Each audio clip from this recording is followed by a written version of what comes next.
Welcome to Daily Story. Behind every profile picture is a life, a secret, a past. Some stories make us laugh, some make us cry, and some make us shiver. From heartwarming connections to chilling encounters, this is where you will hear the true tales of Tinder and the dating app world. Let us begin. My reflection fractured not in glass, but across the screen of my phone, the image of my own face splintering into 1,000 jagged pieces as I dropped it. It was not a physical break. The phone was fine. It was just a glitch, a momentary pixelated shiver, but it felt like a warning, a premonition of something fundamental inside me giving way. I picked it up, swiped it open, and there it was again, the dating app I would have been mindlessly scrolling through for the better part of a year. My name's Alex. I am 32, work a pretty standard desk job, live alone in a quiet suburban apartment, and honestly, my life was about as exciting as watching paint dry. I would try dating apps on and off, mostly out of a vague sense of obligation to society, or maybe just to prove to myself I was not completely invisible. Most matches went nowhere. A few awkward coffee dates, some ghosting, the usual depressing cycle. I was starting to think I was just built for solitude, for evenings spent with lukewarm takeout and Netflix. Then came Alara. Her profile picture was a little blurry, almost artistic, like a painting. She had long, dark hair, partially obscuring her face, but what I could see of her eyes was striking a deep, intelligent gaze that seemed to hold a secret. Her bio was short. Enigmatic curiosity is my compass. Looking for someone who is not afraid to get lost. It was not the usual love hiking and good food spiel, and that intrigued me. I swiped right. To my surprise, we matched almost instantly. My phone buzzed in my hand, and for a fleeting second, that same pixelated shudder rippled across the screen. I dismissed it as a coincidence. Alara sent the first message. You look like you have stories to tell. Alex. It was direct, engaging. Not the usual hey, or how are you? We started chatting. And it was different. Alara was not interested in small talk about the weather or our jobs. She asked about my dreams, my fears, the moments that had shaped me. She was incredibly insightful, almost unnervingly so. It felt like she saw through all the layers I usually put up, straight to the core of me. I found myself opening up in ways I had not with anyone before. She listened, she understood, and she reciprocated with her own thoughts, always abstract, always profound. We talked for days, then weeks. The conversation stretched into the late hours, past midnight, sometimes until dawn. I felt a connection I would never experience. It was exhilarating, intoxicating. I was falling for her hard. We had not even met in person yet, but it felt like I knew her better than anyone. Then, about 3 weeks in, the conversation started to shift. It was subtle at first, a barely perceptible tremor beneath the surface of our otherwise captivating exchanges. We were talking about fears, about the things that truly keep us awake at night. I mentioned the usual stuff: loneliness, failure, the creeping inevitability of old age. Alara, however, took a different turn. My greatest fear, she typed, is forgotten knowledge. The things that happen, the stories that are erased, never see the light of day. The whispers that die with the wind. I thought she was being poetic, philosophical, like history being rewritten. I typed back, more than that. She replied, like history that was never written at all. Events that occurred, lives that ended, leaving no trace. Except for the few who know. I paused, a faint chill running down my spine. What kind of events? Her response came quickly. For example, the girl in Stillwater back in '98. The one who went missing from her own backyard swing set. Everyone assumed she ran away or was taken by a stranger, but she was never reported as a kidnapping, just a runaway. Her parents were, well, they were persuaded to keep quiet. And her body was found, eventually, buried under the old elm tree in the park 3 towns over. Not by the police, mind you, by a dog walker, years later, who never reported it because he was terrified of what he would found. He just covered it back up. My fingers hovered over the keyboard. Stillwater, 98. A girl missing from a swing set. I would never heard anything about that. I grew up in a neighboring state, but I was a true crime buff, always had been. I kept up with local news, even cold cases. This sounded like something that would have been a massive story, a national tragedy. That is awful. I typed, trying to sound normal. I do not remember that case. What was her name? Does not matter now. Alara said. Her name was lost with her. The point is, it happened, and no one knows, except me. A knot formed in my stomach. Was this some kind of morbid game? Was she testing me? Or was she just making things up to be edgy? I decided to play along, but a seed of unease had been planted. How do you know that? I asked, trying to keep my tone light. Oh, Alex, she replied. I know a lot of things. Things that are not meant to be known. The conversation shifted again after that, back to lighter topics. But the unsettling detail about the girl in Stillwater lingered in my mind like a bad taste. Later that night, I did what anyone would do. I Googled it. Stillwater missing girl, 1998 swing. Set. Unreported kidnapping Stillwater. Cold cases Stillwater. I searched every variation I could think of. Nothing. Not a single news article, police report, forum post, or even a local blog mentioning anything remotely similar. It was like the event Alara described had simply never occurred. I tried to rationalize it. Maybe she got the details wrong. Maybe it was a local legend, distorted over time. Maybe she was just messing with me, making up a story to see my reaction. But the way she would told it, with such calm certainty, had felt real. The next day, she brought up another one. We were talking about regrets, about the roads not taken. My biggest regret, she wrote, is not being able to save the young couple in the cabin fire. The one up near Lake Serenity, 10 years ago. Everyone thought it was an accident, a faulty fireplace. But it was not. There was someone else there, someone who locked the doors from the outside and watched it burn. They were arguing, loud enough to be heard through the thin walls, right before the fire started. He was trying to leave her. She would not let him. And then silence, followed by the smell of smoke. Lake Serenity. That was a popular spot, a nature preserve not too far from where I live now. 10 years ago, a cabin fire. Again, I drew a blank. I would lived in the area for about 7 years, but I would never heard of a tragedy like that. A couple die in a locked cabin, intentionally set ablaze. That would be front page news, a massive investigation. Alara, I typed, a tremor in my fingers. Are these real stories? As real as you and me? Alex, she replied. More real in some ways, because they exist only in the memory of a few, untainted by public speculation or official narratives. I spent another hour that night scouring the internet. Lake Serenity cabin fire, 2013. Couple dies Lake Serenity.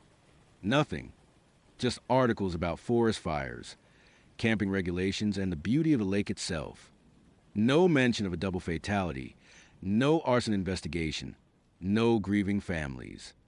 It was as if these events were erased from the public record, wiped clean from existence. A cold dread began to settle in my chest. This was not just a quirky personality trait. This was something else entirely. Who was this woman? How could she know such specific, horrific details about crimes that seemed to have been completely suppressed? And why was she telling me? I tried to steer the conversation away from it, back to our earlier, safer topics. But Alara seemed to have an endless well of these forgotten tragedies. Each one she shared was more chilling than the last, delivered with the same detached certainty. There was the old man in the nursing home, his death attributed to natural causes. But Alara claimed his nurse, a sweet-faced woman everyone adored, had slowly poisoned him with tiny doses of a common household cleaner, purely for the thrill of watching him decline. The nurse, Alara said, had a ritual. She would hum a specific nursery rhyme as she administered the dose, a lullaby she would heard as a child.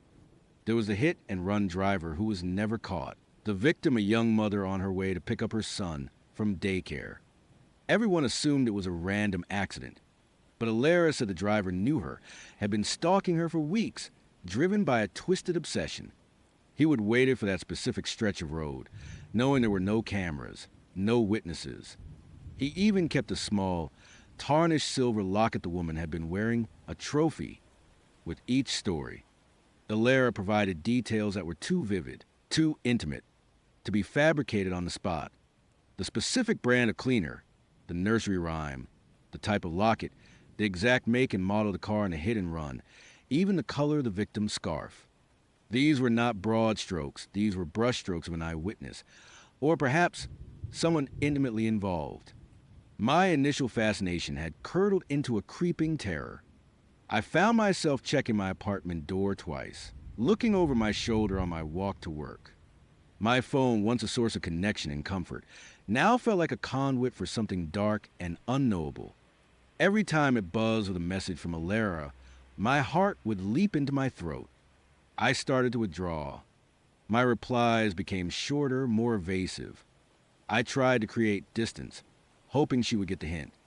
But Alara was persistent. She did not press for answers, did not question my sudden reticence. She just continued to send messages, sometimes a simple thinking of you, sometimes a profound observation about life, and sometimes a new, horrifying anecdote. Did you know, she typed one Tuesday afternoon, that there is a particular kind of quiet that falls just before a scream. Not the quiet of peace, but the quiet of held breath, of anticipation, of the world bracing itself for impact. That is the quiet I heard the night the butcher's apprentice disappeared from the slaughterhouse. Everyone said he ran off, could not handle the work. But he did not run. He was dismembered meticulously, piece by piece, by the butcher himself, who was convinced the apprentice was stealing his secret recipes. The butcher even used the same tools he used on the animals, cleaned them afterward as if nothing had happened. He scattered the parts in the awful bins, sent them off to render, and no one ever knew. The butcher's apprentice. Slaughterhouse. The image was so visceral, so stomach-churning. I felt a wave of nausea. This was too much. This was beyond a morbid curiosity. This was the stuff of nightmares. I typed back, my hands trembling. Alara, please stop. I do not want to hear about these things anymore. Her reply came almost immediately. But Alex, these things happen. Is not it worse to pretend they did not, to let them be forgotten? I do not know how you know these things. I wrote, but it is terrifying. I think maybe we should not talk anymore. I waited, heart pounding. For a long minute, there was no reply. I almost convinced myself she would finally understood, that she would leave me alone. Then my phone buzzed. You can't unknow what you have heard. Alex, she wrote, the knowledge is inside you now. It is part of you. I blocked her. Immediately, I went into the app, found her profile, and hit the block button. A small wave of relief washed over me, quickly followed by a fresh surge of panic. Had I just made things worse? Had I angered her? For a few days, I was on edge, but nothing happened. No strange calls, no weird emails, no sign of her. The silence was almost as unsettling as her messages had been. I tried to go back to my normal life, but the details of her stories replayed in my mind like a broken record. The girl on the swing set, the couple in the burning cabin, the old man and his hum, the locket, the butcher's apprentice. They haunted my waking hours and invaded my dreams. I could not shake the feeling that I had been exposed to something truly evil, something that existed just beneath the surface of our mundane reality. And I was now carrying that burden. One evening, about a week after I had blocked her, I was making dinner. The TV was on in the background, some local news channel, just white noise.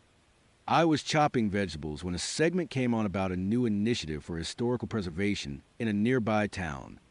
They showed an old elm tree in a park, a landmark, apparently. The reporter was talking about its age, its beauty, and then she mentioned a local legend. A faint, almost whisper-like rumor that the tree was haunted.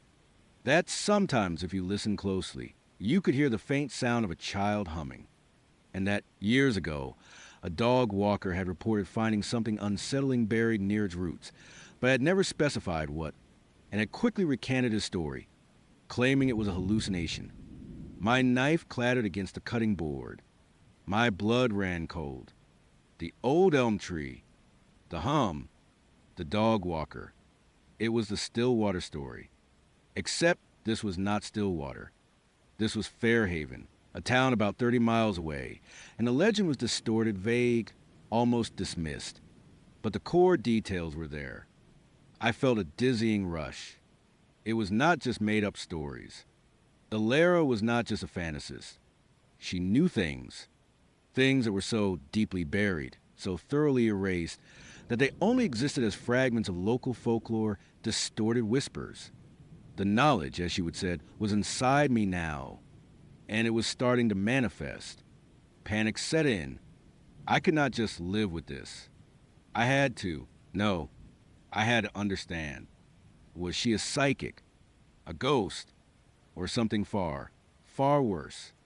Was she the one who committed these crimes and was now confessing them in a twisted way? I unblocked her. My finger hovered over her profile. Then I clicked. Her profile picture was still the same, the blurry, artistic shot, her eyes holding that same deep, unsettling secret. I sent her a message, my heart hammering against my ribs. Ilara, I typed, I heard something about an elm tree and a dog walker in Fairhaven. Her reply was instantaneous. Ah, Alex, you are starting to see. The veil is thinning for you. What do you mean?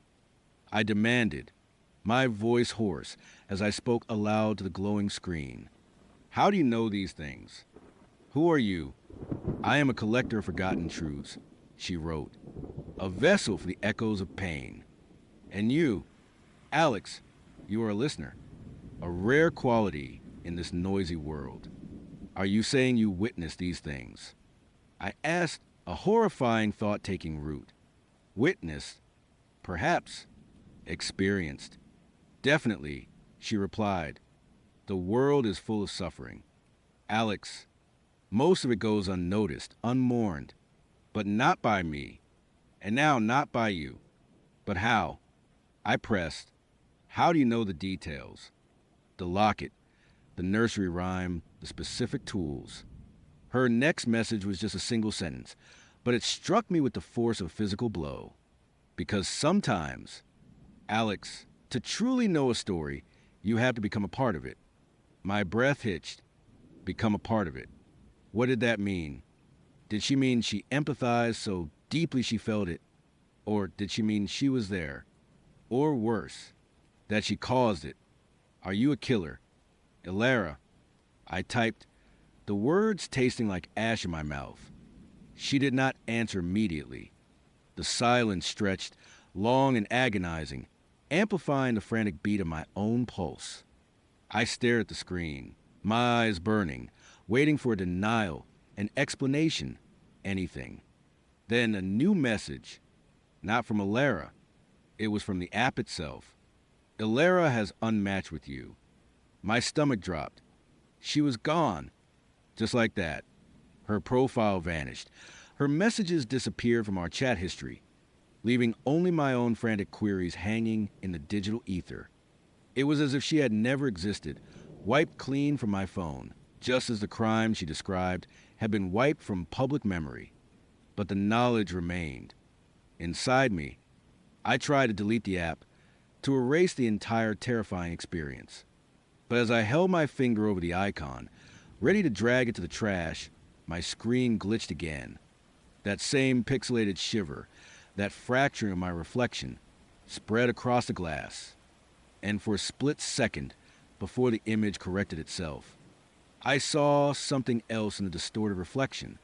Not my face, but a fleeting, shadowy image, indistinct, but with eyes that seemed to glow with a cold, ancient knowledge. Ilara's eyes. I dropped the phone. It clattered to the floor, screen down. I did not pick it up. I could not. Days turned into weeks. I tried to forget, to move on. I deleted the app, blocked all unknown numbers, tried to immerse myself in work, in mundane routines. But it was useless. The stories were burned into my mind. I started seeing connections everywhere. A news report about an old, unsolved disappearance would send my heart racing, wondering if Ilara knew the true story. A casual conversation about a local tragedy would make me wonder what dark secrets lay beneath the surface. I started to research again, not for Ilara, but for myself. I became obsessed with searching for those tiny, almost imperceptible threads of truth that Ilara had pulled. The Fairhaven elm tree, the dog walker's retracted story. I found a dusty old local newspaper archive, digitalized, and there it was, a tiny blurb from 1999, local resident reports unusual finding near Fairhaven Park elm, later dismisses claim. No details, no follow-up, just a whisper. I went to Lake Serenity, drove past the area where cabins were rented. I found a small, overgrown patch where a cabin had once stood, according to an old map I found online. It had been destroyed by a fire years ago, the land never rebuilt upon. A small, almost invisible scorch mark on the earth. No mention of fatalities, just a quiet erasure.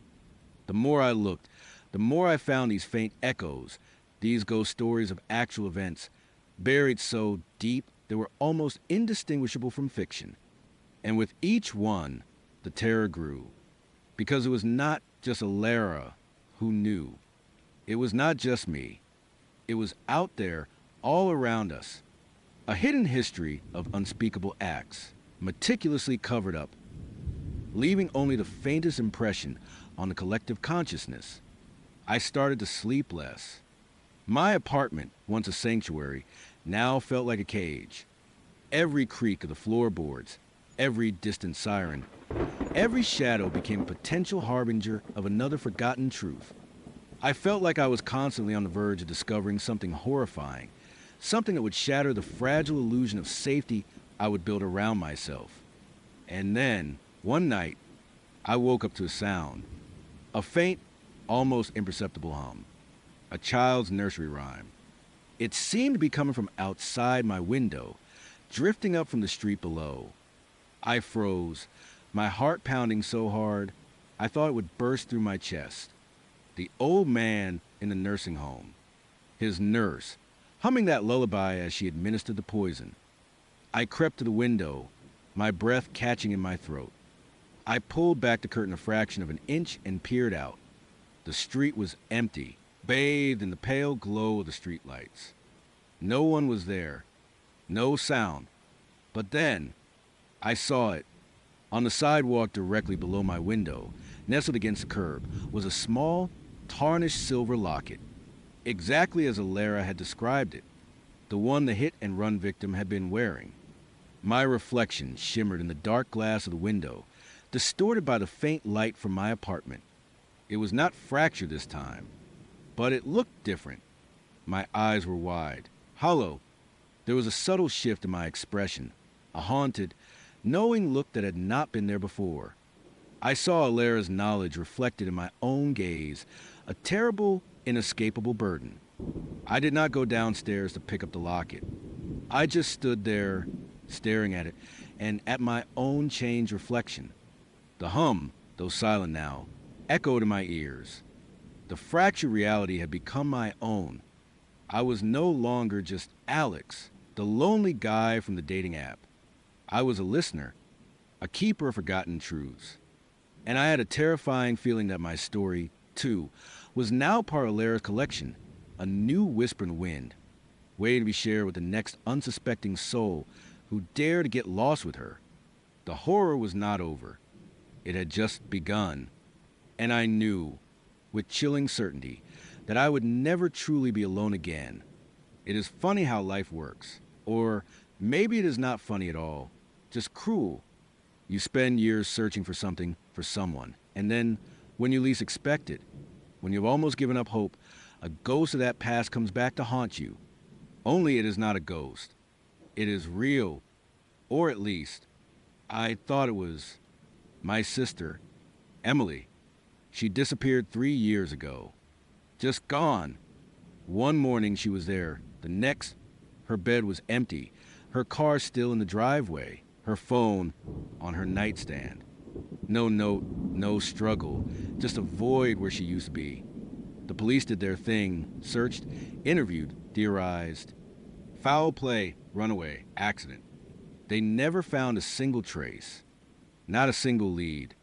For a long time, I could not breathe. Every phone call, every news report, every stranger I saw on the street. I would check their face, hoping, praying it was her, but it never was. Eventually, the raw grief turned into a dull ache, a constant hum beneath my skin. Life went on in that awful, indifferent way it does. I went back to work, saw friends, even tried dating a couple of times. It never lasted. How do you explain to someone new that a part of you is perpetually stuck in a missing persons report? That every laugh feels a little hollow, every moment of joy tinged with guilt, because Emily is not here to share it. So, I stopped trying for a while. I focused on my job, on my dog, on just existing. Until a few months ago, I was scrolling to one of those dating apps, mostly out of boredom, maybe a tiny flicker of hope that I could find something, anything, to distract me from the quiet misery that had become my life. That is when I saw Chloe's profile. She was stunning in an unconventional way. Bright, intelligent eyes, a mischievous smile, and a bio that somehow managed to be both witty and charming. She loved old movies, hiking, and apparently had a passion for obscure historical facts. We matched. We talked. And for the first time in what felt like forever, I found myself genuinely laughing, genuinely engaged. She did not ask about my past, not right away. She just listened and she shared, and it felt easy. Too easy, perhaps. Our first date was at a cozy little Italian place downtown. She arrived a few minutes late, apologizing with a disarming grin. Her dark hair pulled back in a messy bun, a few strands framing her face. She wore a simple black dress, but she made it look like haute couture. We talked for hours about everything and nothing. She had this way of making me feel like I was the only person in the room, like my thoughts and opinions were the most fascinating things she would ever heard. And I, in turn, found myself captivated by her. Her stories about growing up in a small, remote town in Oregon, her quirky observations about city life, her passion for vintage books. She was different, refreshing. The evening flew by. Before I knew it, the restaurant was emptying out, and we were the last ones left. "It is getting late," she said, her smile softening. "But I am not quite ready for the night to end. My place is not far. I could make us some real coffee. Or maybe we could just put on some music and talk some more." I hesitated for a split second. It was a first date, but something about her felt safe. Not in a boring way, but in a way that made me feel like I could actually let my guard down a little. Plus, I really was not ready for the night to end either. "Sounds good," I said, a genuine smile spreading across my face. "Lead the way." Her apartment building was a charming old brownstone, tucked away on a quiet, tree-lined street. The kind of place you see in movies, with ornate iron railings and tall, arched windows.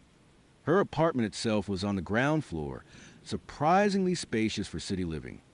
It had high ceilings, hardwood floors, and a definite vintage vibe, filled with antique furniture, shelves overflowing with books, and quirky art on the walls. It felt lived in, warm, inviting. "Make yourself at home," she said, gesturing to a plush velvet sofa. "I will just put on some music. and get the coffee started.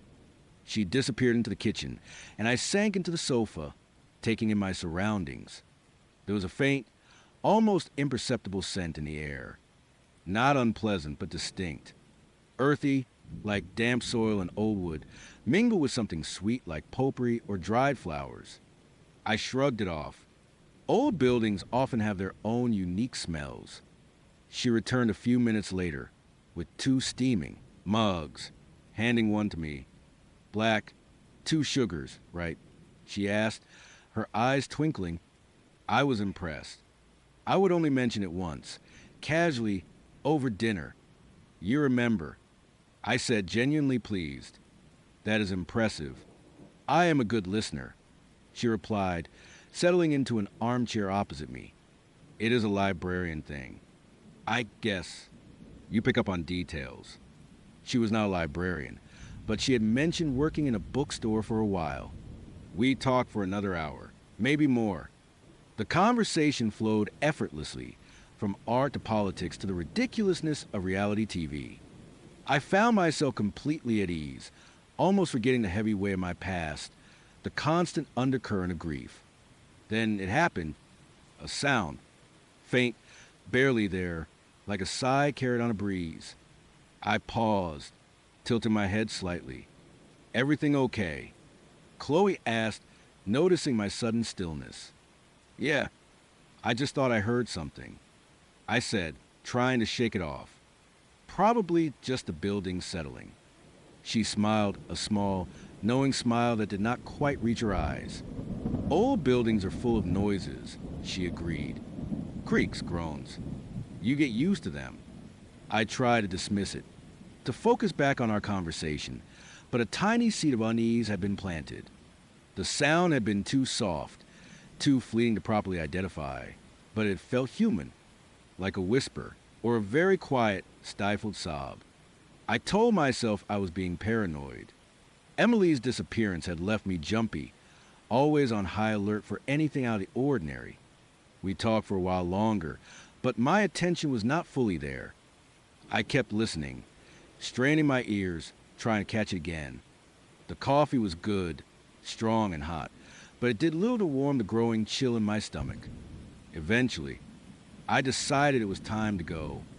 Chloe, this has been amazing, I said, standing up, but I should probably head out.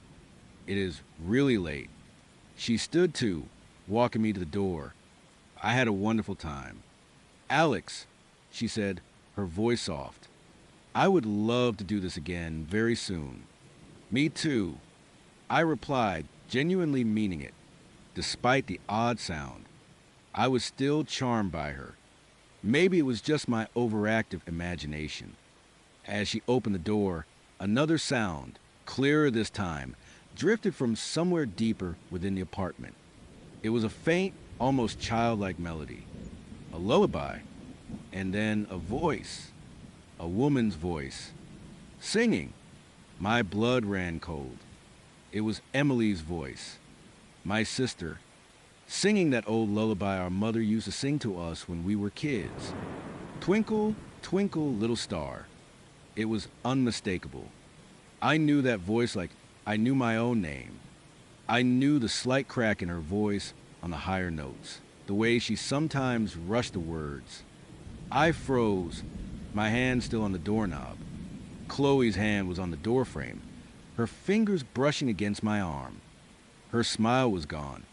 Her eyes, usually so bright and mischievous, were now flat, unreadable. What was that? I asked, my voice barely a whisper. My heart was pounding, a frantic drum against my ribs. Chloe's hand tightened on my arm, just for a second. What was what? Alex, she asked, her tone perfectly even, almost too calm. That's singing. I stammered, my eyes wide, searching her face for any flicker of recognition, any hint of an explanation. It sounded like my sister. A beat of silence stretched between us, thick and suffocating. Chloe's gaze was unwavering, unsettlingly steady. Oh, she said, a small, almost imperceptible sigh escaping her lips. That, That is just the radio. Sometimes it picks up strange signals. You know, old apartment building. Or maybe it is my neighbor. She has a little girl who loves to sing. She said it so casually, so dismissively, but it felt like a lie, a carefully constructed lie. The sound had not come from a radio.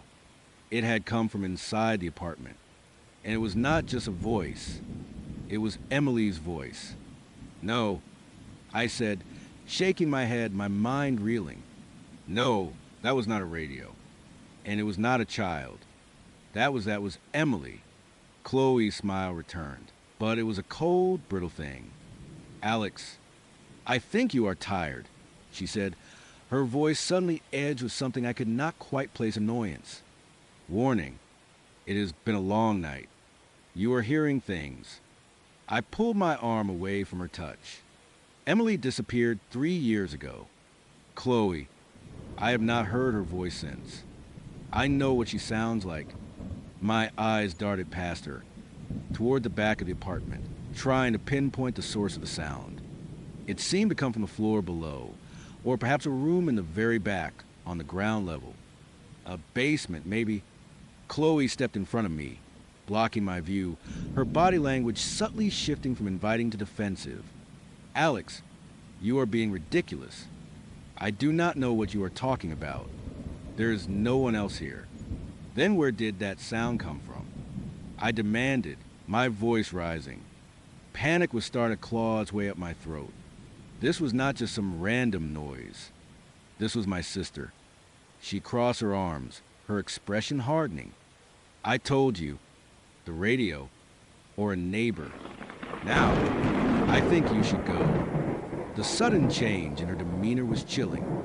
The charming, witty woman I would spend the evening with was gone, replaced by someone cold, almost menacing. But the sound of Emily's voice, faint as it was burned into my mind. I could not just walk away. Not now. Not when there was even the slightest chance. No, I said, my resolve solidifying. I am not leaving until you tell me what is going on. Where is that sound coming from? Chloe's eyes narrowed. She took a step closer, her voice dropping to a low, dangerous whisper. You really do not want to push this. Alex, but I was beyond caring about her threats. The image of Emily, the sound of her voice, it was like a lifeline suddenly thrown to me after years of drowning. I had to know. I had to see. Is there a basement here? I asked, my gaze sweeping over the floor, trying to locate any hidden doors or stairwells. She did not answer directly. Instead, she just stared at me, a strange, calculating look in her eyes. It was then that I noticed a faint, almost sweet, cloying smell again. Stronger this time, like lilies, but also something else, something metallic. I am going to call the police. I warned, pulling out my phone. A flicker of something fear. Rage crossed her face. She lunged, surprisingly fast, snatching my phone from my hand before I could even dial. Hey, I yelled, startled. Give me my phone back. She held it tightly, her grip surprisingly strong. You're not calling anyone, she said, her voice flat. Not yet. What are you talking about? I demanded, stepping towards her. What is this? What have you done? She backed away, moving further into the apartment, towards the back where I suspected the sound had come from. You should not have come back here. Alex, she said, her voice taking on a strangely mournful quality. You should have just left when I told you to. I followed her, my heart hammering against my ribs. Where is she? Chloe. Is Emily here? She stopped in front of a heavy, wooden door, almost seamlessly blended into the wall, near what looked like a small pantry. I had not even noticed it before. It was old, with a tarnished brass handle, and it looked like it led down to a basement. From behind that door, I heard it again, clearer now, not just singing, a voice whispering, almost pleading, and then a soft, muffled thump. Emily, I called out, my voice cracking. I lunged for the door, but Chloe was quicker. She stepped in front of it, blocking my access, her arms outstretched. "You do not understand," she said, her eyes wide, almost manic. She is not the Emily you remember." "What does that mean?" I demanded, trying to push past her. "Let me see her." She grabbed my shoulders, her grip like iron. Her strength was alarming. "No, you will ruin everything. She is finally peaceful here. Finally home. Home." The word echoed in my mind, twisted and grotesque. Emily's home was with us, not in some stranger's basement. I struggled against her, my adrenaline surging. I was bigger than her, but she was surprisingly strong, and her movements were precise, almost practiced. She was not just holding me back, she was controlling me, pushing me away from the door with an unnerving ease. "Let me go," I yelled, twisting out her grip, my eyes fixed on that door. I needed to get to that door. I had to. I shoved her aside, harder than I intended, and she stumbled, hitting the wall with a soft thud. I did not wait. I grabbed the brass handle, twisting it. It was unlocked. My heart leaped with a desperate hope.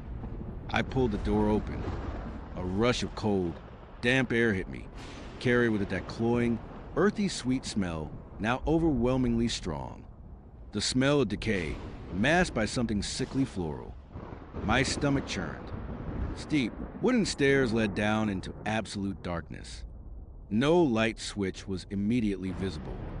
I fumbled for my phone, remembering Chloe had it. "Do not go down there. Alex."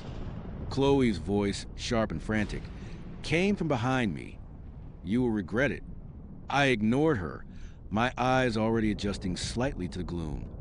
My desperate hope was quickly being replaced by a suffocating dread. I could hear it now, clearly. The faint, mournful singing. And then a soft, guttural sound, like someone struggling to breathe. "Emily." I called out, my voice hoarse. I started down the stairs, one tentative step at a time. The wood creaked ominously under my weight. As I descended, a dim, flickering light became visible at the bottom of the stairs. A single bare bulb, hanging from the ceiling, casting long, dancing shadows across the concrete floor. And then I saw her, or what was left of her. Emily. She was there, or a semblance of her. She was sitting in a rickety wooden chair, facing away from me, her back to the stairs. Her body was slumped, her head lolling to one side. Her hair, once a vibrant blonde, was dull and matted. She was wearing a tattered, faded blue dress. The same blue dress she would have been wearing the day she disappeared. My breath caught in my throat. A scream tried to claw its way out, but it was trapped, suffocating me. "Emily." I whispered, my voice trembling, barely audible. As if on cue, she stirred. Slowly, agonizingly slowly, her head lifted, turning to face me. My blood ran cold, colder than the damp air in that basement. Her eyes were wide, vacant, staring straight through me. They were cloudy, almost milky and ringed with dark, bruised circles. Her skin was pale, almost translucent, stretched taut over her bones. Her lips were cracked and dry, pulled back in a grotesque parody of a smile, revealing teeth that looked too large, too sharp.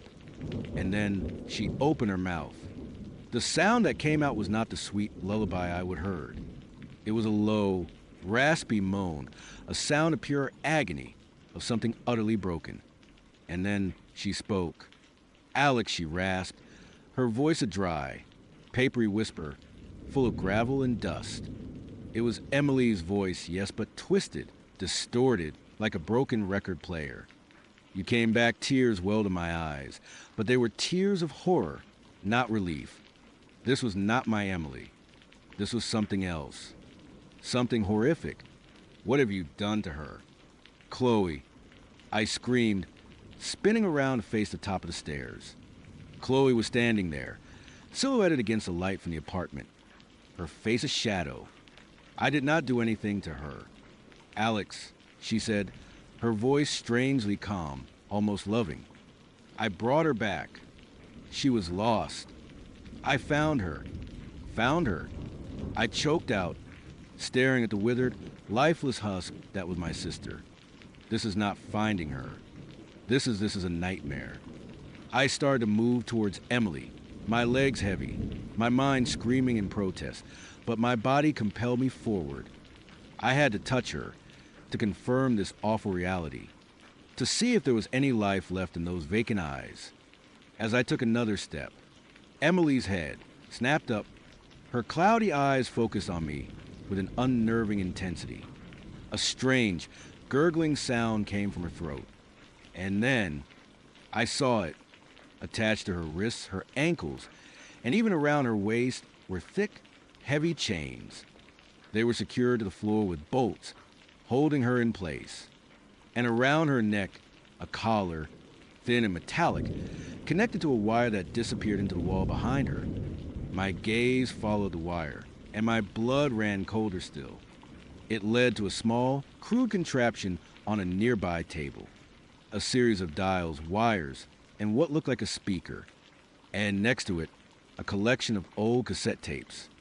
Chloe slowly descended the stairs, her footsteps unnervingly quiet. She held something in her hand. My phone. She needed a voice. Alex, Chloe said, her voice soft, almost tender, as if she were talking about a pet. After so long, she could not quite remember how to make her own. So I helped her. She walked over to the table with the contraption. With a sickening click, she pressed a button on one of the cassette players. And then, from a small speaker built into the wall directly behind Emily's chair, came a clear, vibrant sound. Emily's voice, singing Twinkle, Twinkle, Little Star. The lullaby, the exact sound I had heard upstairs. My stomach lurched. It was not Emily singing.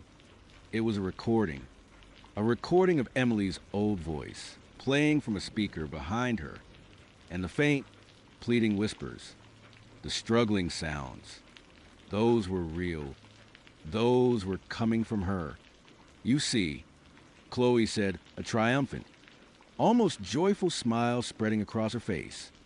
I record her, all her memories, all her songs, and then I play them for her. It helps her remember who she is. It brings her back to life, in a way. I stare at the device, at the tapes, at the horrifying puppet show Chloe had orchestrated. This was not bringing her back to life. This was a desecration, a torture. You are a monster. I whispered, my voice thick with revulsion. Chloe's smile vanished. Her eyes flashed with something akin to hurt. I am not a monster. Alex, I loved her. I could not let her go. You loved her. I repeated, my mind struggling to process her words. What are you talking about? She turned to me, her expression shifting to one of chilling intensity. Emily and I, we were together before she disappeared. We were going to run away, start a new life. But she got scared. She tried to leave me. A dark, possessive anger simmered beneath her words. I could not let her go. I would not let her go. My blood ran cold. Chloe was the reason Emily disappeared. This was not a chance encounter. This was not a coincidence. This was a trap. You kidnapped her. I stammered, backing away slowly. My eyes darted around the grim basement, searching for an escape, a weapon, anything. Chloe just watched me, her gaze unblinking. She chose to stay, she said, her voice eerily calm. She just needed a little convincing. And then, after a while, she changed. She became quiet. So I've been helping her remember, helping her find her voice again. She gestured to the contraption on the table, then to Emily. I have been trying to find a way to make her truly speak again, to be herself again, but it has been difficult. She loses herself so easily now. My gaze fell back on Emily. Her head had drooped again, but her eyes were still fixed on me. wide and unblinking. A single, choked sob escaped her throat. It was real. The pain was real. I am going to get you out of here. I whispered, my voice raw with grief and fury. Chloe laughed, a chilling, humorless sound that echoed in the concrete space. Oh, Alex, you think you can just take her? She is mine. And now you are here too. She held up my phone. You should not have come looking. You should just let her stay lost. I lunged for her, my mind a storm of rage and terror. I did not care about my phone. I did not care about anything but getting to Emily, getting her away from this monster. Chloe was quicker. She sidestepped my charge, and then with astonishing force, she brought something down hard on the side of my head. A heavy metal wrench. I later realized, probably from a toolbox by the stairs. A blinding flash of pain. The world spun. I stumbled, my knees buckling, a metallic taste flooding my mouth. I fell to the cold concrete floor, my head ringing. Darkness began to creep in around the edges of my vision. The last thing I saw before the darkness consumed me was Chloe's face, looming over me, her eyes gleaming with a terrifying mixture of triumph and something else, something that looked like twisted affection. And then, from the speaker behind Emily, I heard it again. My sister's voice, clear and strong, singing the lullaby. Twinkle, twinkle, little star. But this time, it sounded like a funeral dirge. I woke up to the smell of damp earth and something sweet and cloying. My head throbbed. A dull, insistent ache behind my eyes. I tried to move, but my wrists were bound tightly. I opened my eyes slowly, the dim light of the single bare bulb in the basement burning into my retinas. I was on the floor, my back against a cold, damp concrete wall. My arms were pulled back, tied with thick ropes to a pipe running along the wall. My legs were also bound at the ankles. I was completely helpless. Panic seized me, a cold, visceral terror that made my heart pound against my ribs. I struggled against the ropes, grunting with effort, but they held fast, digging painfully into my skin. Chloe was there, sitting on a stool a few feet away, watching me. She had a small, serene smile on her face. In her lap, she held a small, leather-bound journal. Good morning. Alex, she said, her voice unnervingly cheerful. Sleep well. I ignored her, my eyes darting around the basement. Emily. Where was Emily? She was still there, in the same chair, slumped and lifeless. But something was different. The chains were still there, but her head was now turned towards me, her vacant eyes fixed on my face. It was as if she was watching me, or waiting. What do you want? I rasped, my throat dry, my voice raw. Chloe chuckled softly. What do I want? I want a family. Alex, I want us all to be together, like we should have been. She looked at Emily, a strange, possessive tenderness in her gaze. Emily and I were meant to be, and you were always so close to her. It is only natural for you to be here too. My blood ran cold. She was insane, utterly, completely unhinged. You can't keep us here. I said, trying to sound braver than I felt. Someone will come looking for me. My friends. My family. Chloe just shook her head, still smiling. Oh, Alex, no one's gonna come looking. Not for a while. Anyway, you left a note, remember, said you were going on a spontaneous road trip. Needed to clear your head. Very convincing, if I do say so myself. My stomach dropped. My phone. She had my phone. She must have sent texts, emails, anything to cover her tracks. She was smart, terrifyingly smart. And your dog. I asked, a fresh wave of despair washing over me. Do not worry about your dog, she said, waving a dismissive hand. I found a lovely new home for him. He will be much happier there. You are free now, Alex. Free to be with your sister. With me. She stood up and walked over to the table with a contraption. She picked up a small handheld recorder, the kind journalists use. You know, it is funny. She mused more to herself than to me. Emily used to talk about you all the time. How much she loved you. How much she missed you when she went away to college. I have so many recordings of her voice. Alex, so many memories. She pressed a button on the recorder. A new sound filled the basement. Not the lullaby this time. It was Emily's voice, clear and bright, laughing. A genuine, unburdened laugh. A sound I had not heard in 3 years. My heart ached with pain so profound, it almost eclipsed the terror. That laugh, it was so distinctly Emily. It was the sound of my sister, alive and happy. Chloe held the recorder up to Emily's ear. Listen, she whispered, her voice full of a sickening devotion. It is Alex. He is here. He is finally home with us. Emily's head twitched. A low, guttural growl rumbled in her throat. Her vacant eyes seemed to focus even more intensely on me. What are you doing? I demanded, my voice strained. Chloe ignored me. She placed the recorder back on the table, then walked over to Emily. She reached out and gently stroked Emily's matted hair. She is a little restless. Sometimes, Chloe explained, as if Emily were a pet, especially when new people are around. But she will get used to you. You were her favorite. After all, she then picked up a small, silver syringe from a tray on the table. My eyes widened in horror. What is that? I whispered, my voice barely audible.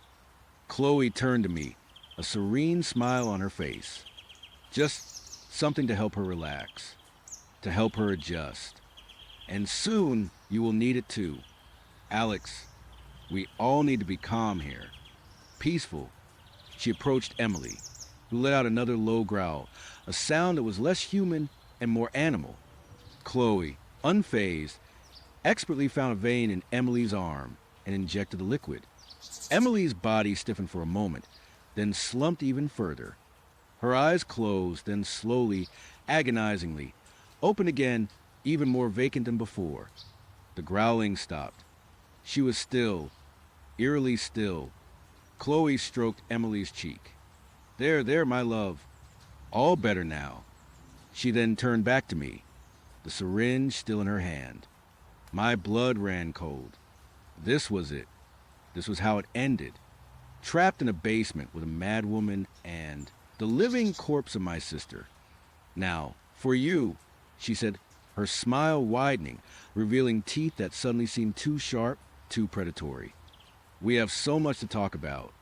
Alex, so many memories to relive. And then we will make new ones. All together. Forever. She took a step towards me, the syringe glinting under the dim light. I struggled against my bonds, pulling and twisting with all my might, but it was useless. The rope bit into my skin, tearing at it, but it would not give. I closed my eyes, a single tear escaping, tracing a path down my temple. My last thought was of Emily, of her laugh, of the sister I had lost, and the twisted mockery of her that lay before me now. This was not a reunion. It was a damnation. And I knew, with a chilling certainty, that I would never leave this basement. Not alive, anyway. And even in death, I suspected Chloe would find a way to make me stay. Forever. It is funny how life works. Or maybe it is not funny at all, just cruel. You spend years searching for something, for someone, and then, when you least expect it, when you've almost given up hope, a ghost of that past comes back to haunt you. Only it is not a ghost. It is real. Or at least, I thought it was my sister, Emily. She disappeared 3 years ago. Just gone. One morning she was there. The next, her bed was empty. Her car still in the driveway. Her phone on her nightstand. No note, no struggle. Just a void where she used to be. The police did their thing, searched, interviewed, theorized. Foul play, runaway, accident. They never found a single trace, not a single lead. For a long time, I could not breathe. Every phone call, every news report, every stranger I saw on the street, I would check their face, hoping, praying it was her, but it never was. Eventually, the raw grief turned into a dull ache, a constant hum beneath my skin. Life went on in that awful, indifferent way it does. I went back to work, saw friends, even tried dating a couple of times. It never lasted. How do you explain to someone new that a part of you is perpetually stuck in a missing persons report? That every laugh feels a little hollow, every moment of joy tinged with guilt, because Emily is not here to share it. So, I stopped trying for a while. I focused on my job, on my dog, on just existing. Until a few months ago, I was scrolling to one of those dating apps, mostly out of boredom, maybe a tiny flicker of hope that I could find something, anything, to distract me from the quiet misery that had become my life. That is when I saw Chloe's profile. She was stunning in an unconventional way. The world truly tilted, but not in the way a drunk might experience it. For me, the tilt was an internal earthquake, a seismic shift in reality that ripped the ground out from under everything I thought I knew. It began when I opened Alex's refrigerator, expecting a bottle of sparkling water or maybe some leftover takeout. Instead, I found the jars. A heart, an eye, a brain, neatly labeled, preserved. My blood ran cold, a glacial current that numbed my limbs even as my mind screamed. Alex, who had been such a charming date, so attentive, so perfect, stood behind me. His smile, once so inviting, was gone, replaced by a cold, analytical expression that turned my stomach. He spoke of research, of consciousness, of me being his next specimen. He knew about Mark, about the reflection room, about the trauma that had shattered my life. He even admitted to facilitating Mark's final journey, a polite euphemism for murder, meaning Mark was now just another specimen in one of his macabre jars. He believed I was altered, a living bridge to other dimensions, and therefore invaluable to his twisted studies. Trapped in his sleek, minimalist apartment, I frantically searched for an escape, but Alex had planned everything. My phone was gone, messages sent to my friends to cover my disappearance. He offered me a choice: cooperate as a living subject, or become a preserved specimen. The casualness of his threat, combined with his promise of understanding my altered state, was a psychological trap. With no escape and realizing I was truly alone, I forced myself to feign compliance.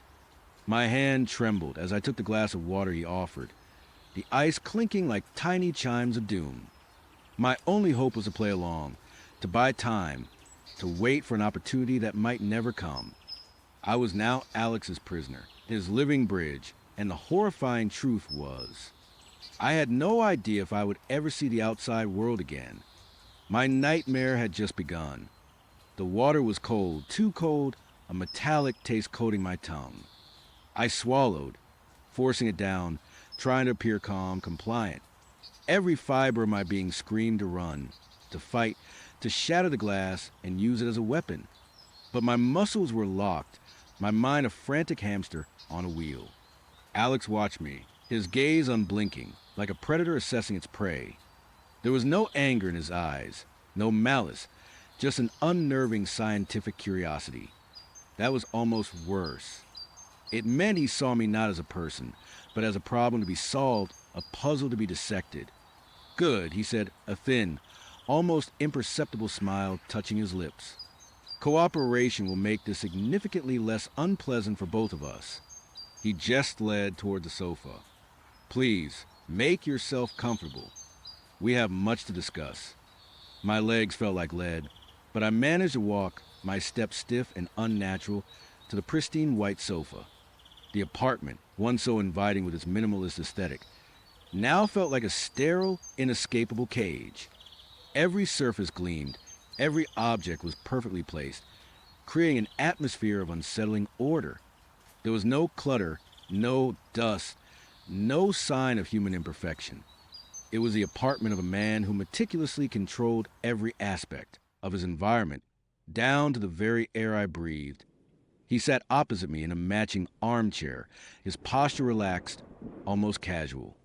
He looked like he was settling in for a pleasant chat over coffee, not a mad scientist preparing to vivisect a human being. "You are wondering what happens now," he stated, not a question.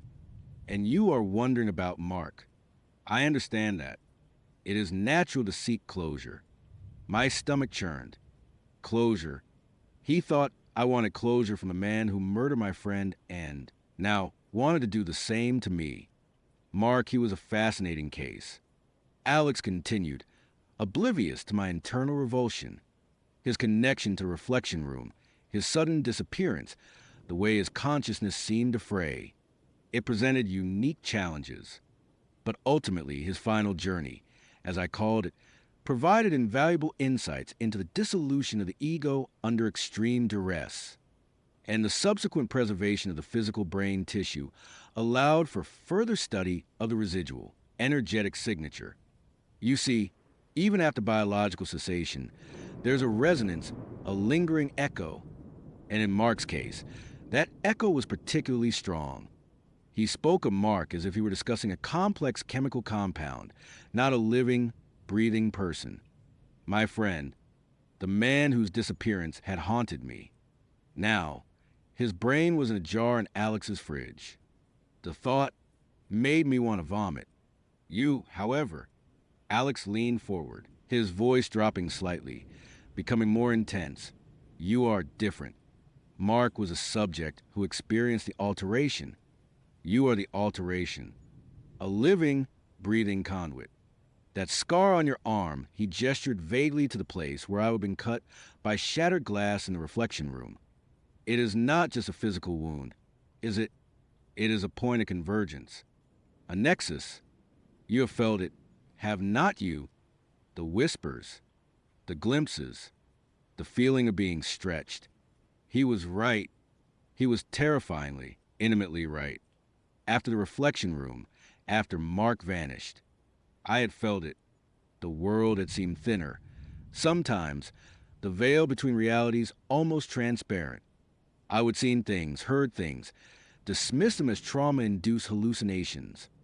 But what if they were not? What if Alex was right? The thought sent a fresh wave of dread through me. If he was right, it meant my own mind was betraying me, and he understood it better than I did. "Do not worry," Alex said, misinterpreting my terror as confusion. "I am not interested in harming you unnecessarily.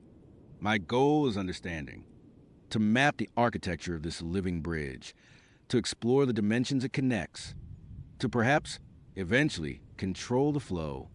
His eyes gleamed with chilling ambition. Imagine the possibilities. To access other realities. To understand the very nature of existence beyond our limited perception. He spoke of cosmic wonders while I sat there, a prisoner, my life hanging by a thread. He saw a universe of possibilities. I saw only a sterile apartment and a refrigerator full of horrors. My mind, desperate for an anchor, for anything to distract from the immediate terror, began to drift. It was a survival mechanism. I think. Try to find a safe place. Or perhaps just try and make sense of how I had ended up here. How had I missed the signs? How had I been so blind? Alex had been so charming, so attentive. Our first date had been at a quiet bistro, his conversation intelligent, his humor dry and witty. He would seem genuinely interested in my life, my work, even my past traumas, which in retrospect was a huge red flag. He would listen with an intensity that I would mistaken for empathy. The second date, he would pick me up from my apartment. That was it. That was the moment. The first tiny crack in the facade that I had dismissed. I was ready, waiting by the curb when his car pulled up. It was a sleek, dark sedan, expensive looking, almost aggressively understated. European, probably German. The kind of car that screamed successful and refined. He got out, came around, and opened the passenger door for me. Such a gentleman. As I slid into the leather seat, the interior lights softly illuminating the cabin, I noticed it. Not immediately, not overtly. Just a flicker in my peripheral vision. I settled in, buckling my seatbelt, and then my eyes snagged on something. On the passenger door panel, just below the window, there were marks. Not scratches, not scuffs. These were deep, uneven gouges in the rich, dark leather, like something had been dragged across it or pressed hard into it. They were not uniform, not like a key scratch or a typical pet claw. These were more chaotic, jagged. Some were long, others shorter and deeper, almost like a series of frantic, desperate digs. "Oh, what happened here?" I asked, my finger tracing one of the deeper furrows. "Looks like someone had a bad day with a box cutter." I tried to make a joke to lighten the mood. Alex glanced over, a momentary stiffness in his shoulders. "Ah, yes," he said, his voice smooth, betraying nothing. "A rather unfortunate incident with particularly aggressive stray. I had to transport it to a shelter, and it was not pleased." He gave a small, almost apologetic shrug. Lesson learned: always use a carrier, even for a small animal. I remember nodding, accepting the explanation. It made sense. A scared, feral cat could certainly do that kind of damage. And the car was pristine, otherwise meticulously clean. It just seemed like a strange oversight for someone so fastidious. I dismissed it. Just a minor detail. A clumsy animal incident. But then, as he pulled away from the curb, I noticed more. On the passenger seat itself, near the headrest, a similar pattern of shallow, tearing marks. And on the back of the driver's seat, visible when I leaned forward slightly, almost hidden from view, a cluster of deeper, more intense gouges, as if something had braced itself there, clawing for purchase. These were not just a stray cat. This looked like a struggle. A violent struggle. The thought had flickered, a tiny, uncomfortable spark in the back of my mind. But Alex was already talking, asking about my day, diverting my attention with his charm. I pushed the image away, telling myself I was being paranoid. It was just a car, just a few scratches, nothing to worry about. God, I was so stupid. The memory snapped me back to the present, a cold wave washing over me. The claw marks. They were not from a stray cat. They were from something fighting, something desperate, something that had been trapped in that car, just like I was now trapped in this apartment. And Alex had been the one to transport it. A shiver ran down my spine, independent of my will. The jars in the fridge. Mark's brain, my own imminent fate, and now the claw marks. They all clicked into place, forming a horrifying mosaic. Alex was not just a mad scientist, he was a collector. And whatever he collected, whatever he did, it involved a struggle. A violent, desperate struggle. Alex was still talking, his voice a low, steady drone that had become the soundtrack to my nightmare. The liminal spaces between dimensions. The human mind, when sufficiently stressed or altered, can become a conduit. Think of it as a radio receiver, capable of tuning into frequencies beyond our normal range. Your experience in the reflection room, it was not just trauma, it was an awakening. He stood up, walking towards a section of the wall I had not noticed before. It was not a wall at all, but a disguised door. He pressed a hidden panel, and it slid silently open, revealing a short, dimly lit corridor. The air immediately grew colder, carrying a faint, clinical scent like antiseptic and something else, something metallic and faintly organic. My heart hammered against my ribs. "Come," he said, his voice calm, almost inviting. "Let me show you where our research will truly begin." My stomach dropped. This was it, the moment of truth. I could not play along much longer.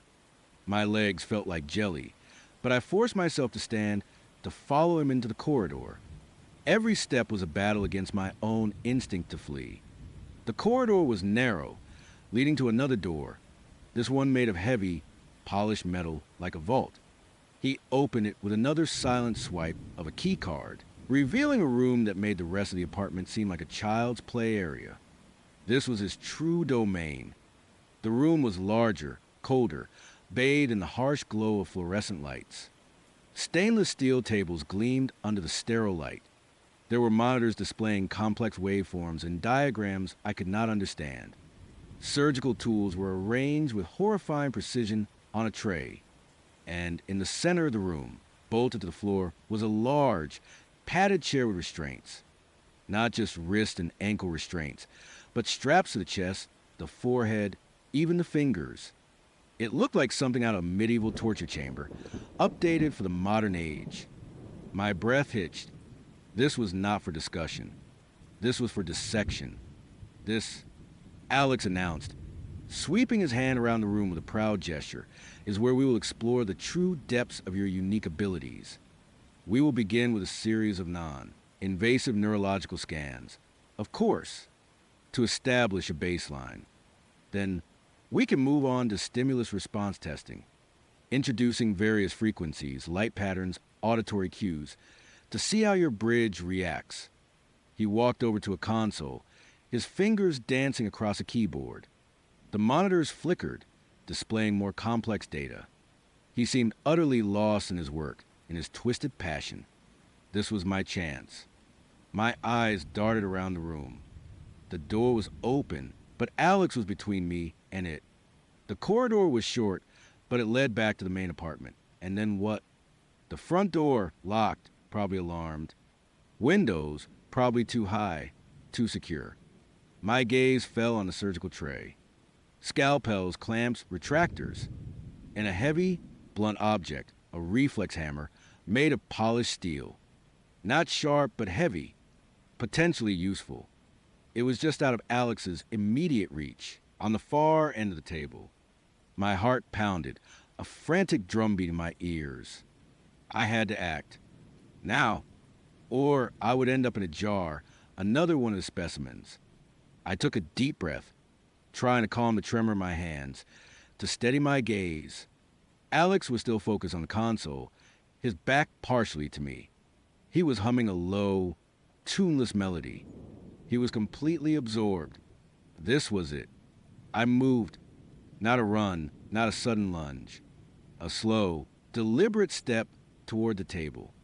Then another. My bare feet made no sound on the cold tile floor.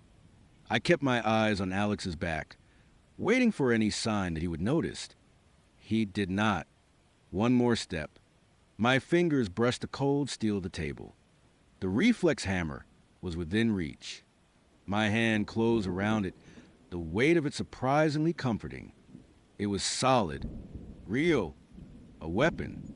I pulled it back, ready to strike, aiming for his head, for the back of his skull. It had to be quick. It had to be decisive. Just as I lifted my arm, Alex paused his humming. He stiffened. He had not turned, but something in his posture changed. He knew. I would not do that, he said, his voice still calm, but with an underlying edge of steel that sent a fresh wave of terror through me. He still had not turned around. How did he know? My arm froze, the hammer poised midair. You are predictable, he continued, still facing the console. The flight response is natural. The attempt to incapacitate the perceived threat, also natural, but ineffective in this scenario. He slowly, deliberately, turned to face me. His eyes were no longer merely analytical. There was a glint in them now, a spark of something darker, something almost triumphant. He had not been absorbed in his work. He had been waiting. You see, he said, taking a step toward me, his hands held open, palms up, as if to show he was unarmed, yet the gesture felt profoundly threatening. I anticipated this. You are a subject of immense value. I would not leave anything to chance. My grip on the hammer tightened, my knuckles white. I was trapped. Again. He took another step, then another. That is a rather crude instrument, do not you think? Not very efficient for data collection. I lunged, not towards him, but past him, towards the open door of the lab, towards a corridor, towards the main apartment. It was a desperate, foolish move, but I could not just stand there. He was faster than I expected. He moved with a startling burst of speed, intercepted me before I could even clear the threshold. His arm shot out, not to grab me, but to block the doorway. I slammed into him, the reflex hammer still clutched in my hand. He did not flinch. His body was solid, unyielding. He grabbed my wrist, his grip like iron, twisting the hammer from my grasp. It clattered to the floor with a dull thud. Then his other hand shot out, not to strike, but to press a pressure point on my neck, just below my ear. A sharp, searing pain shot through me and my vision swam. My legs buckled. Such a waste of energy, he murmured, his voice a low, disappointed sigh. We could have proceeded so much more smoothly. My body went limp. I tried to fight, to scream, but my muscles refused to obey. My mind was screaming, but no sound escaped my lips. He caught me as I fell, supported my weight, not roughly, but with an almost clinical care. He half carried, half dragged me back into the center of the lab, towards that padded chair with its horrifying restraints. My eyes, blurring, saw the surgical tools again, gleaming under the fluorescent lights. I saw the monitors with their strange waveforms. I saw the empty, sterile space, the vault-like door closing silently behind us. He strapped me into the chair. First my wrists, then my ankles. The straps were wide, made of synthetic material that did not chafe, but held me with unyielding strength. My head was cradled in a padded brace, a strap across my forehead. My fingers, even my thumbs, were individually secured. I was completely immobilized. He stood back, adjusting a strap, then another, his movements precise, efficient. He was not breathing heavily. He was not even sweating. He looked as calm and composed as if he were tying his shoes. There, he said, stepping back to admire his handiwork. Much better. Now we can truly begin. He walked over to a nearby console, picked up a small metallic device, and turned back to me. It looked like a specialized electrode, with a thin, needle-like probe. This will allow us to monitor your neural activity in real time, he explained, holding it up for me to see, as if I were a willing participant in a fascinating scientific demonstration. A precise, targeted reading. Do not worry. The initial insertion will be minimal discomfort. A small prick, that is all. My eyes widened in horror. He was going to stick that into my brain. Into my living brain. I tried to shake my head, to scream, to cry, but the head restraint held me firm. Only a low, guttural whimper escaped my throat. He approached, his face serene, almost beatific. He reached for my temple, his touch cold and impersonal. My eyes squeezed shut, bracing for the inevitable. The terror was absolute, consuming. It was not just a fear of physical pain or even death. It was a horror of being utterly, completely helpless, of being reduced to an object, a specimen, a thing to be poked and prodded and dissected. My consciousness, my very self, was about to be violated, exploited, and ultimately extinguished for this monster's twisted curiosity. The faint, clinical scent in the air now seemed stronger, mixed with a coppery tang I could only imagine was the scent of his previous specimens. The silence of the lab was broken only by the hum of the machines and the frantic beating of my own heart. He pressed a device to my skin. I felt the cold metal, then a sharp, searing sting, like a bee sting but deeper, more invasive. My body convulsed against the restraints, but they held fast. A small gasp escaped my lips. Excellent, Alex murmured, pulling back slightly to adjust something on the device. Initial readings are strong. Your unique neurological architecture is already apparent. He was not looking at me, but at a monitor that now displayed a complex array of colored lines and fluctuating patterns. He was excited, like a child with a new toy. The pain subsided, replaced by a dull ache and a terrifying awareness that something was now inside my head. I could almost feel it, a foreign object burrowing into my consciousness. He attached a thin wire from the device to one of the monitors. The lines on the screen danced more intensely. Now, he said, turning back to me, a glint in his eye that promised untold horrors. Let's see what kind of bridge you truly are. He reached for another set of electrodes, these with suction cups, and began attaching them to various points on my scalp. Each one was cold, precise, and utterly dehumanizing. I was no longer a person. I was a diagram, a map, a subject. My mind raced, desperate for any shred of hope, any flicker of an idea. But there was nothing. No escape. No rescue. Just a sterile lab, the cold metal, the hum of the machines, and Alex's chillingly calm face. He picked up a remote control.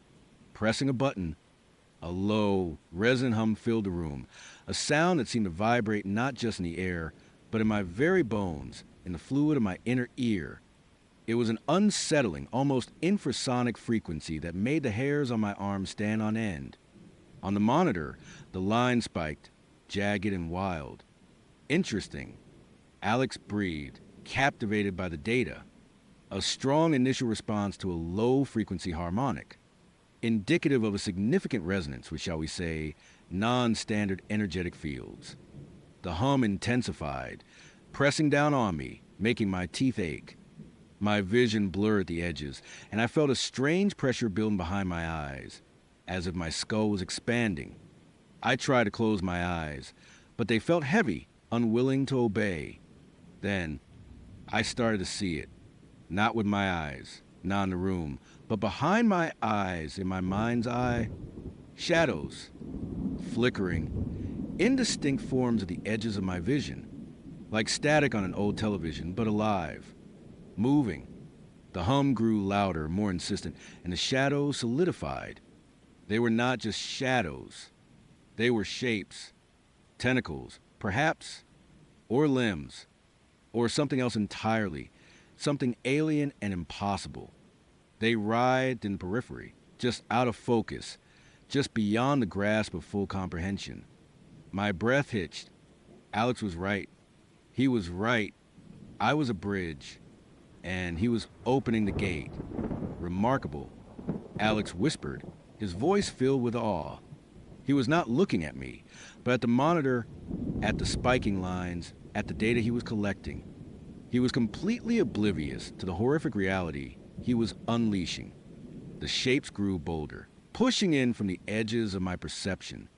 They were dark, fluid, and seemed to possess an impossible geometry. They were not of this world, and they were getting closer. A cold dread, far deeper than any fear I had felt before, enveloped me. This was not just about Alex anymore. This was about something far, far worse. Something he was inviting in. Something he was trying to understand, but clearly did not comprehend the true danger of. The hum reached a crescendo, a deafening roar that vibrated to my entire being. My head felt like it was going to explode. The shapes were all around me now, pressing in, their presence a suffocating weight. I could almost feel their cold, unseen tendrils brushing against my mind. Then a new sensation. A whisper, not with sound, but with thought. A chorus of alien voices, not speaking words, but concepts raw and terrifying, flooding my mind. They spoke of vast, empty spaces, of ancient, hungry things, of realities that would shatter the human soul. And then, I saw it. Not a shadow, not a shape, but a presence. A colossal, formless entity that seemed to fill the entirety of my inner vision. It was vast beyond comprehension, ancient beyond time, and radiating an indifference so profound it was more terrifying than any malice. It was looking at me, not with eyes, but with an awareness that pierced through my very essence. And through me, it was looking at Alex. A sudden, sharp crack rent the air, not from a hum, but from the room itself.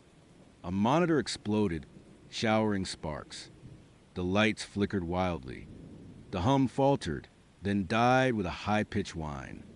Alex cried out, startled, turning from his console. He stared at the ruined monitor, then at the flickering lights, confusion warring with frustration on his face.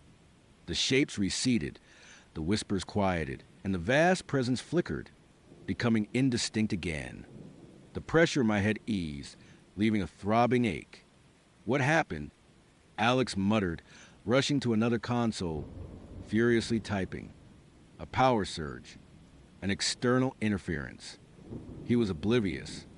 Completely, utterly blind to the true nature of what he had just unleashed and what had just responded. But I was not. I had seen it. I had felt it. And it had seen him. Alex looked up from the console, his expression a mixture of anger and scientific curiosity. The primary power Conwood appears to have overloaded. A minor setback, but inconvenient. He looked at me, his eyes narrowing. Perhaps your bridge is more volatile than I anticipated. He walked towards me, a new device in his hand, a small, intricate box with a dial. We will have to adjust the parameters. A more controlled approach. Perhaps a sedative will help us maintain stability. He was still talking about control. Still talking about stability. He had no idea. As he reached out to adjust the electrode on my temple, a new thought, cold and clear, pierced through my terror. The claw marks in his car. The struggle. The desperate, violent fight against an unseen force. What if it was not a stray animal? What if it was someone else, strapped down, just like me, being used as a bridge? And what if the things that clawed at the interior of his car were not human? The thought was paralyzing. He was not just dissecting human consciousness. He was inviting something else into this world. And that something else had just gotten a glimpse of him. Alex leaned in close, his face inches from mine, his eyes gleaming with renewed focus. "Do not worry," he murmured, a chilling smile playing on his lips. "We are just getting started. The real fun is about to begin." But as he spoke, I saw it, just for a flicker, a momentary shift in the air behind him. A ripple like heat haze, but cold. And in that ripple, for a fraction of a second, I saw a shape, not a full form, but an outline. Something dark and impossibly large, just beyond the visible spectrum. And then it was gone. Alex, however, did not see it. He only saw me, his precious, living bridge. He only saw the data. He reached for the sedative, a syringe already prepared. My nightmare was far from over. In fact, it had just deepened to an unimaginable abyss. I was a puppet on his strings, and he was dancing with forces he could not possibly comprehend. And now, I knew those forces were starting to take notice, not just of me, but of him, and that, in its own terrifying way, was almost a kind of hope. A dark, desperate, terrifying hope that something else might come for him before he finished with me. But what if it came for us both? What if what he had just glimpsed decided to cross the bridge completely? The thought was more horrifying than anything I had imagined, and I was strapped to a chair, completely helpless, as the veil between worlds thinned around me. The world tilted. It was not a dizzy spell, not exactly. It was more like the ground beneath me had dissolved, leaving me floating in a void where gravity no longer applied, and the only anchor was a horrific tableau in front of me. The refrigerator, still humming softly, its interior light casting a sickly yellow glow on the jars. The jars, filled with what I now knew were not just disturbing curiosities, but human remains. A heart, an eye, a brain. The words echoed in my mind, a macabre mantra. Alex stood there, unmoving, his smile gone, replaced by an expression I could not quite decipher. It was not malicious, not overtly. It was something colder, more analytical, like a scientist observing a specimen. And I realized with a sickening lurch that I was the specimen. "You seem surprised," he said, his voice as calm and even as it had been when he was discussing the merits of a good Pinot Noir just hours earlier. The normalcy of his tone was what truly shattered me.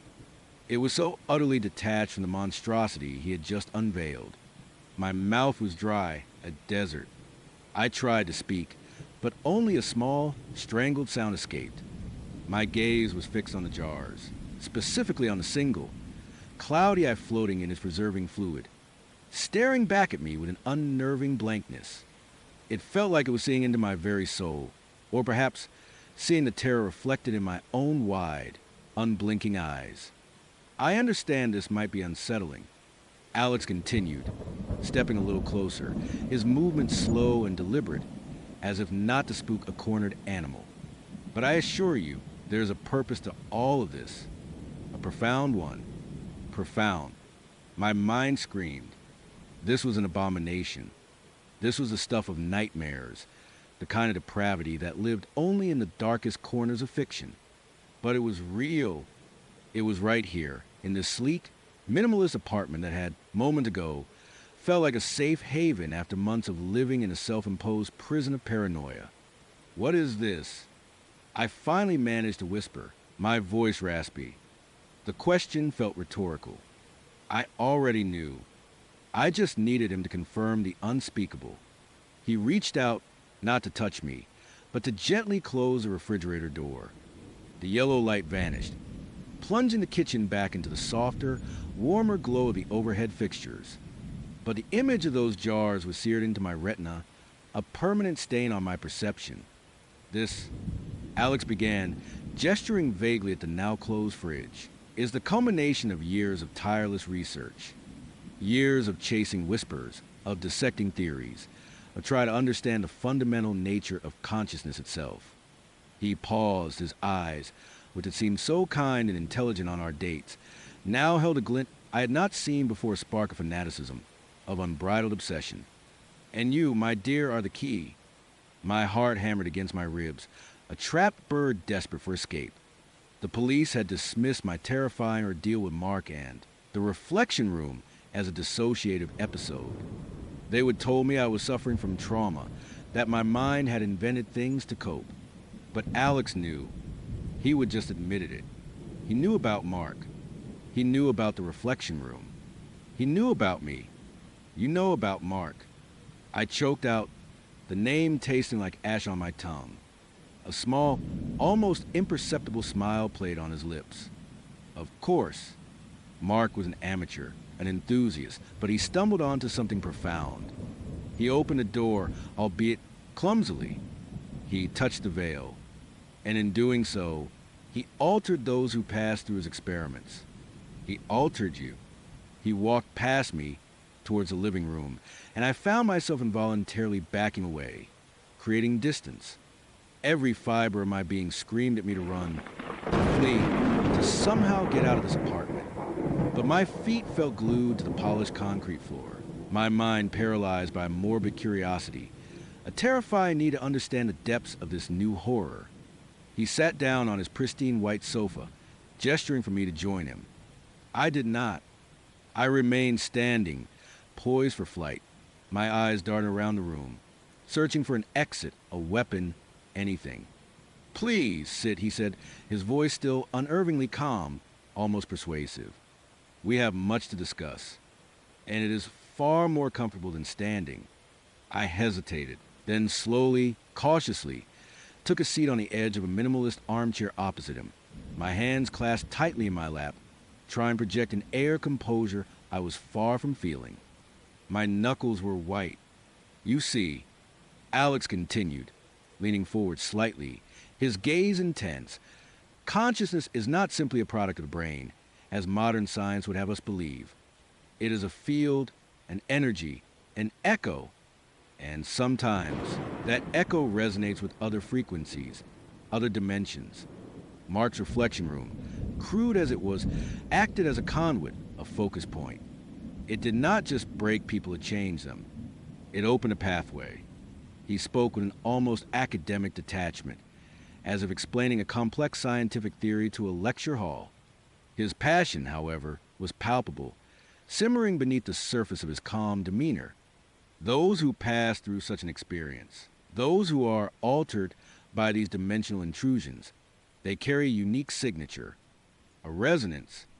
Their consciousness is not just their own anymore. It is expanded. It is touched by something else. He leaned back, a thoughtful expression on his face. And that is what I study. That is what these, he gestured towards the kitchen, R4. My stomach churned. You dissect people who've been through this. The words tasted like bile. He frowned slightly, a hint of disappointment in his eyes. Dissect. Such a primitive term. No, I examine. I preserve. I observe the physical manifestations of these altered states. The brain, for instance, in someone who has experienced a profound dimensional shift, shows subtle but distinct differences at a cellular level. The eyes, they hold residual energies, spectral echoes of what they have witnessed beyond our reality. And the heart is the emotional core, the amplifier of the soul. It is where the resonance is strongest. He spoke of human organs as if they were geological samples, fascinating specimens for study. The sheer coldness of his intellect was more terrifying than any overt threat. It suggested a mind utterly devoid of empathy, driven solely by its own twisted pursuit of knowledge. But how? I asked, my voice barely above a whisper. How do you get these specimens? The word felt vile on my tongue. Alex's gaze sharpened, focusing on me with an unnerving intensity. That, my dear, is where my hunting comes in. I have been tracking individuals like you for years. People who reported inexplicable phenomena, who've had encounters with the truly bizarre, who've been touched by the other side. Mark was one of my most promising leads. He was actively seeking to replicate these events, to force the alteration. A dangerous, but ultimately fruitful endeavor. A chill, colder than any fear I would known before, snaked down my spine. You mean you knew about his reflection room? You let him do it. He shrugged, a casual gesture that made my blood run cold. In a way, yes. His methods were crude, his understanding limited, but the results were undeniable. He created subjects for my study. And when his activities became too public, too risky for my own operations, I ensured his disappearance. A convenient end to a useful tool. He said it so matter-of-factly, as if discussing the disposal of a broken piece of equipment. Mark, the man who had shattered my world, who had driven me to the brink of madness, was just a tool to Alex. And now, I was his next. So, you're saying you killed Mark. The implication hung in the air, heavy and suffocating. Alex chuckled softly, a dry, humorless sound. Killed. No, not in the traditional sense. Let's just say I helped him cross over. He was so eager to understand the other side, so fascinated by its pull. I merely facilitated his final journey. He became a more permanent and rather excellent specimen. My breath hitched. Mark, the monster, was now one of the organs in his fridge. The thought was horrifying, yet a dark, perverse part of me almost felt a grim satisfaction. But that satisfaction was quickly overshadowed by the realization of my own predicament. If he could do that to Mark, what would he do to me? And you have been looking for me. I stated not a question, but a terrified affirmation. Precisely, he confirmed, his eyes gleaming. Your profile, your online activity, the subtle changes in your energy signature. I have been monitoring you since Mark's disappearance. You exhibited all the classic signs of profound alteration. The paranoia, the heightened sensitivity, the lingering dread. It is all part of the process. Your consciousness, my dear, is now a bridge. He stood up and walked over to a sleek, minimalist bookshelf that lined one wall. It held not books, but a collection of what looked like ancient artifacts, strange metallic objects, and what appeared to be intricately carved bone fragments. He picked up a small, obsidian-like stone, perfectly smooth and black, holding up to the light. You see this, he asked, turned the stone over in his fingers. This is a fragment of a focus stone, discovered in a forgotten temple in the Andes. Cultures throughout history have understood these principles. They built conduits, performed rituals, all in an attempt to touch the other. Mark, in his own twisted way, was simply rediscovering ancient knowledge. He put the stone back and turned to face me fully, his expression serious. My goal is not to merely observe. It is to understand, to harness, to control, to bridge the gap safely, consciously. And your unique connection, your altered state, makes you invaluable. A cold dread spread through me, a creeping paralysis that started in my limbs and worked its way to my core. "What do you want from me?" I whispered, the words barely audible. Alex walked slowly back towards me, his eyes never leaving mine. "I want to study you, to understand the full extent of your alteration, to map the changes in your consciousness, to record the resonance, to understand how a human mind can be stretched, twisted, and ultimately expanded by contact with other dimensions." He was close now, too close. I could smell a faint metallic scent on him, something I had not noticed before, masked by the aromas of dinner. It was the smell of preservation, of sterile coldness, of something dead. "And then what?" I asked, my voice trembling. "Do I become another jar in your fridge?" A flicker of something unreadable crossed his face amusement. "Pity? Not necessarily. Not if you cooperate. You see, the process of preservation is a last resort. It is for those who refuse to contribute, who resist the advancement of knowledge, or for those whose alterations are so profound, so unstable, that their physical form can no longer contain the energies they harbor." He paused, his gaze lingering on my eyes. "You, however, are a prime subject, a living bridge, far more valuable alive, for now. For now." The words were a death knell. He reached out, and this time he touched my face. His fingers were cool against my skin, surprisingly gentle, yet the touch felt like a brand. I flinched, but he did not retract his hand. He tilted my chin up slightly, forcing me to meet his gaze. "Yes, for now," he repeated, his voice dropping to a near whisper, a chilling intimacy. "We will conduct a series of observations. Non-invasive at first. Psychological assessments, energy readings, resonance mapping. We will explore the limits of your altered perception. We will push the boundaries of your consciousness." I tried to pull away, but his grip, though gentle, was firm. His thumb stroked my cheek, a gesture that was meant to be comforting but felt utterly predatory. My mind raced, frantically searching for an escape route, a way out of this nightmare. Sarah, my well-meaning friend, who had pushed me into online dating, desperate for me to live again. The irony was a bitter taste in my mouth. I had walked straight into a new kind of death. "I won't cooperate," I said, trying to inject defiance into my voice. But it came out as a weak croak. Alex's smile returned, a slow, unnerving spread across his face.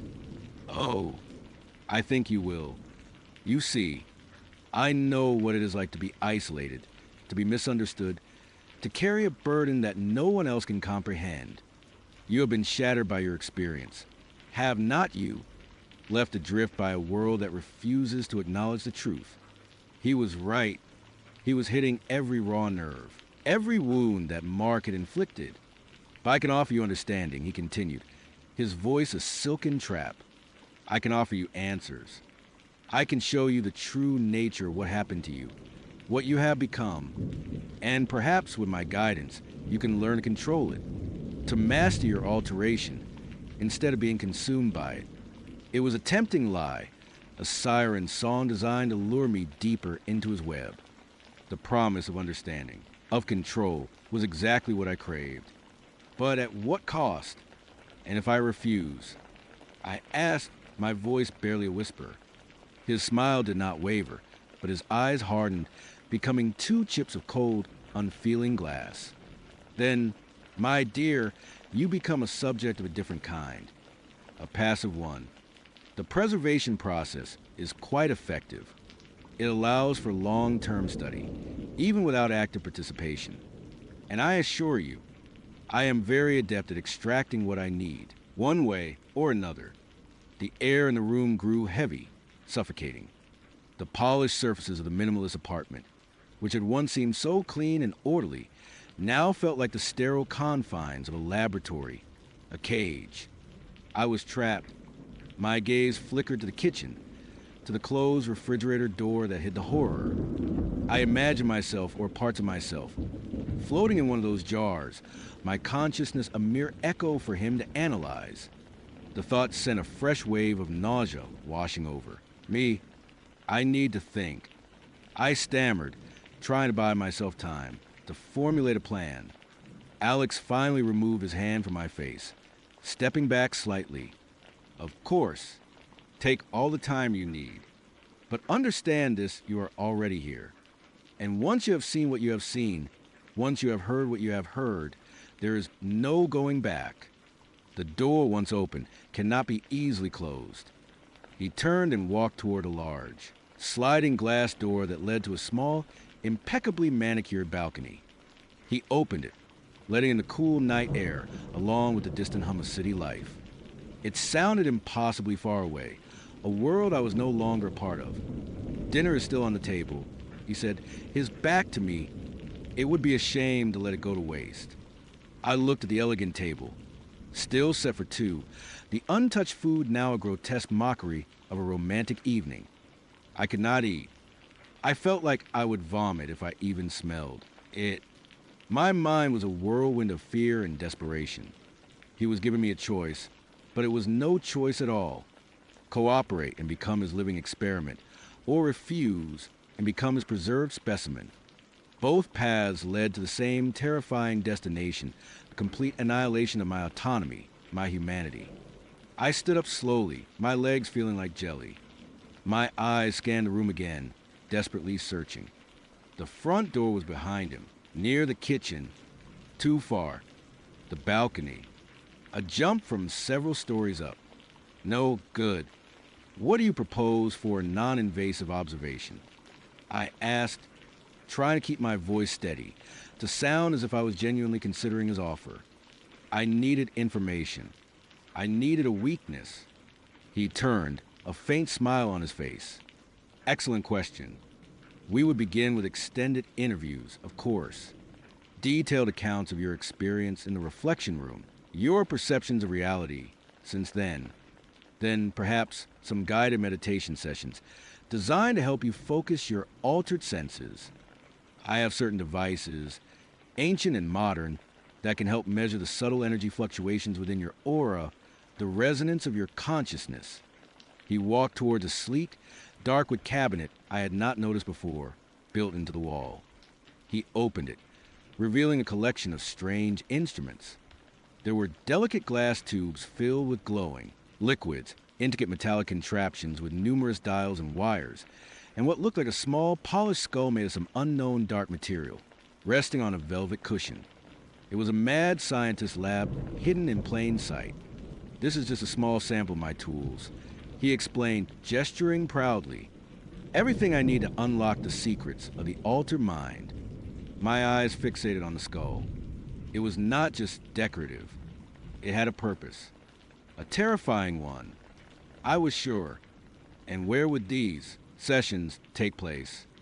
I asked, trying to sound curious, but my voice still trembled. Here, of course, he replied, closing the cabinet. My apartment is perfectly calibrated for such work. Soundproofed, electromagnetically shielded. A perfect sanctuary for delicate research. A sanctuary for him, a prison for me. The realization hit me with the force of a physical blow. There was no escape. Not here. Not now. I felt a cold surge of adrenaline, sharpening my senses. My only chance was to play along, to bide my time, to wait for an opportunity. But what if there was no opportunity?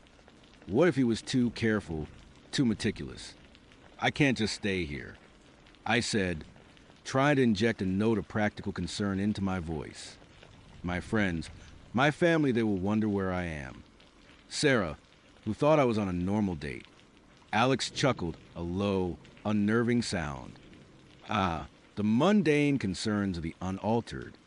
Do not worry about them. I have already taken care of it. A quick text message from your phone, explaining that you are having such a wonderful time you have decided to stay over. A few more over the next few days, describing your sudden need for a retreat, a quiet place to find yourself after your recent trauma. It is quite believable, given your history. Would not you agree? My blood ran cold. He had my phone. He had already started to erase me from the world to make me disappear. He had planned this meticulously from the very beginning, from the moment he matched with me online, from the first boringly normal date. It had all been a carefully constructed trap. My hand instinctively went to my pocket, where my phone usually rested. It was not there. I remembered leaving it on the coffee table when we first came in, a careless act of trust. He must have taken it then, or while I was in the bathroom, or distracted by the food. He had been watching me, observing me, long before I even suspected. A wave of despair washed over me, threatening to drown me. I was truly alone. No one knew where I was. No one would come looking for me, not for a long time. And by then, it might be too late. You are very thorough, I said, my voice flat, devoid of emotion. The fight had drained out of me, replaced by a chilling resignation. It is a necessary quality in my line of work, he said, his smile widening, a chilling triumph in his eyes. He walked back to the dining table and picked up a glass of water, offering it to me. You look pale. You should hydrate. We have a long night ahead. I stared at the glass, then at him. He expected me to drink it, to calmly sit down and eat dinner with him, knowing what he was, what he had done, what he planned to do. The sheer audacity of it, the horrifying casualness, was almost too much to bear. But I took the glass. My hand trembled as I brought it to my lips. The water was cool, refreshing, yet it tasted like ashes in my mouth. I drank it, forcing myself to swallow, to appear compliant. This was my only option now, to play the game, to pretend, to survive.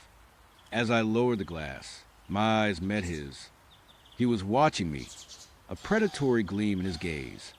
He knew I was terrified. He knew I was trapped, and he reveled in it. Good, he said, a note of satisfaction in his voice. Now, let's talk about your first session. I think we will start with a detailed recollection of the reflection room. Every sound, every sensation, every terrifying image. Do not hold back. The more vivid the memory, the stronger the resonance. And the closer we get to understanding your unique connection to the other side. He sat down at the dining table, gesturing for me to take the seat opposite him. I moved like a robot, my limbs heavy, my mind numb with fear. I sat down, my hands still clasped tightly in my lap, my gaze fixed on the pristine white tablecloth, avoiding his eyes. The apartment, once a symbol of normalcy and a potential new beginning, now felt like a gilded cage. The minimalist decor, which I found so soothing, now seemed stark, clinical, designed to eliminate any distractions from the horrifying work that would take place within its walls. I was no longer just a girl who escaped Mark's reflection room. I was now Alex's newest subject, his living bridge. And the terrifying truth was, I had no idea if I would ever see the outside world again, or if my consciousness, my very soul, would end up as another preserved curiosity in a jar, floating in a yellowish fluid, forever observed by a madman obsessed with the secrets of other dimensions. The horror had only just begun. And this time, there was no one left to save me. It all started, as so many of these things do, with something that felt utterly mundane, normal, a second date. I remember it like it was yesterday, though the truth is, time has become a strange, elastic thing since Alara. But this story, this particular collection of forgotten terror, it still burns with a fresh, cold heat in my mind. Her name, in this story, is not important. Let us just say she was excited. Excited about Mark. He was everything you would want in a second date. Charming, witty, handsome in a rugged, approachable way. He worked as an architect, had a dog named Gus, and made her laugh until her sides hurt. Their first date had been perfect dinner, drinks, easy conversation that flowed like a river. They talked about everything and nothing, dreams and fears, the kind of deep dive that makes you feel truly seen, truly understood. Maybe that is why this particular story resonated so deeply with me. The feeling of being understood, then having that understanding twisted into something monstrous. He would call her 2 days later, his voice warm and inviting. I am having a small dinner party this Saturday. He would said, just a few of my closest friends. I would love for you to come. It is a chance to meet them, and for them to meet you. She would hesitate for a moment, meeting the friends on a second date. It felt a little fast, a little intense. But Mark had such a disarming way about him. He would make it sound so casual, so natural. It is nothing formal. He would reassure her. Just good food, good company. We usually do a potluck, but I am cooking this time. My famous lasagna. She would laugh, a little flutter of excitement in her chest. Lasagna? Huh. You're pulling out all the stops. Only the best for you, he would said, and her heart had done a little flip. She would said yes. Of course, she would said yes. What could possibly go wrong? The Saturday arrived, crisp and clear, the kind of autumn evening that promises cozy warmth and pleasant company. She would spend too long picking out an outfit, settling on a simple but elegant dress that felt just right, not too formal, not too casual. She wanted to make a good impression. She would even practice a few witty remarks in her head, just in case. The nervousness was a good kind of nervousness, the kind that comes with anticipation. Mark lived in a quiet, tree-lined neighborhood, in a charming old house with a well-tended garden. As she pulled up the curb, a warm glow emanated from the windows, and she could hear the faint murmur of voices, a low hum of conversation. She took a deep breath, smoothed her dress, and walked up the stone path, a smile already forming on her lips. She rang the doorbell, and after a moment, the door swung open. Mark stood there, looking even more handsome than she remembered, a welcoming smile on his face. He was wearing a casual button-down shirt, sleeves rolled up, and jeans. He looked comfortable, at home. Hey, he said, his eyes lighting up. Come on in. You look amazing. He stepped aside, ushering her into a brightly lit entryway. The house smelled wonderful, a mix of garlic, herbs, and something sweet, probably a dessert. It felt inviting, domestic. Everything seemed perfectly normal. Everyone's in the dining room, he said, taking her hand and giving it a gentle squeeze. They are excited to meet you. As he led her down a short hallway, the low murmur of voices grew a little clearer. She could hear distinct tones now, though they were all strangely similar in pitch and cadence. Nothing too unusual, just a bit uniform. She tried to shake off the tiny prickle of unease that surfaced. New people, new environment. It was natural to feel a little on edge. They entered the dining room, and the conversation immediately died. For figures were seated around a large, polished wooden table, which was already laden with dishes. They all turned their heads to face her as she walked in. And that is when she saw them. Each of Mark's friends was wearing a mask. Not just any mask. They were identical. Every single one of them. Smooth, pristine white porcelain, perfectly oval, completely featureless except for two small almond-shaped eye holes and a tiny, almost imperceptible slit where the mouth should be.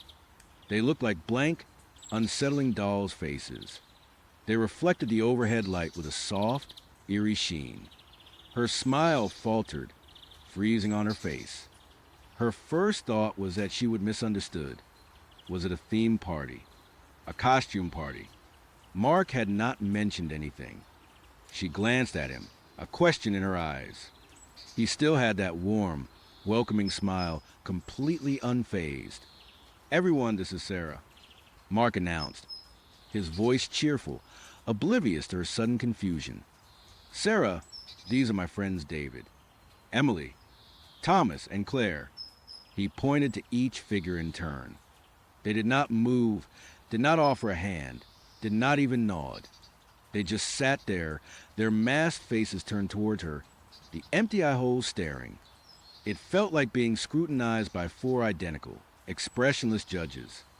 Hi, she managed, her voice a little higher than she intended. She felt a blush creeping up her neck. This was awkward, so incredibly awkward. Nice to meet you all. There was a moment of silence, a long, drawn-out moment where the only sound was the soft hum of the refrigerator from the kitchen. Then, in unison, the four masked figures offered a small, almost imperceptible nod. It was so synchronized, so unnatural, it sent a shiver down her spine. They were a little shy. Mark chuckled, squeezing her hand again, especially when meeting new people. Do not worry, they will warm up. He led her to an empty chair between two of the masked figures, the ones he would call Emily and Thomas. She sat down, tried to appear nonchalant, but her heart was hammering against her ribs. She kept glancing at the masks, trying to make sense of them. They were not scary, not in a monster movie way, but they were profoundly unsettling. The sheer uniformity of them, the complete lack of individual expression, it was like looking at four identical, polished reflections of nothing. So, she began, forcing a lightness into her voice. What is with the masks? Is this a special occasion? She tried to make it sound like a joke, but the question felt stiff, strained. Mark laughed, a hearty, genuine sound that seemed completely out of place in the silent, masked company. Oh, the masks. That is just their thing. A little inside joke, you know. They are big on anonymity, and a bit theatrical. I guess. He shrugged, as if it were the most normal thing in the world. Do not mind them. Just pretend they are not there. Pretend they are not there. How could she pretend they were not there? They were the only thing she could see. She tried to laugh, but it came out as a strangled cough. She looked at Emily, then Thomas. Their masked faces remained perfectly still, perfectly blank. No hint of a smile, no crinkle around the eye holes that might suggest amusement. Just a smooth, featureless porcelain. Mark started serving the lasagna, spooning generous portions onto plates. The aroma was indeed delicious, savory and rich. He passed a plate to her, then to Emily, then Thomas. Each masked figure took their plate with slow, deliberate movement. Their hands, she noticed, were perfectly normal human hands, but the contrast with the utterly blank faces made them seem disconnected. So, Sarah, Mark said, sitting down opposite her, his smile still bright, tell everyone about your work. You mentioned you are a graphic designer, right? She took a deep breath, trying to regain her composure. She forced herself to pick up her fork. Yes, that is right. I work for a small agency downtown. We mostly do branding and web design. She tried to make eye contact with the masked faces, but it was impossible. The eye holes were dark, impenetrable. It felt like talking to a wall. No one responded. No questions, no comments. Just a silent, unwavering gaze of the four masks. Mark, bless his heart, seemed entirely unbothered. He chatted away, asking her questions, making comment about her work, her interests. He was engaging, attentive, exactly as he had been on their first date, but the silence from his friends was deafening. It was like being in a play where only two actors had lines, and the rest of the cast were mannequins. She tried to engage the masked figures again. So, Emily, she said, turning slightly to her left, what do you do? Emily's mask remained perfectly still. No response. Emily's a bit of an artist. Mark interjected smoothly, as if nothing was amiss. Very talented. She prefers to let her work speak for itself. Oh, that is interesting, she said, trying to sound genuinely interested, but her voice felt flat, hollow. What kind of art? Again, silence from Emily. Mark just smiled. This went on for what felt like an eternity. Mark would ask her a question. She would answer, and the four masks would simply listen. Or stare. She could not tell which. She started to notice other things. Their posture was identical, sitting upright, hands resting neatly in their laps when not holding a fork. Their movements, when they did move, were strangely synchronized. When one lifted a fork to eat, the others would follow, a beat later, as if on a slight delay. They chewed slowly, deliberately, the small mouth slits giving no hint of expression. It was like watching a perfectly rehearsed, incredibly unsettling ballet. The lasagna, despite its delicious aroma, tasted like ash in her mouth. She barely ate half of it. Her appetite had vanished, replaced by a churning knot of dread in her stomach. This was not just awkward anymore. This was profoundly wrong. She tried to make light of it again. "You know," she said, forcing a nervous laugh, "I feel like I am at a very exclusive masquerade ball that I was not invited to dress for." Mark smiled. "Oh, do not worry about it. You are perfect just the way you are." It was not a reassuring comment. It felt dismissive, as if her discomfort was trivial, as if she was the one being silly. She watched Thomas, the masked figure to her right, slowly lift a glass of water to his mouth. He drank, and the glass was lowered. His head remained perfectly still. Then, Emily, David, and Claire followed suit, each raising their glasses, drinking and lowering them in the same precise, unhurried motion. It was chilling. "So, how long have you all been friends?" she asked, directing the question gently to the table, hoping someone, anyone, would break the synchronized silence. Mark answered, "Oh, years. We have known each other forever. Since we were all much younger." His tone was casual, but there was a strange, almost wistful quality to his voice. She pressed on, compelled by a morbid curiosity she could not suppress. "And you all met how?" Another pause. The masked figure seemed to lean in almost imperceptibly. Mark took a sip of wine. "We just found each other," he said, his smile still fixed, but now it felt less genuine and more like a mask itself.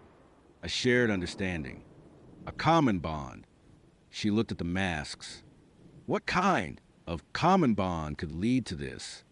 To wearing identical, expressionless faces, sitting in unnerving silence, moving in unison. It felt less like friendship and more like something else. A cult. A performance art piece gone horribly, terribly wrong. The dread solidified in her stomach. Her palms were sweating.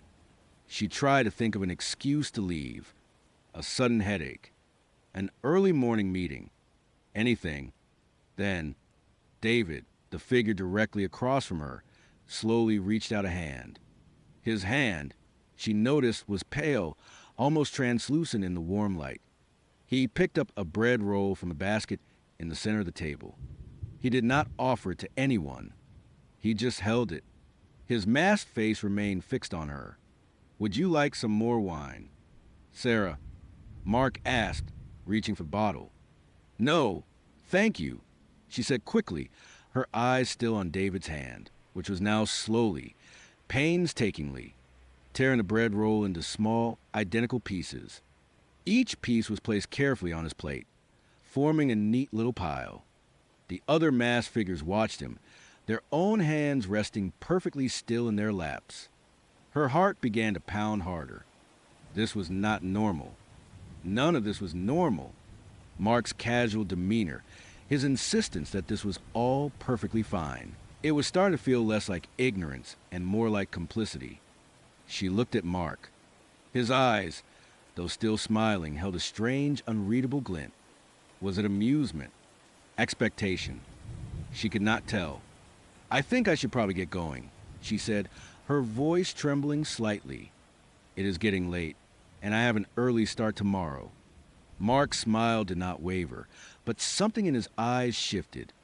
A flicker of something cold. "Oh, already? But we are just getting started. We have not even had dessert yet." "I really should," she insisted, pushing her chair back slightly. The scrape of the wood on the floor sounded shockingly loud in the silent room. As she moved, Emily, the masked figure to her left, also shifted. Just an inch, but it was enough. Her masked face seemed to tilt, just barely, as if observing her with renewed intensity. "Do not be silly," Mark said, his voice still pleasant, but with an underlying edge of firmness she had not heard before. "Stay. We have so much more to talk about." She stood up. "I am sorry. Mark, I really have to go." As she stood, all four masked figures simultaneously pushed their chairs back, the sound a low, synchronized rumble. They rose to their feet, slowly, deliberately, like automatons winding into motion. They were all roughly the same height, the same build. Their clothing, she now noticed, was also identical simple, dark gray tunics, almost like uniforms. She felt a cold wave of pure terror wash over her. This was not a joke.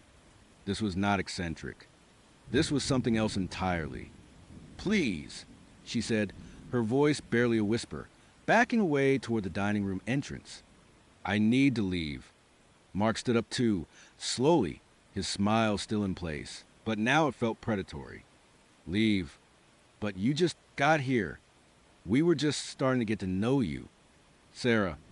The four masked figures began to move. They did not rush. They simply began to circle the table, moving in perfect unison, their blank faces always directed towards her. It was like watching a slow, inevitable tide coming in. Their footsteps were soft, almost soundless on a rug. She stumbled back, knocking into the hallway wall. Her breath hitched in her throat. "What do you want?" she whispered, her eyes darting from one mask to another, searching for something, anything, human underneath. Mark took a step towards her. "We want understanding," he said, his voice dropping to a low, resonant tone that sent chills down her spine. "To truly know a story, you have to become a part of it. Do not you think?" His words echoed Alara's, a chilling familiarity that struck me then and still does now. To truly know a story, you have to become a part of it. The masked figures continued their slow, deliberate approach, closing the circle. The eye holes seemed darker now, deeper, like empty voids. She could almost feel their gaze, cold and heavy, pressing down on her. She did not wait. She turned and bolted. She did not know where she was going, just that she had to get out. She heard Mark's voice behind her, no longer pleasant but a low, guttural growl. "Sarah, come back." She fumbled for front door, her hands shaking so violently she could barely grasp the doorknob. The house, which had seemed so inviting just an hour ago, now felt like a suffocating trap. She heard the soft, synchronized thud of footsteps behind her, quickening. Finally, the knob turned. She yanked the door open and burst out into the cool night air, gasping. She did not look back. She just ran. Down the path, onto the sidewalk, her heels clattering, her breath ragged in her chest. She did not stop until she reached her car, fumbled with the keys, her fingers numb with terror. She scrambled inside, locked the doors, and slammed the car into reverse, peeling away from the curb without a second glance. She drove, not knowing where she was going, just needing to put as much distance as possible between herself and that house, those masks. Mark's chilling smile. She never went back. She never called the police, knowing how insane she would sound. My date's friends were all wearing identical masks and moved like robots, and then they tried to surround me. Who would believe her? They would probably think she was the one who was crazy. But the image of those masks, those blank, porcelain faces, the identical, unblinking eye holes, it stayed with her. It burrowed deep into her mind, a cold, silent horror that never truly faded. She saw them in her nightmares, sometimes just floating in the darkness, sometimes slowly approaching her bed. She saw them in crowds, a flicker of white in her peripheral vision that made her heart leap into her throat. She knew, with a certainty that chilled her to the bone, that she had stumbled into something ancient, something unspeakable. She had almost become one of their forgotten truths, a story for their collection. And now it is my story, too. I found it, you see, or rather it found me. This echo of terror, this shard of a life shattered by an encounter with the unnatural. It is another piece in the vast, horrifying tapestry I am now bound to. The feeling of those blank, staring eyes, the synchronized movements, the chilling words Mark spoke about knowing a story they resonate with a horrifying familiarity. They are part of my collection now. And just like the others, it burns inside me a cold, undeniable truth. The horror, I have come to learn, never truly ends. It just finds new vessels. You know, I have always been one of those people who believes in finding the good in everything. I am an optimist, or at least I try to be. I work a pretty standard 9 to 5, live in a decent little apartment, and have a few good friends. My life is not exactly a roller coaster of excitement, but it is mine, and I have always felt pretty content with it. The only real thing missing, if I am being honest, was a partner. Someone to share those quiet moments with, someone to laugh with on a Friday night, someone to just be with. So, like pretty much everyone else these days, I dipped my toes into murky waters of online dating. Swiped left, swiped right, endured a few truly awkward coffee dates that felt more like job interviews. It was a grind, but I kept telling myself that eventually I would find someone decent. Someone who was not just looking for a casual fling. Someone who could hold a conversation without constantly checking their phone. Then, I matched with Mark. His profile picture was a headshot, well lit, showing a guy with kind eyes and a really genuinely nice smile. He had a strong jawline, a bit of stubble that looked intentional, and a clean-cut haircut. His bio was short, witty, and did not scream red flag. He said he was an architect, loved hiking, and was looking for something real. Sounded promising, right? We exchanged a few messages, and his replies were prompt, thoughtful, and even made me chuckle a couple of times. He seemed genuinely interested in what I had to say, which, believe me, is a rare commodity in the online dating world. After about a week of texting, we decided to meet up for dinner. I picked a cozy Italian place downtown, one of those spots with dim lighting and checkered tablecloths that feels intimate but not overly romantic. I arrived a few minutes early, because that is just how I am, and took a seat, trying to calm the usual first date jitters.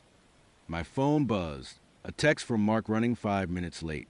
Sorry, be there soon. I appreciated the heads up. When he walked in, he was exactly like his pictures, if not better. Taller than I expected, with a confident but not arrogant stride. He spotted me, and that smile, the one from his profile, immediately lit up his face. He apologized again for being late, his voice a smooth baritone, and slid into the seat opposite me. We ordered drinks, and the conversation flowed easily. We talked about our jobs, our favorite travel destinations, our shared love for cheesy horror movies. He was charming, attentive, and genuinely funny. I found myself laughing a lot, feeling that familiar flood of excitement that tells you, hey, this might actually go somewhere. He had a way of looking at me when I spoke, like he was truly absorbing every word, and it made me feel seen, understood. But it was during one of these moments, when I was mid-sentence, talking about a particularly disastrous camping trip I would taken, that I first noticed it. I paused to take a sip of water, and Mark, who had been laughing along with my story, just kept smiling. Not a little polite smile, but the full, wide grin he would greeted me with. His eyes were still fixed on me, but the smile, it did not change. It was like a photograph. I brushed it off. Nerves. I thought, maybe he is just a naturally happy person. Some people just have a perpetually cheerful disposition. I continued my story, and he resumed nodding, interjecting with appropriate comments, still, always, smiling. Later, when the waiter came to take our order, Mark gave him his usual cheerful, unwavering smile as he rattled off his choice. The waiter, a young guy who looked perpetually bored, did not seem to notice anything out of the ordinary. Maybe it was just me. Maybe I was overthinking it. As the evening wore on, though, it became harder to ignore. During any lull in conversation, when he was just listening to me, or looking around the restaurant, or even just taking a bite of his pasta, that smile remained. It did not soften, did not fade, did not shift into a more neutral expression.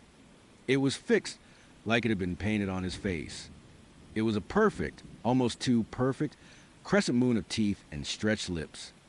I tried a little experiment. I told him about my grandmother, who had recently passed away, a genuinely sad story. I watched his face, expecting a flicker of sympathy, a slight down into the corners of his mouth, a softening of his eyes. Nothing. The smile stayed exactly where it was. His eyes, though, they still looked kind, still seemed to register my sadness, but his mouth was a cheerful, unwavering grin. It was unsettling. It felt like a disconnect, like two separate parts of his face were operating independently. By the end of the night, despite the otherwise pleasant conversation, I felt a strange chill creeping up my spine. When he walked into my car, still smiling, and leaned in to give me a polite kiss on the cheek, that smile was still there up close, unnervingly constant. It felt less like a genuine expression of warmth and more like a permanent fixture, an unremovable mask. He said he had a great time and hoped to see me again. I mumbled something agreeable, got in my car, and drove away. The image of that unchanging smile burned into my mind. For the next few days, I found myself thinking about it a lot. I tried to rationalize it again. Maybe it was just his natural resting face. Some people have a resting bitch face. Maybe he had a resting happy face. But that did not feel right. It was too wide, too expressive for a resting face. It was an active, engaged smile, just frozen. I even tried to replicate it in the mirror. It felt unnatural, my cheek muscles aching after only a few seconds. How could he maintain it so effortlessly? He texted me the next day, asking for a second date. I hesitated. My gut was screaming, run, but my rational brain, the part that wanted to believe in the good, argued back. He was charming, smart, attractive. Maybe I was being shallow, judging him for something so trivial. Maybe it was just a quirk, something I would get used to. I told myself to give him another chance. Everyone deserves a second chance, right? Especially if the only red flag was an unusual smile. We decided on a casual walk through botanical gardens. It was a beautiful Saturday. The sun was out and the flowers were in full bloom. A perfect setting for a relaxed afternoon. Mark arrived, and sure enough, that smile was already in place. As we strolled along the winding paths, admiring the vibrant colors, the conversation flowed just as easily as it had on our first date. He talked about his work, about the intricate designs of the conservatory we were walking through, and I found myself genuinely engaged. But every time I glanced at him, every time there was a lull in our chatter, there it was, that smile, unwavering, unchanging, whether he was listening intently to me, describe my cat's latest antics, or simply looking out at the koi pond. His face was locked in that wide, pleasant grin. It started to feel less like a smile and more like a display, like something he wore. I could not help but test it again. I told him about a frustrating work situation, a truly annoying client who had made my life hell for weeks. I described the stress, the sleepless nights, the sheer exasperation. His eyes remained empathetic, his head tilted slightly in a gesture of understanding, but the smile never faltered. It was like watching a perfectly animated character in a movie whose facial expression was programmed to be perpetually happy, no matter the context. It felt wrong. Deeply, fundamentally wrong. I started to feel a prickle of fear. This was not just a quirk anymore. This was something else. I remembered a documentary I would seen once about serial killers, how some of them presented a perfectly normal, even charming, facade to the world. A mask. Was this his mask? I tried to be subtle. Mark, I said, trying to keep my voice light. You know, you have a really great smile. It is so constant. He chuckled, a warm, genuine sound that did not quite match the fixed expression on his face. Thanks. Sarah, he said, and the smile, if anything, seemed to widen infinitesimally. I guess I just try to be happy. Life's too short not to, right? right? I agreed, but my stomach was churning. It was not an answer. It was a deflection. He did not acknowledge the constancy of it, just the happiness it supposedly conveyed for the rest of the walk. I found myself increasingly distracted, my eyes constantly drawn to his mouth. I watched his eyes for any sign of change, any shift that might betray a different emotion, but they seemed to reflect only the polite interest and warmth that his smile promised. It was like looking at a beautifully crafted automaton. The movements were fluid, the conversation intelligent, but there was a deep, underlying disconnect. When we stopped for coffee, I made a point of watching him interact with the barista. He ordered his drink, made a polite comment about the weather, and throughout the entire exchange, that smile remained firmly in place. The barista, a young woman with tired eyes, did not bat an eyelid. It was like everyone else saw it as perfectly normal, and I was the crazy one. That night, I could not sleep. The image of Mark's unfading smile kept replaying in my mind, each time feeling more sinister than the last.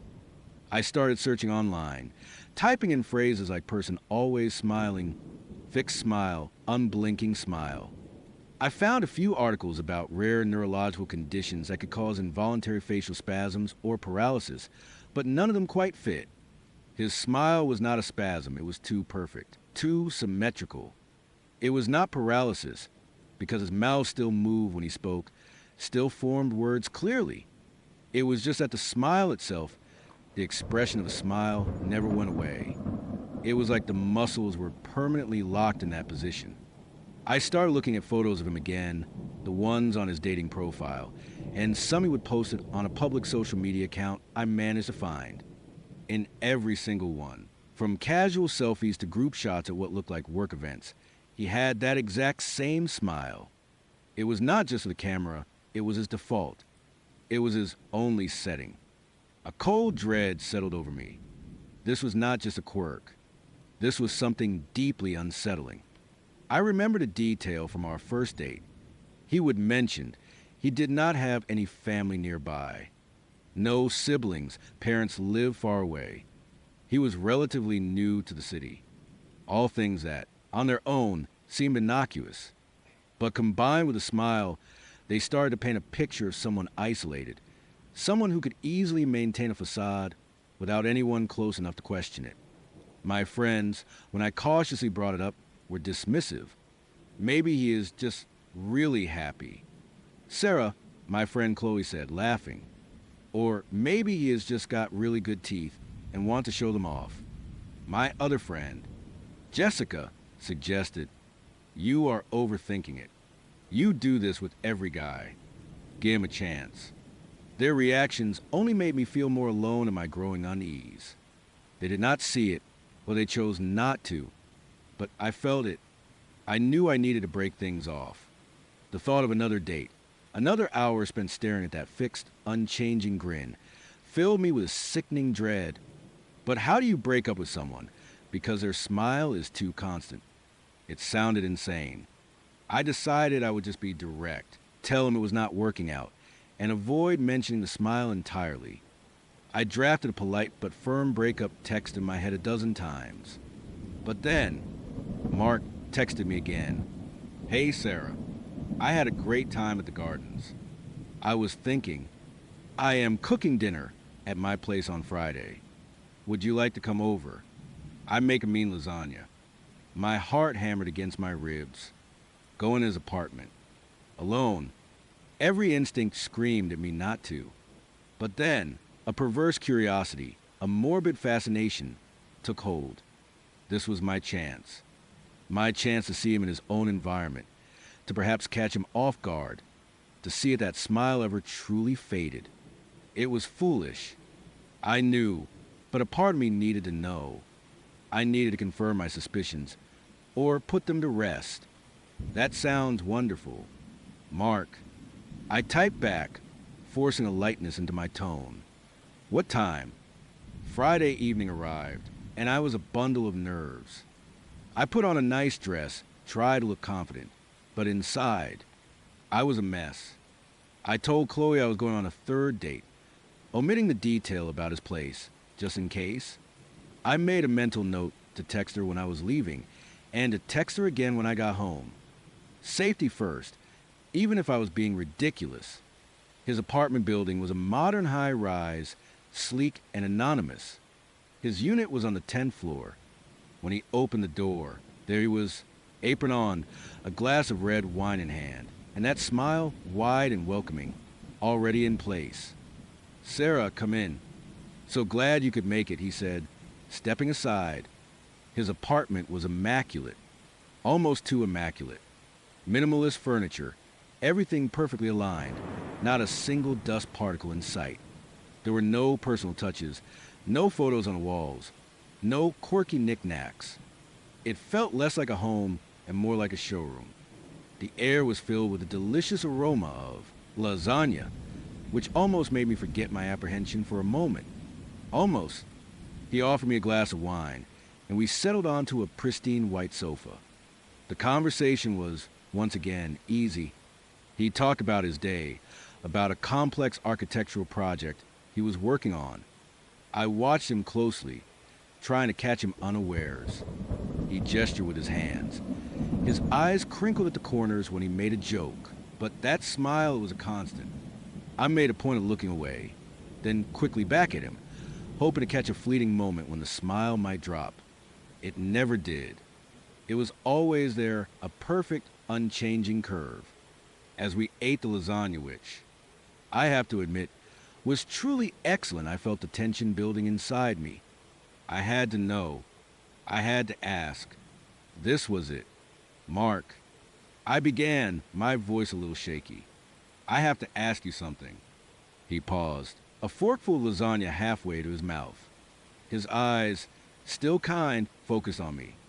And the smile, of course, was still there. "Anything." "Sarah," he said, his voice even. "Your smile." I blurted out, unable to hold it back any longer. It is always there. Even when you are not talking or laughing, it never fades. Why? The air in the room seemed to thicken, to hum with an unspoken energy.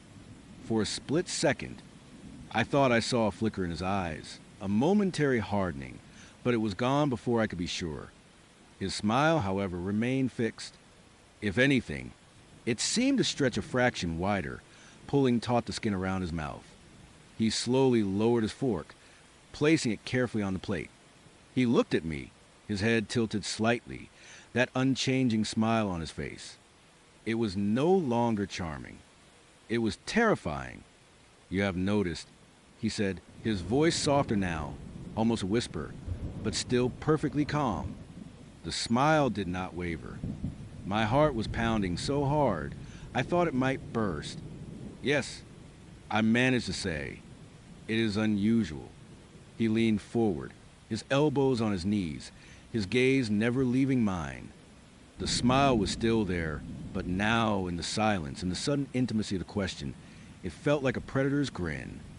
It was no longer friendly, it was menacing. "Most people do not notice," he continued, his voice still that unsettling whisper.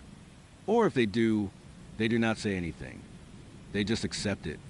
But it is not normal." "Mark," I said, my voice barely audible. I felt a cold knot of fear tightening in my stomach. He chuckled again, a low, rumbling sound that somehow made the smile seem even more grotesque. "Normal? What is normal? Sarah, is it normal to hide your true feelings? To put on a different face for every occasion? To pretend to be happy when you are not, or sad when you do not really care?" He paused, his eyes still locked on mine, and that smile, oh God, that smile. It was so wide now it seemed to pull his cheeks up towards his temples, creating deep, unnatural creases around his eyes. It looked painful. "This," he said, gesturing vaguely to his face with one hand, "this is my truth. This is how I feel. Always. I am always amused." The word hung in the air, amused. It was not happy. It was not content. It was amused, and the way he said it, it sent a shiver of pure terror down my spine. What could possibly be so amusing, so constantly amusing, that it would lock his face into that unchanging grin. Amused by what? I whispered, my voice trembling. His eyes, which had seemed kind before, now held a chilling, detached glint. He looked at me, and his smile, somehow, stretched even further, revealing more of his perfectly white teeth. It was a smile that no longer conveyed warmth or friendliness. It conveyed something predatory, something utterly alien. By everything. Sarah, he said, his voice still soft, but with an undercurrent of something cold and sharp. By the little absurdities, the vulnerabilities, the predictable patterns of human behavior. By the way people try so hard to hide what they really are. While I just am, he stood up slowly, never breaking eye contact, never letting that smile falter. He walked towards me, and I instinctively recoiled, pushing myself back into the plush cushions of the sofa. My heart was pounding like a drum solo. My mind screamed at me to run, to scream, to do anything. But I was frozen, mesmerized by the horrifying perfection of that smile. "You are afraid," he observed, his voice still calm, almost academic. "That is amusing, too. The way fear contorts your face, the way your eyes widen. It is a fascinating study."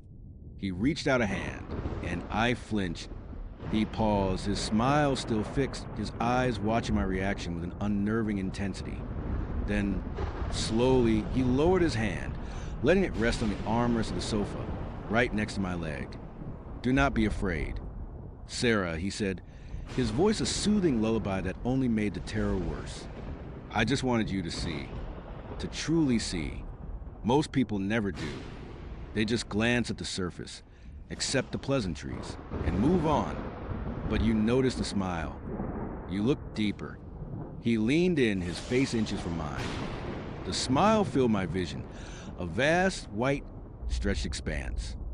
I could see the tiny lines at the corners of his eyes, the slight sheen of sweat on his forehead. But the smile itself was an impenetrable wall. "And now that you have seen it," he whispered, his breath warm on my face, "you understand, do not you? You understand that some things, once seen, can never be unseen." He straightened up, and I scrambled off the sofa, stumbling backwards, my hands outstretched as if to ward him off. He simply watched me, his smile never wavering, his head tilted slightly, like a curious observer at a play. "I have to go." I stammered, my voice barely a squeak. I darted toward the front door, fumbling with the lock. My hands were shaking so badly I could barely turn the deadbolt. "Of course," he said from behind me, his voice still perfectly calm, perfectly polite. "Thank you for dinner. Sarah, I truly enjoyed our conversation." I finally managed to unlock the door, yanked it open, and fled. I did not look back. I ran down the hallway, pushed the elevator button frantically, and when the doors opened, I practically dove inside. My fingers mashed the lobby button, my breath coming in ragged gasps. As the elevator descended, I caught a glimpse of my reflection in the polished steel doors. My face was pale, my eyes wide with terror, my mouth open in a silent scream. And in that moment, for the briefest, most horrifying instant, I thought I saw it. A faint, almost imperceptible curve at the corners of my own mouth. A tiny, nascent smile mirroring the one I had just escaped. I squeezed my eyes shut, shaking my head violently, trying to banish the image. It was just my imagination. It had to be. I made it home, slammed the door shut, and locked every lock. I called Chloe, my voice hoarse with tears, and tried to explain everything. She listened patiently, but I could tell from her tone that she still thought I was overreacting. "He just sounds like a weirdo." "Sarah," she said, try and be reassuring. "You dodged a bullet. Just block him and move on." But I could not. I could not move on. That night, I did not sleep. Every shadow of my apartment seemed to twist into the shape of a smile. Every creak of the floorboard sounded like his quiet chuckle. In the days that followed, I tried to pick up the pieces of my life. I blocked Mark's number, deleted the dating app, and tried to forget. But the smile, that unfading, chilling smile, was permanently etched into my memory. It appeared in my nightmares, a vast, white grin floating in the darkness, always watching, always amused. I started seeing it everywhere, on strangers in the street, on mannequins in shop windows, in the reflection of my own face when I was not paying attention. A trick of the light, I told myself, a byproduct of my trauma, but it felt more real than that. It felt like a contagion, a creeping horror that had burrowed its way into my mind. One evening, a few weeks later, I was walking home from work, lost in my thoughts. I passed a bus stop, and through the darkened glass, I saw a familiar figure sitting on the bench. My blood ran cold. It was Mark. He was sitting perfectly still, hands clasped in his lap, staring straight ahead at nothing in particular. The streetlights cast long shadows, but even in the dim light, I could see it. That smile, wide, unwavering, fixed. He was not talking to anyone, was not looking at anything specific. He was just sitting there, perpetually amused. He did not seem to notice me. He did not move. He just sat, a statue of perpetual, unnerving cheer. I ducked behind a parked car, my heart hammering. I watched him for a long, agonizing minute. He did not budge. He just sat, his face locked in that same perfect, terrifying grin. He could have been waiting for a bus, or he could have been waiting for me. I had no way of knowing. I took a circuitous route home that night, my mind racing. He knew where I lived, of course. He would drop me off after our first date. He had not just appeared there randomly. He was there, watching, amused. I have not seen him since that night, not directly. But sometimes when I am alone in my apartment, in the quiet hours of the night, I swear I can feel it. A presence, a pair of unseen eyes, watching me from the shadows. And when I look in the mirror, sometimes, just sometimes, I catch a glimpse of it. A faint, almost imperceptible curve at the corners of my own mouth. A tiny, nascent smile mirroring the one I had just escaped. And I wonder, truly wonder, if I ever really escaped at all. Or if, like him, I am just starting to become amused. You know, after what happened with Mark, I thought I was done with dating. For a long time, the idea of letting anyone new into my life, especially a stranger from an app, felt like inviting a wolf into the fold. The memory of his eyes, that chilling smile, and those grotesque little faces, it carved a permanent scar into my psyche. I would wake up in a cold sweat, convinced I could still hear his voice, mocking me, predicting my every move. The police, bless their hearts, have been sympathetic, but ultimately useless. Mark, the respectable architect, had vanished without a trace, leaving me to grapple with a horror no one else seemed to believe. My friends, especially Sarah, were amazing. They helped me pick up the pieces, encouraged me to go to therapy, and slowly, painstakingly, coaxed me back into the world. After a year, the raw edges of my fear had dulled, replaced by a constant, low hum of anxiety. But life, as they say, goes on. And eventually, the loneliness started to gnaw at me. I missed the simple things, shared laughter, a comforting presence, the easy intimacy of a relationship. So, against my better judgment, with a healthy dose of trepidation, I decided to dip my toes back into the dating pool. Tinder. Again. Foolish, maybe, but I figured I was older, wiser, and certainly more cautious. That is how I met Alex. His profile picture showed a kind smile, a slightly rumpled head of dark hair, and intelligent eyes. He was an engineer, which sounded stable and, frankly, boring enough to be safe. We chatted for a few days, and he seemed genuinely sweet, a little self-deprecating, and surprisingly funny. He did not try to rush things, did not immediately start talking about meeting up. He asked about my day, listened to my answers, and shared snippets of his own life that felt authentic. He was, in a word, normal. And after Mark, normal was exactly what I desperately needed. Our first date was at a cozy little Italian place downtown. I arrived early, heart thumping in nervous rhythm against my ribs, ready to bolt at the first red flag.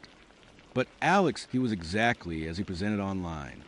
He was a little taller than I expected, with an easy laugh and a genuine interest in what I had to say.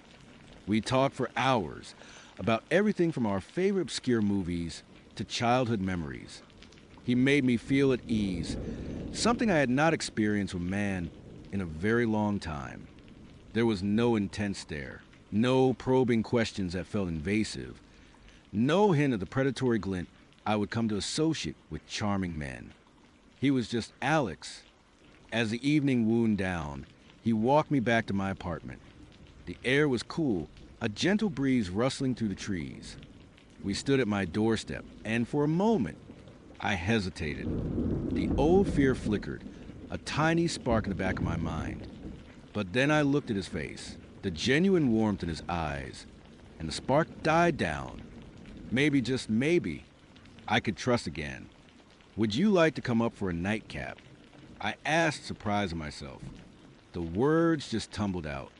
He smiled, that same kind, slightly shy smile. I would love to. We went inside. My apartment, usually a sanctuary, suddenly felt exposed. I busied myself making drinks, a glass of wine for me, a beer for him. We settled onto the couch, the conversation flowing easily again. The comfortable silence that occasionally fell between us was not awkward, it was companionable. I found myself relaxing, truly relaxing, for the first time in what felt like forever. After about an hour, Alex excused himself to use the bathroom. "Be right back," he said, pushing himself up from the couch. He walked down the short hallway, turning left into the bathroom, and I heard the faint click of the door closing. I took a sip of my wine, a small smile playing on my lips. It was good. This felt good. I glanced toward the hallway, my eyes idly tracing the path he would taken. The hallway light was on, casting a soft glow. And that is when I saw it. On the wall, just past the bathroom door, where the hallway met the living room, was a shadow. Dark, distinct, perfectly outlined. It was a shadow of a man standing, his profile facing away from me, towards the bathroom. My breath hitched. My mind, still a little fuzzy from the wine and the relief of a good date, struggled to process what I was seeing. He had just gone into the bathroom. The door was closed. How could his shadow still be there? I blinked hard. Maybe it was a trick of the light. The hallway light, the lamp in the living room, the angle of the window. My logical brain scrambled for an explanation. I shifted slightly on the couch, trying to change my perspective. The shadow did not move. It remained fixed on the wall, a silent, unmoving silhouette. It was too dark, too solid, to be a mere trick of the light. It looked like it had been painted there, a flat, two-dimensional cutout. A prickle of unease started at the back of my neck. I told myself I was being paranoid. Mark had left me hyper-vigilant, seeing monsters in every shadow. This was nothing, just a weird optical illusion. Then, I heard the flush of the toilet, followed by the sound of water running in the sink. The bathroom door opened. Alex walked out, his steps light and easy. He turned into the living room, a pleasant smile on his face. As he emerged, the shadow on the wall vanished. Not faded, not dissolved, but simply gone. One moment it was there, stark and black, and the next, it was not. It was as if someone had simply erased it. My heart gave a jolt. I must have imagined it. The wine, the late hour, my own overactive imagination, still scarred from past trauma. I forced a smile as Alex sat back down, picking up his beer. "Everything all right?" he asked, a touch of concern in his voice. "Oh yeah, just zoning out." I lied, trying to sound casual. "Long day." He nodded, accepted my answer without question. We talked for a little while longer, but the easy warmth of the evening had been subtly replaced by a faint chill. I kept glancing at the hallway wall, but there was nothing there now. just a plain cream color paint. Soon after, Alex said his goodnights. He kissed me lightly on the cheek, promised a text, and left. As the door clicked shut behind him, I leaned against it, a shiver running down my spine. The apartment felt strangely empty, yet also watched. I tried to shake it off, telling myself it was just my old anxieties resurfacing. The next day, Alex texted, asking me out again. I hesitated. Part of me wanted to say no, to retreat into my shell. But another part of me, the part that craved normalcy, urged me to give it another shot. Maybe I really had imagined it. Maybe I was projecting my fear onto an innocent situation. I agreed to a second date. We decided on a casual dinner at a new bistro. The restaurant was lively, bathed in warm, dim lighting. As we chatted, I found myself studying Alex more closely. He was still charming, still kind, but I felt a new layer of scrutiny in my gaze. I watched his movements, the way the light caught his hair, the way his eyes crinkled when he laughed. And I watched for his shadow. The bistro had several lamps and sconces, casting multiple shadows. It was a chaotic dance of light and dark, but I could not shake the feeling that one of them was different. Too dark, too still. I would catch a glimpse of what looked like his shadow on the wall behind him, even when the light source clearly indicated it should be elsewhere. I would blink, look again, and it would be gone, or blended seamlessly with the other shadows. My paranoia was getting the better of me. I decided I needed to stop. This was unfair to Alex, and it was certainly not healthy for me. I forced myself to focus on our conversation, to laugh at his jokes, to genuinely engage. And for a while, it worked. The evening passed pleasantly enough. But then, as we were leaving, walking out into the brightly lit street, it happened again. A street lamp directly overhead cast our shadows in front of us. Alex was a few steps ahead, reaching for his car door. His shadow stretched long and thin on the pavement. And then, for a split second, I saw another shadow, just to the left of his, identical in shape, but slightly fainter, moving with subtle, independent sway. It was like a double exposure, a ghostly echo. My blood ran cold. I stopped dead in my tracks. Alex turned, seeing me frozen. Everything okay? I forced a laugh, a hollow, shaky sound.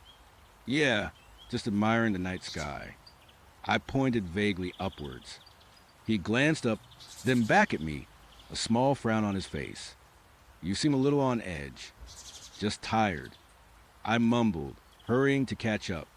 The second shadow was gone, swallowed by the darkness or simply my own terrified imagination. But I knew, deep down, I had not imagined it. Not this time. Over the next few days, the incidents became more frequent, more distinct. I started seeing his shadow when he was not even there. I would be in my apartment, alone, reading a book, and a flash of movement would catch my eye. On the wall, near the hallway, a familiar silhouette. It would appear and disappear in the blink of an eye, a fleeting, dark presence that made the hairs on my arms stand on end. I started to feel a constant chill in my apartment, even with the heat on. The air felt heavy, oppressive, as if something was slowly draining the warmth and light from a room. I felt watched constantly. My sleep became restless, plagued by nightmares of formless, creeping darkness. I tried to rationalize it all away. Stress, fatigue, PTSD from the Mark incident. My therapist had warned me about hypervigilance, but the sheer consistency of these sightings, the growing sense of dread, screamed that this was something else entirely. I started doing what any terrified person in the digital age does. I Googled. Shadows moving independently, lingering shadows, shadow people. Most of what I found was pure fiction, urban legends, or psychiatric explanations. But then I stumbled upon a few obscure forums, tucked away in the darker corners of the internet, where people shared similar experiences. They spoke of parasitic shadows, entities that feed on light and life force, doppelganger shadows. The stories were vague, often dismissed as folklore delusion, but few details resonated with a terrifying clarity. They mentioned the feeling of being drained, a cold presence, and the shadow's ability to mimic its host. The idea that Alex was not just a normal guy, but somehow involved with this thing, terrified me. Was he aware? Was he a victim? Or was he something far more sinister? I decided I needed to observe him more closely. Our third date was a coffee shop. I made sure to pick a place with bright, natural light. As we talked, I subtly watched his shadow. It was there, on the floor, under his chair, a normal, expected shadow. But then, as he reached for his coffee cup, his actual hand moved, but the shadow of his hand seemed to hesitate, to lag for a fraction of a second before mimicking the action. It was so subtle, so brief.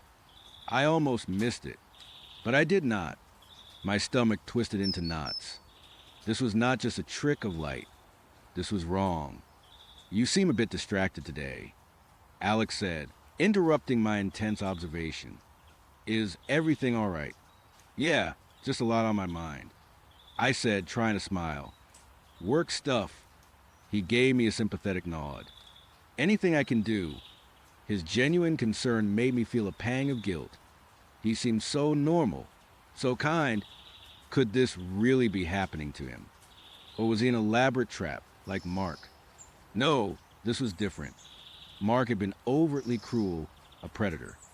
Alex was oblivious, or a victim. I could not bring myself to confront him directly. How do you ask someone, hey, does your shadow have a mind of its own? He would think I was crazy. But I knew I could not ignore it anymore. I needed answers. I started looking into Alex's past, using the few details I knew. His name, his profession, the town he said he grew up in.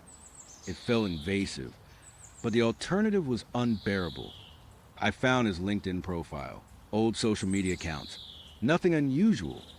He seemed to have a perfectly normal life, a few friends, a stable career. Then, buried deep in an old local newspaper archive from his hometown, I found a small article.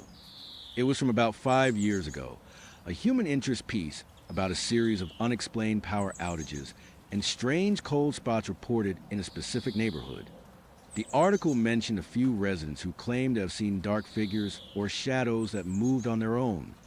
The reports were dismissed by the police as mass hysteria, but one detail caught my eye. A young man, a resident of that neighborhood, had gone missing during that period. His name was Alex. Not my Alex, but a different Alex, same first name, different last name. The article said he was found a few days later, disoriented and suffering from hypothermia, with no memory of what happened. He had apparently wandered off. A chill, not from the apartment, but from deep within me, spread through my veins. It was too much of a coincidence. A neighborhood with shadow sightings, a missing Alex, and my Alex, who now seemed to have a rogue shadow. I decided to try a different approach.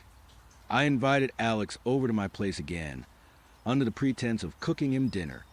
My plan was simple: create an environment where the shadow would be undeniable, even to him. I set up my living room with carefully placed lamps, ensuring that a single, strong light source would cast a clear shadow of anyone standing near the wall where I would first seen it. I tried to act normal, chatting and laughing as I cooked. Alex was his usual charming self, completely oblivious to the trap I was laying. After dinner, we settled on the couch again. I made sure he sat in the exact spot he had on our first date. The lamp I would position cast his shadow perfectly on the wall, a sharp, dark outline. I need to grab something from the kitchen, I said, getting up. Be right back. I made sure to stay in his line of sight, watching him. As I walked into the kitchen, I glanced back. He was still sitting there, engrossed in his phone, and his shadow was on the wall. But as I watched, it seemed to stretch, not just with the movement of the light, but as if it were elongating itself, reaching toward the hallway, toward the bathroom, then pulling back like a restless limb. My breath caught in my throat. I swallowed hard, my mouth suddenly dry. Hey, Alex. I called out, my voice a little shaky. "Could you hand me that remote? It is on the coffee table." He looked up from his phone, a pleasant smile on his face. "Sure." He leaned forward, reaching for the remote. And that is when I saw it, unmistakably. As his body leaned forward, his actual shadow on the wall remained relatively still. But the other shadow, the one that was too dark, too distinct, seemed to detach itself from the outline of his body. It peeled away from his form, a separate, amorphous blob of darkness, flowing toward the hallway entrance, then darting back, rejoining his main shadow just as his hand closed around the remote. It was like a black ink stain, spreading and retracting, independent of the light source or his physical body. I gasped, a small involuntary sound. Alex looked up, the remote in his hand. "What is wrong?" he asked, his smile fading into concern. I stared at him, then at the wall, where his shadow was now a singular, static form. The air in the room felt suddenly heavy, thick with an unseen presence. A coldness, like a breath of winter, brushed against my cheek. "Nothing," I whispered, my voice barely audible. "It is nothing." But it was everything. My heart was pounding, a frantic drum against my ribs. I knew, with a certainty that chilled me to the bone, that Alex was not just a man with an odd shadow. He was a host, and whatever was attached to him, whatever was his shadow, was sentient, and it was aware of me. I could not stay silent anymore. "Alex," I began, my voice trembling, "I need to ask you something. It is going to sound crazy, but please just listen." He put the remote down, his eyes filled with genuine worry. "You can tell me anything. Your shadow." I blurted out, the words tumbling out in a rush. "Have you ever noticed anything strange about it? Like it moves on its own, or appears when you are not there?" His brow furrowed. He glanced at the wall, then back at me. "My shadow. What are you talking about?" He gave a small, nervous laugh. "Are you feeling okay?" "Amelia." His reaction was exactly what I expected. Dismissal. But there was also a flicker of something else in his eyes, a brief, fleeting confusion, almost fear, that he quickly masked. "No, really." I insisted, my voice rising. "I have seen it. Alex, it is like it is alive. It moves independently. It has been in my apartment when you were not here. It has been following me." He slowly stood up, his expression a mixture of bewilderment and concern. "Amelia, I think you might be imagining things. Maybe you are stressed. You know, after everything you went through, the mention of Mark, of my past trauma, felt like a slap. He was trying to gaslight me, to make me doubt my own sanity.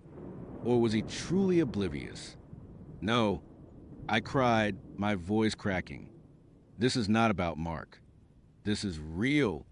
It is attached to you. Alex, it is not your shadow. It is something else." As I spoke, the lamp behind him flickered. The shadow on the wall seemed to deepen, to grow more intense, a swirling vortex of blackness. A cold wind, impossible indoors, swept through the room, making the curtains billow. Alex visibly shivered. He looked around, his eyes wide, suddenly aware of the inexplicable chill. What was that? He was not pretending. He felt it too. He was a victim. "It is the shadow." I whispered, pointing a trembling finger at the wall. "It is reacting. It does not want me to tell you." He looked at the wall, then back at me, his face pale. "I do not see anything. Amelia, just my shadow." But his voice was laced with doubt, with a nascent fear. As he spoke, the shadow on the wall began to writhe. It stretched, elongated, growing far beyond the confines of his physical form. It became a monstrous, amorphous blob of pure darkness, reaching out, tendrils of blackness, snaking across the wall, towards me. The air grew impossibly cold, stealing the breath from my lungs. The lamp behind Alex flickered violently, then went out, plunging the living room into semi-darkness. Only a faint glow from the kitchen, and the streetlights outside provided any illumination. Alex, look. I screamed, pointing at the wall. It is real. It is right there. He turned, his eyes wide with terror, and then he saw it. The massive, undulating shadow no longer mimicking him, but a terrifying entity in its own right. It pulsed with malevolent energy, its tendrils now reaching not just across the wall, but seemingly into the air, towards us. Oh my God! Alex breathed, his voice a strangled gasp. He stumbled backwards, tripping over the coffee table, sending a crash of ceramic and glass across the floor. The shadow surged forward, detaching itself completely from the wall. It became three-dimensional, a swirling mass of pure black, absorbing the faint light, making the room even darker. It was vast, formless, yet with a distinct, oppressive presence. I could feel its cold, suffocating weight. It felt like an immense pressure, trying to crush me, to drain me. Run. Alex. I shrieked, scrambling off the couch. Get out. But he was frozen, staring at the horror that now filled the room. The shadow was closer now, its edges shimmering, almost vibrating. It was radiating an intense cold that made my teeth chatter, a draining sensation that made my limbs heavy. I knew I could not fight it. This was not a physical entity I could punch or hit with a paperweight. This was something else, something ancient and terrifying. My only option was to escape. I lunged for the front door, my heart hammering like a trapped bird. My fingers fumbled with the lock, the cold seeping into my bones, making my hands shake uncontrollably. Behind me, I heard Alex let out a choke cry. Amelia, he screamed, his voice filled with agony. I risked a glance over my shoulder. The shadow had enveloped him. It was clinging to him, a vast, suffocating shroud of darkness. He was thrashing, his arms flailing, but his movements were growing weaker, slower. He was being absorbed, consumed. His face, visible for a brief moment through a gap in the swirling darkness, was contorted in a silent scream of pure terror. His eyes, fixed on mine, held a desperate, pleading look. A wave of intense cold washed over me, a bone-deep chill that felt like my very life force was being siphoned away. I felt lightheaded, my vision blurring at the edges. The shadow was not just consuming Alex, it was reaching for me, too, its tendrils of darkness stretching, grasping. With a final, desperate surge of adrenaline, I managed to unlatch the door. I yanked it open, stumbling out into the hallway, gasping for breath, the icy grip of the shadow momentarily loosening its hold. I did not look back. I ran, down the stairs, my feet pounding, my lungs burning. I could hear nothing but my own ragged breaths and the frantic thumping of my heart. I burst out of the building, into the cool night air, running blindly down the street, not stopping until I was blocks away, huddled in a patch of trees in a public park, shaking uncontrollably. I pulled out my phone, my fingers still numb with cold and terror. I called Sarah, my voice a strangled whisper, barely able to form coherent words. She rushed to me, finding me curled in a ball, tears streaming down my face, babbling about a shadow, about Alex, about everything. The police, again, were skeptical. They found my apartment door ajar, the living room in disarray, a broken coffee table, spilled wine. But no sign of Alex. No sign of a struggle that suggested anything other than a possible break-in, or perhaps a sudden departure. They took my statement, but their eyes held that familiar, pitying look, the one that said, "She is clearly traumatized." I never saw Alex again. He simply vanished. Another missing person, another unsolved case, another ghost in the city's files. But I know what happened to him. I saw it.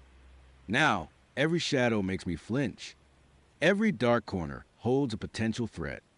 I still live in that apartment, too terrified to move, too terrified to leave. I keep every light on, all the time. My apartment glows like a beacon in the night, a desperate attempt to ward off the encroaching darkness. I have installed extra locks, boarded up windows, anything to create a barrier. Sometimes, late at night, when the city outside is quiet, I swear I can feel the cold again. A faint, lingering chill that has nothing to do with the weather. I will catch a glimpse of something in my peripheral vision, a deepening of the shadow beneath my chair, a brief, fleeting movement on the wall that is not caused by the light. It saw me, it knows me, and I am left with a chilling certainty that the shadow that consumed Alex is still out there, hungry, seeking its next host, its next amusement. And I, the one who saw it, the one who escaped, am forever marked, forever looking over my shoulder, forever waiting for the day it finally decides to come for me. Because some shadows, once awakened, never truly disappear. They just wait. My own reflection changed, becoming something unspeakable. It was not just my face anymore. It fractured, splintered into a kaleidoscope of identities. Amelia's wide, terrified eyes stared out, her mouth still silently forming that chilling hello. But then Sarah's face, sharper, crueler, flickered behind her, like a predator lurking in the shadows. And then it was my face again, but distorted, stretched, eyes too wide, a horrifying mimicry of joy that was anything but. It was a mask of terror, contorted into a grotesque smile. Then, it was not just my face or Amelia's or Sarah's. It was all of them. The Thorne family Alara. Thomas. Sarah the cultist, not the reflection. Silas. Even the children, their faces merged with mine, then with Amelia's, then with each other, a swirling vortex of reflected souls trapped within the glass. The massive mirror was not just a mirror, it was a portal, a churning abyss that seemed to suck the very light from the room. The air grew heavy, thick with a scent I could not place, something metallic, something ancient, something that smelled like ozone and dry blood. The chanting began, a low, guttural hum that vibrated through the floorboards and rattled my teeth. It was not the sweet, melodic hum of a hymn. It was a primal, discordant drone that burrowed into my skull. Thomas and Silas, their faces grim, their eyes alight with a terrifying zeal, gripped my arms tighter. I struggled, screamed, kicked, but it was like fighting against stone. Their strength was inhuman, their resolve absolute. Alara, her face strangely serene, stepped forward, a silver dagger glinting in her hand. It was not aimed at me, not directly. She pressed the flat of the blade against the surface of the mirror, tracing intricate symbols that glowed with a faint, sickly green light as she moved. The glass rippled where she touched it, like disturbed water. The light has returned. Silas intoned, his voice echoing the low hum of the chant. The vessel awaits its renewal. The merging is at hand. Thomas added, his grip tightening until I thought my bones would snap. They dragged me closer, closer to that swirling, hungry reflection. The faces within it pulsed and shifted, a chaotic dance of agony and ecstasy. I could feel a cold, invisible force pulling at me, an unseen current trying to drag me into the depths of the glass. It was not just my body they wanted, it was my very essence, my consciousness, my soul. The cult members, now a silent, watchful circle around us, raised their hands, their eyes fixed on the mirror. The chanting intensified, becoming a frantic, desperate crescendo. I felt a searing pain, not physical, but existential. It was as if my being was being stretched, torn, diluted. I was being pulled apart, my identity unraveling thread by thread. Then the world tilted. I was not just being pulled toward the mirror, I was being pulled into it. The glass gave way, not shattering, but melting around me, enveloping me in a cold, viscous embrace. The last thing I saw was Thomas's triumphant, unblinking eyes, and then the swirling chaos of the reflections consumed me entirely. Inside the mirror, there was no up or down, no left or right. It was a terrifying non-space, a void populated by fragmented memories and echoing whispers. I saw flashes of my life, but they were distorted, warped, overlaid with other lives. I saw Sarah's chilling promise, Amelia's silent hello, but they were not just memories, they were living presences swirling around me like phantoms. And then I saw them, not just Amelia, and Sarah, but others, so many others. Faces I did not recognize, men and women, old and young, all with the same look of dawning horror, the same desperate plea in their eyes. They were the lost souls, the previous lights, the ones who've been lured back, pulled into this endless cycle. I saw John Thorne, my supposed great-grandfather, his face a mask of terror, mirroring my own. He was not a relative, he was just another victim, another light from a previous generation. The crushing weight of accumulated despair, of generations of trapped souls, pressed down on me. I felt their fear, their agony, their utter hopelessness. My own identity began to blur, to merge with theirs. I was no longer just me, I was a part of them, a single drop in an ocean of suffering. This was the merging, the renewal of the vessel. The mirror was not just holding reflections, it was holding us. All of us. I felt my consciousness begin to fray, to dissolve.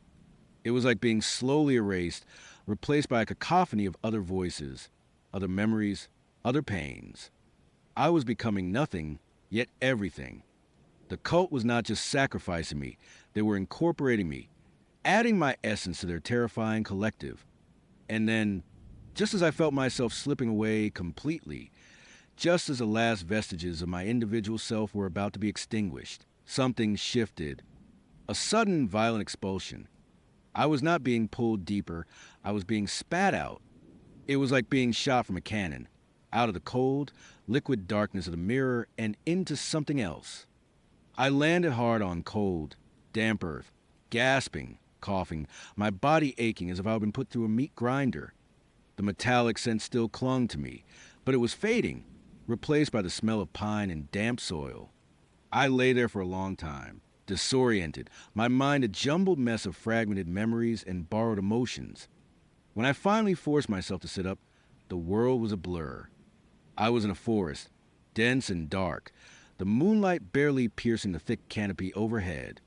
The trees were ancient, their branches gnarled and twisted, reaching like skeletal fingers towards the sky. The coat was gone. The mirror was gone.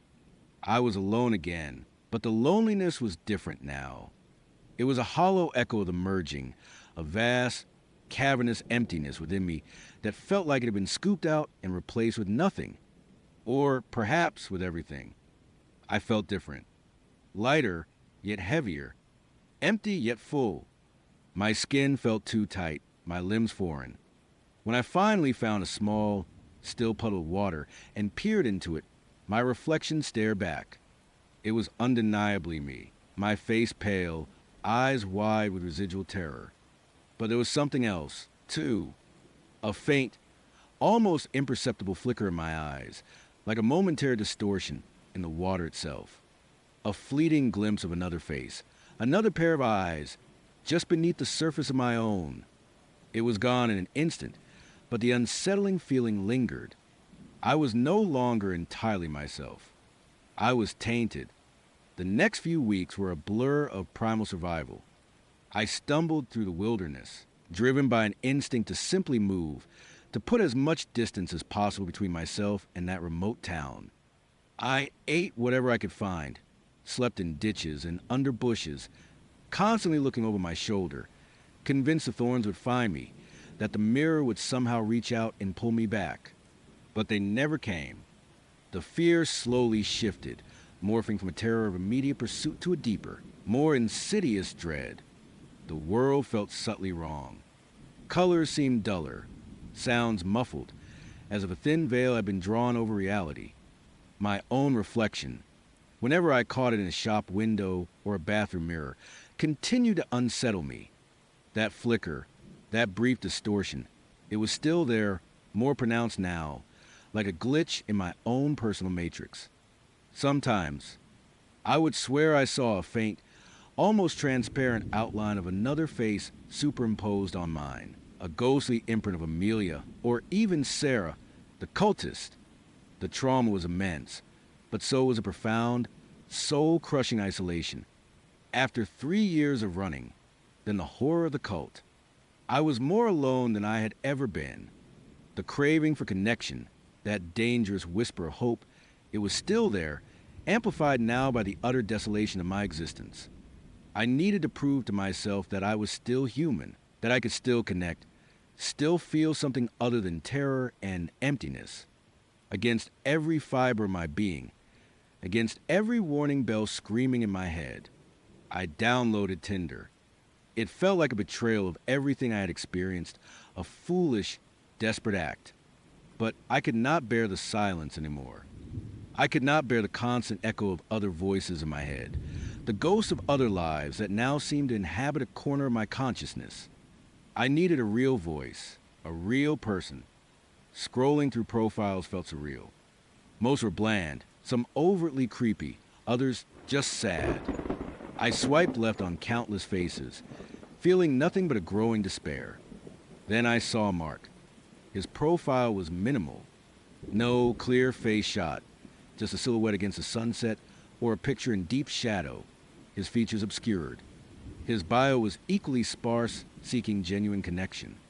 Appreciates intimacy and the beauty of the unseen. Intrigued by his mystery, or perhaps drawn by a subconscious impulse I cannot explain, a strange pull that felt both familiar and terrifying. I swiped right. To my surprise, it was a match. His first message was polite, almost formal pleasure to meet you. I hope you are having a good evening. My reply was equally cautious. We exchanged a few more messages, polite pleasantries, until he quickly steered the conversation towards his unique preference for dates. I have a rather unconventional request, he typed. I find true connection flourishes in the absence of visual distraction. I prefer to meet in absolute darkness. My internal alarm bells did not just ring, they screamed. Pitch darkness. No, not just dim light, pitch darkness. He framed it as an intimate experience, a way to connect without the superficial judgments that come with sight. He spoke of seeing beyond sight, of true understanding revealed only in the void. Every fiber of my being recoiled. This was insane. This was a trap. After everything I had been through, after the cult, after the mirror, to willingly walk into a situation like this. It was monumentally stupid. But the desperate loneliness, the lingering feeling of being unseen or too seen by the cult, the constant unsettling flicker of my own reflection, it all conspired against my better judgment. Maybe, just maybe, this was a way to hide my own unsettling changes. In pitch darkness, no one would see the flicker in my eyes. No one would notice the brief, ghostly overlay of other faces on mine. It was a perverse kind of appeal. The darkness felt like a refuge, a place where I could be safe from my own reflection, from the ghost that now clung to me. I agreed. He suggested a specific location, a private room in a small, out-of-the-way arts collective he claimed to be a member of. It is designed for sensory exploration, he explained. Completely soundproof, completely light-proof. Perfect for our unique date. My heart pounded a frantic rhythm in my chest as I drove to the address he provided. It was an old brick building, tucked away on a quiet street, its windows boarded up, giving an abandoned appearance. A single, unmarked door was the only entrance. I hesitated, my hand hovering over the cold metal. This was it. This was either a new beginning or the final, terrifying chapter. I knocked.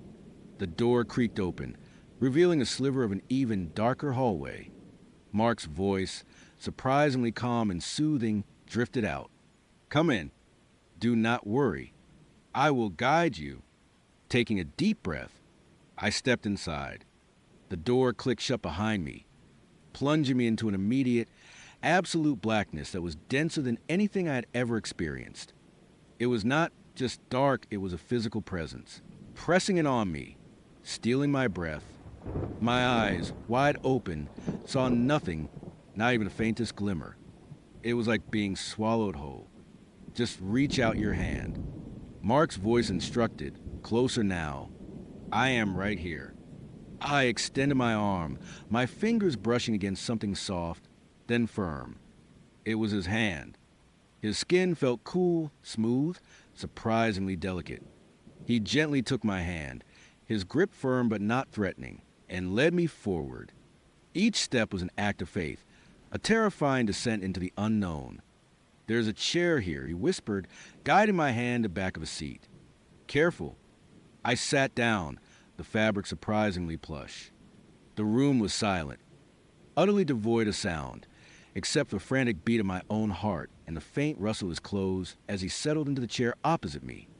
The air was still, cool, with that faint metallic scent I remember from the cult. Or was I just imagining it? My senses, deprived of sight, were screaming at me, heightening every other sensation. So he began, his voice a calm murmur in the vast darkness. "Tell me about yourself. What do you hope to find here?" The conversation started normally, or as normally as it could under such bizarre circumstances. We talked about our interests, our lives.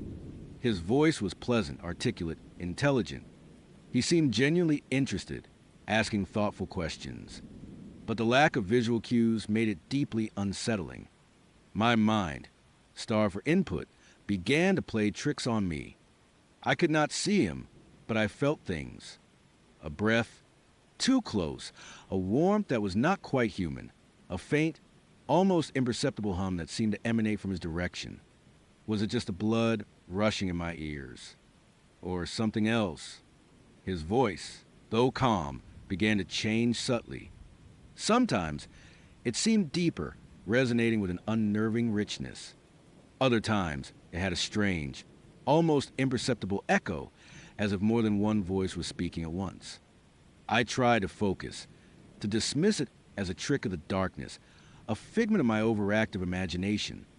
But the unease grew, a cold knot forming in my stomach. He talked about seeing beyond sight, true connection, the absence of light revealing truth. These phrases, once intriguing, now echoed the cult's language, the thorn's pronouncements about the light and the vessel. A chill ran down my spine that had nothing to do with the cool air in the room. "You are a very perceptive person," he said, his voice a low rumble.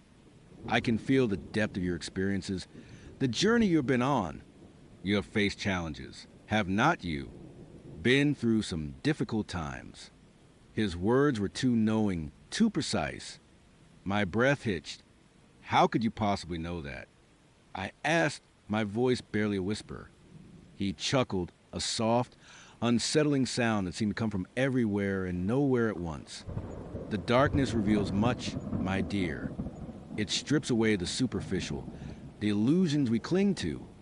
In here we are raw, exposed, and I have a particular affinity for seeing what others cannot." I tried to move my hand, to reach out, to touch his face, to confirm he was real, that he was just a man with an eccentric preference. But he always subtly evaded, a slight shift, a gentle turning of his head, just enough to keep me from making contact. It was like trying to grasp smoke. "Tell me," he continued, his voice dropping to a near whisper. "Are you still running from something? Still haunted by promises made in shadows, by greetings from the other side of glass?" My blood ran cold. The air in the room seemed to thicken, pressing down on me. He knew. He knew about Sarah's promise. He knew about Amelia's hello from the footage. He knew about the mirror. "Who are you?" I stammered, my voice trembling. His response was immediate, his voice now devoid of its soothing quality, replaced by something ancient and vast. "I am what the darkness allows me to be. I am what the light seeks to find. And I am what you have, brought back to me." He then began to describe me. Not just my clothes, which he could not possibly see, but the subtle tremor in my hand, the way my hair fell across my shoulder, the specific color of my eyes, the way they widened with fear even in the absolute black. He described a faint, almost imperceptible flicker in my gaze, the one I saw in my own reflection. "You carry a part of the vessel now," he whispered, his voice resonating with an unnatural depth, a fragment of the merging. The thorns were overzealous, impatient.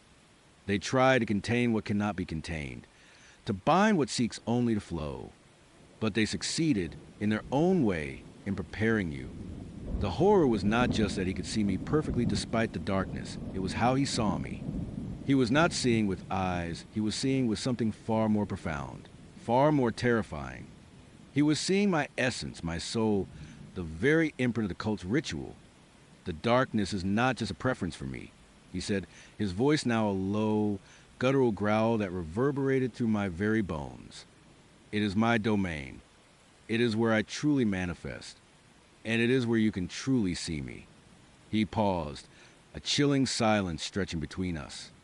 Then he spoke again, his voice now a chorus of whispers, layered and ancient. Close your eyes, if you wish, or simply feel me. Let the absence of light reveal the truth. My eyes were already wide open, staring into the impenetrable black. But as he spoke, as his voice twisted and deepened, something within me shifted. The flicker in my own vision, the one that had haunted my reflections, intensified. It was not just a glitch anymore. It was a window, and in the pitch black, I began to see him, not with my eyes, but with an internal, terrifying vision that bypassed conventional sight. He was not human.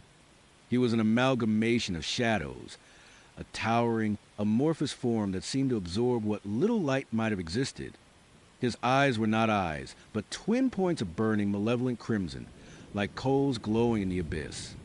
His mouth, when it opened, stretched impossibly wide, a gaping maw filled with unseen, shifting darkness.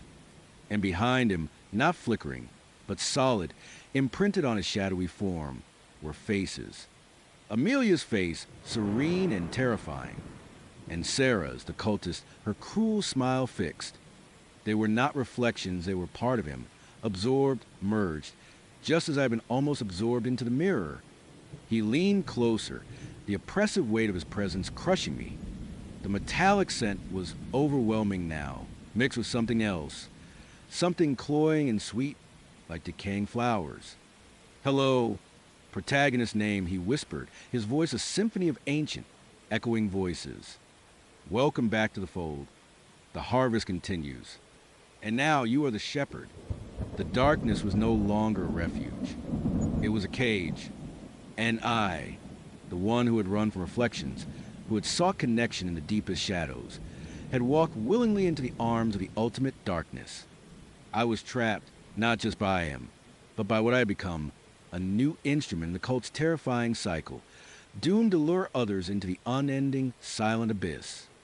My own reflection, the one I had feared, was now the very thing I had become, a distorted mirror, a vessel for the unseen, a guide for the lost, leading them into the permanent night. And I knew, with a chilling certainty that settled deep into my bones, that I would never see the light again. Alex stood there, framed by the gaping maw of his front door, a silhouette against the perpetual twilight that seemed to cling to his property. He was smiling, a wide, easy smile that usually melted my anxieties, but tonight it felt like a painted mask. The last vestiges of the setting sun, a faint orange glow filtering through the dense canopy of trees, cast long, distorted shadows around him, making his figure seem to stretch and warp. "Hey, you made it," he called out, his voice carrying easily in the unervingly quiet air. "Come on in. It is getting chilly out here." Chilly. It was late summer. A shiver, unrelated to the temperature, traced its way down my spine. I forced a smile back, trying to ignore the rough, splintered planks that covered every single window, making the house look less like a home and more like a derelict fortress. The unease that had pricked at me on the drive had now blossomed into a full-blown knot in my stomach. "Wow," I said, trying to sound casual. "You really went all out with the renovations." My voice sounded thin, reedy even in my own ears. Alex chuckled, a low, rumbling sound. He stepped back, gesturing me inside, but he remained within the deep shadows of the doorway, never quite stepping into faint, fading light. "Yeah, just a few things to keep the place private. It is pretty secluded out here. You know, did not want any prying eyes." He paused, and for a fleeting second, his smile seemed to tighten, almost predatory. "Come on, do not be shy." I hesitated, my hand still on the door handle of my car. The thought of getting back in, turning the key, and speeding away was overwhelmingly tempting. But then I remembered the long, lonely weeks after Mark, desperate longing for normalcy, for someone kind and gentle. Alex had been that someone. He would have been wonderful. I would dismiss the weird shadow on my apartment wall as a trick of the light, a figment of my overactive imagination. I could not let a few boarded up windows ruin everything. Not again. Taking a deep breath, I grabbed my overnight bag and walked toward the house, the gravel crunching loudly under my feet. As I passed Alex, I noticed he subtly shifted, keeping his back to the last sliver of natural light that pierced the gloom. It was so quick, so subtle. I almost missed it. Just another oddity to file away. Another ripple in the calm surface of my carefully constructed piece. The inside of the house was dark. Not just dim, but profoundly, deliberately dark. Heavy, velvet curtains were drawn over what might have been windows, adding another layer of obscurity beneath the planks. A few scattered lamps cast pools of warm, yellowish light, creating islands of visibility in a sea of shadow. The air was cool, almost damp, and carried a faint, earthy scent, like old wood and damp soil. Cozy, right? Alex said, his voice closer than I expected, making me jump. He would move silently, appearing at my side. He still had not stepped into the direct glow of any of the lamps. He always seemed to be just outside their reach, a figure perpetually on the fringe of illumination. It is certainly a unique aesthetic. I managed, trying to sound appreciative. My eyes darted around, tried to make sense of the layout. The living room was large, with heavy, dark furniture that seemed to absorb what little light there was. A massive stone fireplace dominated one wall, but it was cold, empty. Let me show you around, Alex offered, his hand gently touching the small of my back. His touch was warm, but it sent another shiver through me. He led me through a hallway, past closed doors, each step taking me deeper into the house's oppressive embrace. Again, I noticed his uncanny ability to stay in the shadows. If we passed a lamp, he would walk on the side furthest from it, or angle his body, or simply quicken his pace until he was once again enveloped in gloom. It was almost like he was dancing with the darkness, gracefully avoiding any direct contact with light. "And this is the kitchen," he announced, pushing open a door. This room was slightly brighter, thanks to a single, bare bulb hanging from the ceiling. But even here, the windows were boarded. I walked over to one, running my fingers over the rough wood. It felt ancient, like it had been there for decades. So, no natural light at all. I asked, trying to keep my tone light, inquisitive. Alex laughed, a little too loud, a little too quickly. "Nah, not really. It is great for sleeping in, though, and keeps the house cool in the summer, warm in the winter. Very energy efficient." He moved to the refrigerator, pulling out 2 bottles of sparkling water. "Thirsty?" I nodded, still staring at the boarded window. There was something unsettling about it, something that went beyond mere privacy or energy efficiency. It felt like a deliberate act of sealing off the world, not just from prying eyes, but from anything outside. We sat at a small, round table in the kitchen. Alex placed my water bottle on the table, but then retreated to the far side of the room, near the pantry, where the shadows were deepest. He leaned against the counter, sipping his water, his face obscured. "So, what do you think of the place?" he asked. "It is big," I said, avoiding his question, "and very quiet. You really are out in the middle of nowhere, are not you?" I pulled out my phone, a sudden desperate urge to check for signal. Nothing. The little bars at the top of my screen remained stubbornly empty. Alex chuckled. "Yeah, it is great. No noisy neighbors, no traffic. Just peace and quiet." He did not seem to notice my phone, or, if he did not comment. His eyes, though I could not quite make them out in the dimness, felt like they were fixed on me. The conversation flowed, or at least, I tried to make it flow. I asked him about his work, about how he found this place. He gave vague answers, always steering the conversation back to me, to us. He was charming, attentive, just like it would have been for weeks, but the charm was now coated in a thin layer of something else, something off. As the evening wore on, my observations grew sharper, my unease more pronounced. We moved to the living room. Alex lit a few more lamps, but the overall effect was still one of oppressive gloom. He never sat in the direct glow. If a lamp was on a side table, he would sit on the far end of the couch. If I moved a lamp closer, he would find an excuse to get up, perhaps to fetch more drinks or adjust a cushion, and when he returned, he would invariably settle back into a patch of shadow. At one point, I decided to test him. I picked up a small, battery-operated lantern I would seen on a shelf, a camping lantern. "Oh, this is cool," I said, flicking it on. A bright, focused beam of LED light cut through the dimness. I casually swung it around, letting the beam sweep across the room. As it approached Alex, who was leaning against the fireplace mantel, he flinched, a quick, almost imperceptible movement. He turned his head away, his body tensing, as if struck by something painful. "Whoa, easy there," he said, his voice a little strained. "Do not blind me. My eyes are sensitive to bright light, especially after spending so much time in this cozy darkness." He forced a laugh, but it did not reach his eyes. He then moved with surprising speed to another part of the room, deeper into the shadows, his back to me.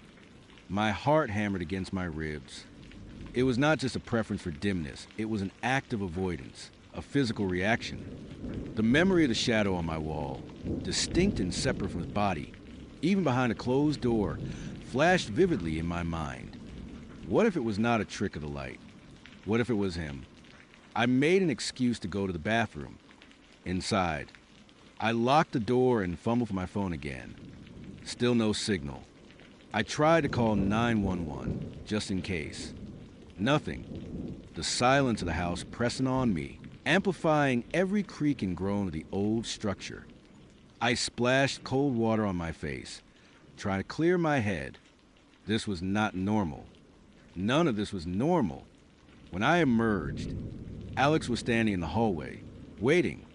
He smiled, but it felt predatory now. "Everything all right?" he asked, his voice soft, too soft. "Yeah, just checking my phone." Still no signal. "Huh." I tried to sound nonchalant. He shrugged. "Like I said, middle of nowhere. It is good for you, a digital detox." He gestured towards a closed door. "Your room's ready. Figured you would be tired after the drive." My room. The thought of being alone in a dark room in this isolated house, with Alex just outside, sent a fresh wave of panic through me. But what choice did I have? I followed him. The guest room was just as dark as the rest of the house. A single nightstand lamp cast a faint glow. The window, of course, was boarded up. I walked over to it, placing my ear against the rough planks. I heard nothing, just a profound, suffocating silence of the woods. "I will leave you to it." Then, Alex said from the doorway. He was still in shadow, his figure indistinct. "Sleep well." He closed the door, and the click of the latch echoed loudly in the small room. I did not hear him lock it, but the sound still felt like a finality. I stood there for a long moment, listening. I heard nothing. No footsteps, no sound of him moving around. It was as if he had simply vanished into the darkness. I tried the door. It was not locked. A small spark of hope ignited within me. Maybe I was overreacting. Maybe he really was just a quirky guy who liked his privacy and hated bright lights. But the knot in my stomach remained, twisting tighter with every passing second. I looked at my phone again. No signal. I felt utterly, completely cut off. My car keys were in my bag. My bag was on the bed. I needed to get out. But how? And where would I go? The woods outside were a black void, and I had no idea how far the nearest town was. I sat on the edge of bed, my heart pounding. I tried to think, to plan. I needed to get to my car. That was step one. But Alex was out there, somewhere in the dark house. and he clearly knew I was nervous. After what felt like an eternity, I slowly, silently opened the door to my room.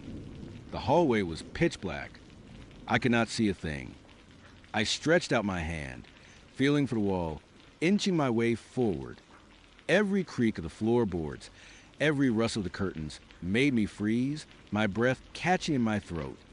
I navigated the hallway, my eyes straining, trying to find any source of light. I remembered the kitchen, the single bare bulb. Maybe if I could get there, I could find something, anything, to defend myself or at least get my bearings. I reached the living room, a vast expanse of shadow. I remembered Alex's uncanny ability to move silently. Was he watching me? Was he waiting? The thought made my skin crawl. Suddenly, a low, guttural growl echoed from the corner of the room. It was not human. It was deep primal and filled with a chilling menace. I froze, every muscle in my body screaming to run, but my feet were rooted to the spot, going somewhere. Alex's voice, now devoid of its usual charm, was a low rasp close in the growl, but still from the same direction, deep in the shadows. My heart leaped into my throat. I could feel his presence, a heavy, oppressive weight in the darkness. I could not see him, but I knew he was there, watching me, enjoying my terror. I just needed some water. I stammered, my voice trembling uncontrollably. He chuckled, a dry, humorless sound. Water in the middle of the night. You are a terrible liar, my dear. I took a shaky step back, then another. I needed to get out. I needed to run. But which way was the front door? I was disoriented, lost in the suffocating darkness of his house. You have been observing me. Have not you, he said, his voice now a mere whisper, yet it filled the room, echoing around me. Notice my little quirks. My aversion to the sun. My preference for the dark. My blood ran cold. He knew. He knew I would seen. I do not know what you are talking about. I whispered, trying to sound convincing, but my voice cracked. A low growl rumbled again, closer this time. I could almost feel his hot breath on my skin. Do not lie to me. I can smell your fear. It is delicious. That was it. There was no more denying it. Alex was not just a weird guy. He was not human. The shadow, the boarded windows, the aversion to light, it all clicked into place with horrifying clarity. I screamed a raw, primal sound that tore from my throat, and I bolted. I did not know where I was going, just away. My hands flailed in the darkness, hitting furniture, knocking things over. There was a crash, a clatter of something ceramic, but I did not stop. I heard him behind me, moving with impossible speed, a blur in the darkness. His footsteps were light, almost silent, but I could feel the rush of air as he passed, the subtle shift in the atmosphere. I somehow stumbled into what I thought was a kitchen. My hand found the light switch, and I frantically flipped it. The bare bulb flickered, then flooded the room with harsh yellow light. Alex was there in the doorway, momentarily frozen by the sudden brightness. And for the first time, I saw him, truly saw him in the light. He was not Alex. Not entirely. His skin was pale, almost translucent, stretched taut over sharp angles. His eyes, usually a warm brown, were now dilated, black pools that seemed to absorb the light, reflecting nothing.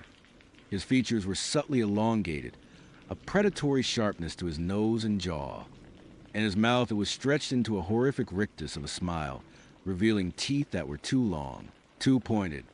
But the most disturbing thing was the way his skin seemed to shimmer, almost ripple, under the direct light, like water disturbed by a stone. It looked painful. He let out a hiss, a sound like steam escaping a pipe, and recoiled, throwing an arm over his face, his body twisting away from the light. He stumbled back into the shadows of the hallway, out of the direct glare. That was my chance. I saw the back door, next to the kitchen table.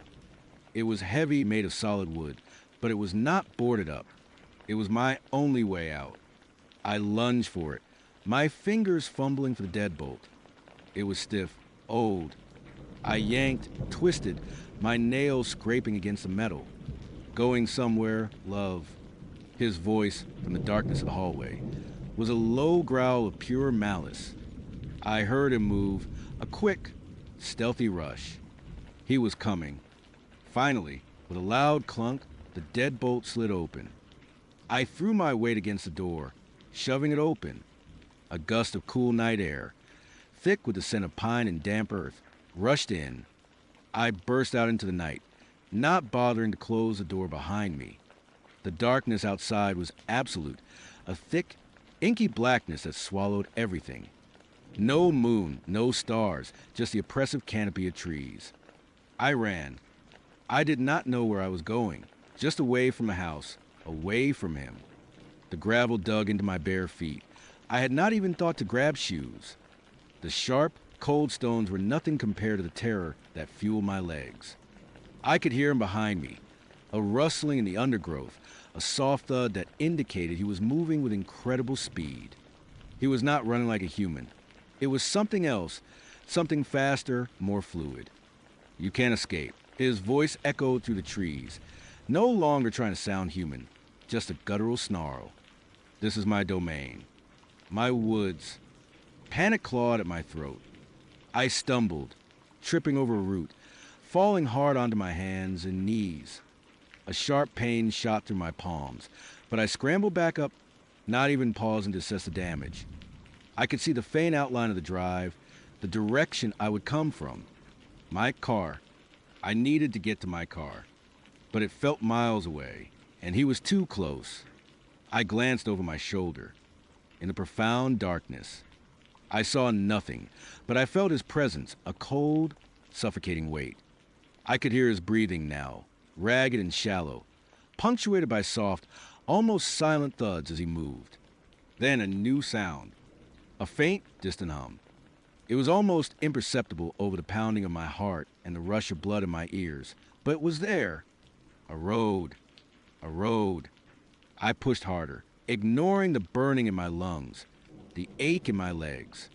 The trees seemed to close in around me, their branches like skeletal arms reaching out to grab me. Suddenly, a hand clamped down on my shoulder, strong and cold. I screamed, twisting violently, trying to break free. His grip was like iron. Where do you think you are going? Alex's voice was right behind my ear, a chilling whisper that promised unspeakable horrors. I thrashed, kicking and punching, desperate. My elbow connected with something solid, and he hissed, his grip momentarily loosening. It was enough. I tore free, stumbling forward, fueled by a surge of adrenaline. I could see it now, a faint, almost invisible glimmer through the trees, the distant headlights of a car on a road. Hope, raw and intoxicating, surged through me. I burst out of the tree line, onto the gravel road, gasping for air. The headlights were closer now, growing brighter. I could hear the distinct hum of an engine. I ran toward the light, waving my arms frantically, screaming at the top of my lungs. Help! Please, help me! Behind me, I heard a furious snarl, a sound of pure rage and frustration. I did not look back. I just ran toward the light, toward salvation. The car slowed, the bright beams blinding me for a moment. It was an old pickup truck. The driver, a grizzled man with a kind face, looked at me with wide, startled eyes. What in tarnation he began, but I did not let him finish. Drive. Please, just drive. He is behind me. I shrieked, pointing wildly back at the dark tree line. The man, seeing the raw terror on my face, did not hesitate. He leaned over, unlatched the passenger door, and I practically threw myself inside. As he stomped on the gas, the truck lurched forward, kicking up a cloud of dust. I looked back through the rear window. The tree line was a black wall, but for a split second, I saw it, a figure, tall and gaunt, standing at the edge of the woods, silhouetted against the faint glow of the distant car lights. It was Alex, or whatever he was. He stood perfectly still, watching us, his head tilted slightly, like a predator observing its prey. Even from a distance, I could feel the intensity of his gaze, a cold, malevolent fury. The truck sped down the dark, winding road. I huddled in the passenger seat, shaking uncontrollably, tears streaming down my face. The kind man asked me questions, but I could barely articulate anything beyond fragmented sentences about a monster and a dark house. He eventually drove me to the nearest town, a tiny place with a single gas station and a sheriff's office. I told my story to a skeptical but polite deputy. They went out to the address I gave them, but they found nothing. No boarded-up house. No Alex. Just dense, undisturbed woods.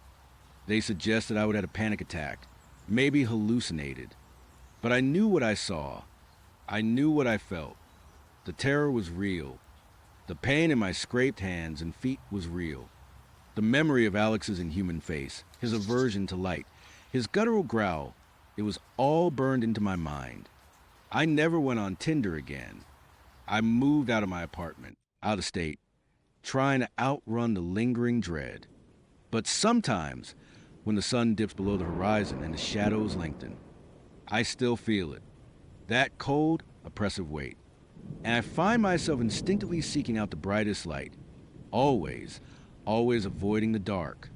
Because I know, somewhere out there, lurking in the perpetual twilight, Alex is waiting. And he remembers the air in Mark's apartment, which had felt so meticulously clean, and still just moments before, suddenly seemed to thicken, pressing it on me from all sides. His words, I am always amused by human behavior, by our vulnerabilities and predictable patterns hung in a silence like a noxious gas, filling every corner of the immaculate room. And that smile, oh, that smile, it was no longer merely unnerving, it was a chasm, stretching wider across his face, revealing perfect, white teeth that seemed too sharp, too numerous. It was a predator's grin, not a human expression. My blood ran cold. The comfortable warmth of the evening. The faint scent of the dinner we had just finished. The gentle hum of the city outside, all of it vanished, replaced by a profound, bone-deep chill. Every instinct in my body screamed at me to run, to bolt for the door, to get as far away from him as humanly possible. But fear, that paralyzing, insidious force, had rooted my feet to the pristine rug. My heart hammered against my ribs, a frantic drumbeat echoing in the sudden, terrifying silence. My mouth felt dry, my tongue thick and useless. Your truth. I finally managed to whisper, the words barely audible, a pathetic squeak against the enormity of his revelation. My voice sounded alien, fragile, completely unlike my own. He chuckled then, a low, guttural sound that vibrated through the floorboards and up into my very bones. It was not a sound of genuine mirth, but something far more sinister, a sound of absolute, unholy satisfaction. His eyes, which I had once found so kind, now gleamed with an unsettling intelligence, a cold, calculating gaze that stripped away all pretense of warmth. They were the eyes of someone watching an insect squirm, utterly detached, utterly devoid of empathy. Yes, he purred, taking a slow, deliberate step towards me.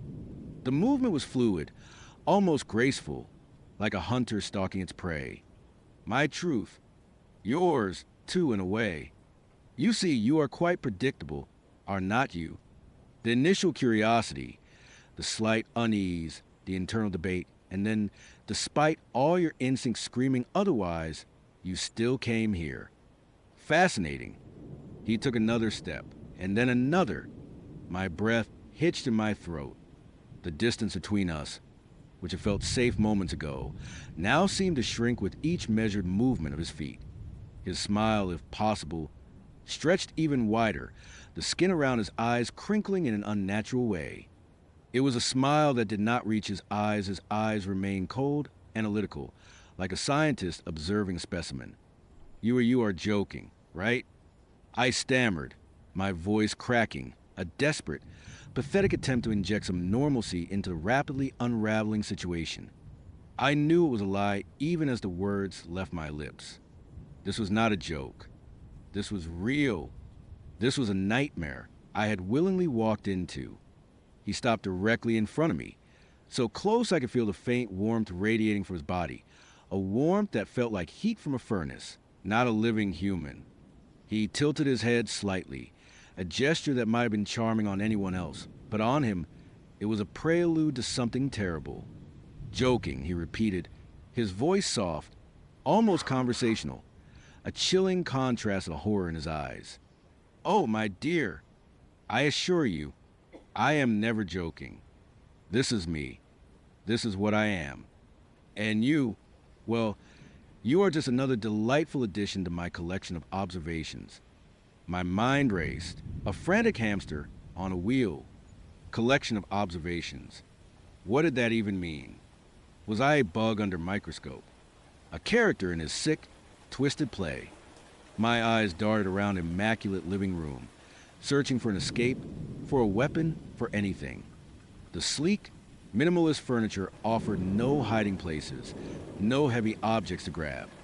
The windows were tall, floor-to-ceiling glass, but I was on at least a 10th floor. Jumping was not an option. The front door. It was my only hope. But it was behind him. "I need to go." I blurted out, trying to sound firm, trying to project an authority I absolutely did not feel. My knees felt like jelly, threatening to give out at any moment. His smile did not waver. "Go. But we have only just begun. The best part is always a realization, is not it? The dawning horror. The struggle between fight and flight. It is all so wonderfully human." He extended a hand, and for a terrifying second, I thought he was going to grab me. Instead, he gently, almost tenderly, brushed a strand of hair from my face. His touch was cold like marble and sent a shiver of revulsion down my spine. "You are scared," he observed, his voice still soft, almost tender, but laced with a chilling undercurrent of satisfaction. "Good. That is a good start. Fear is such a potent emotion, is not it? It strips away all the facades, all the polite society. It reveals the raw, quivering core of who you truly are." I recoiled from his touch, stumbling back a step. "Get away from me." The words were a ragged gasp, choked with terror. He merely watched me, his smile fixed, unchanging. Such predictable reactions. The fear, the anger, the desperate plea. It is all part of the pattern. He took another step forward, closing the distance I had just created. "You see, I have studied it for a long, long time. Human behavior is a tapestry of such fascinating threads. The way you rationalize your choices, the way you ignore the glaring red flags, the way you convince yourselves that everything will be fine, even when every fiber of your being screams otherwise." He gestured vaguely around the apartment, his hands sweeping over the pristine surfaces. This apartment, for example, so neat, so orderly. It reflects my preference for control, for precision. And yet, you did not question it, did you? You saw it as a sign of success, of sophistication, not as a meticulous stage set for observation. My mind was reeling. He was not just a creep, he was something far worse. A psychopath, a predator, someone who derived pleasure from the suffering of others. The thought sent a fresh wave of panic through me, so intense it made my vision blur at the edges. I had to get out. Now, summoning every ounce of courage I possessed, I spun around and lunged for the front door. My hand fumbled for the doorknob, my fingers slick with cold sweat.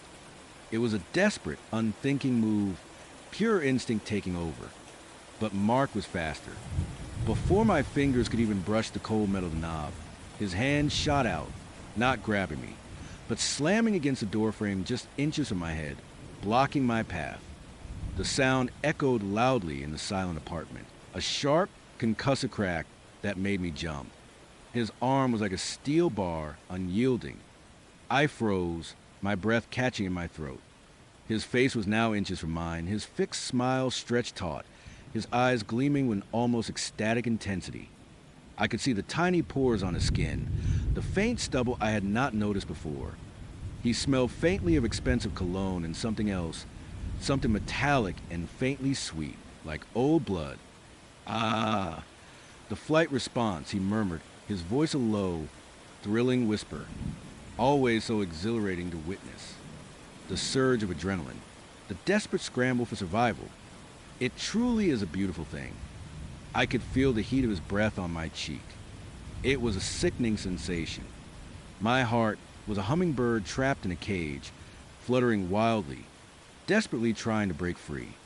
My legs trembled uncontrollably. I was trapped, utterly, completely trapped. Let me go. I choked out, the words barely a whisper. Tears welled up in my eyes, hot and stinging, blurring my vision even further. The humiliation of my fear, the terror of my situation, it was all too much. His smile did not falter. Let you go, but we are having so much fun. You are proving all my theories, reinforcing all my observations. You are a testament to the delightful predictability of human nature. He slowly, deliberately, removed his hand from the doorframe, but instead of stepping back, he placed it gently on my shoulder. His grip was light, almost tender, but I felt an immense, unyielding pressure, as if his fingers were made of steel. It was not a grip meant to hurt, but to control, to ensure I knew I could not move. You see, he continued, his voice a calm, didactic tone, as if explaining a complex mathematical equation. Humans are creatures of habit, of patterns. You seek comfort, you avoid pain, you desire connection. And when those desires are manipulated, when a rug is pulled out from under you, the true spectacle begins. He slowly began to guide me away from the door, his hand still on my shoulder, his grip never tightening, yet never loosening. I instinctively tried to resist, but it was like pushing against a brick wall. His strength was immense, effortless.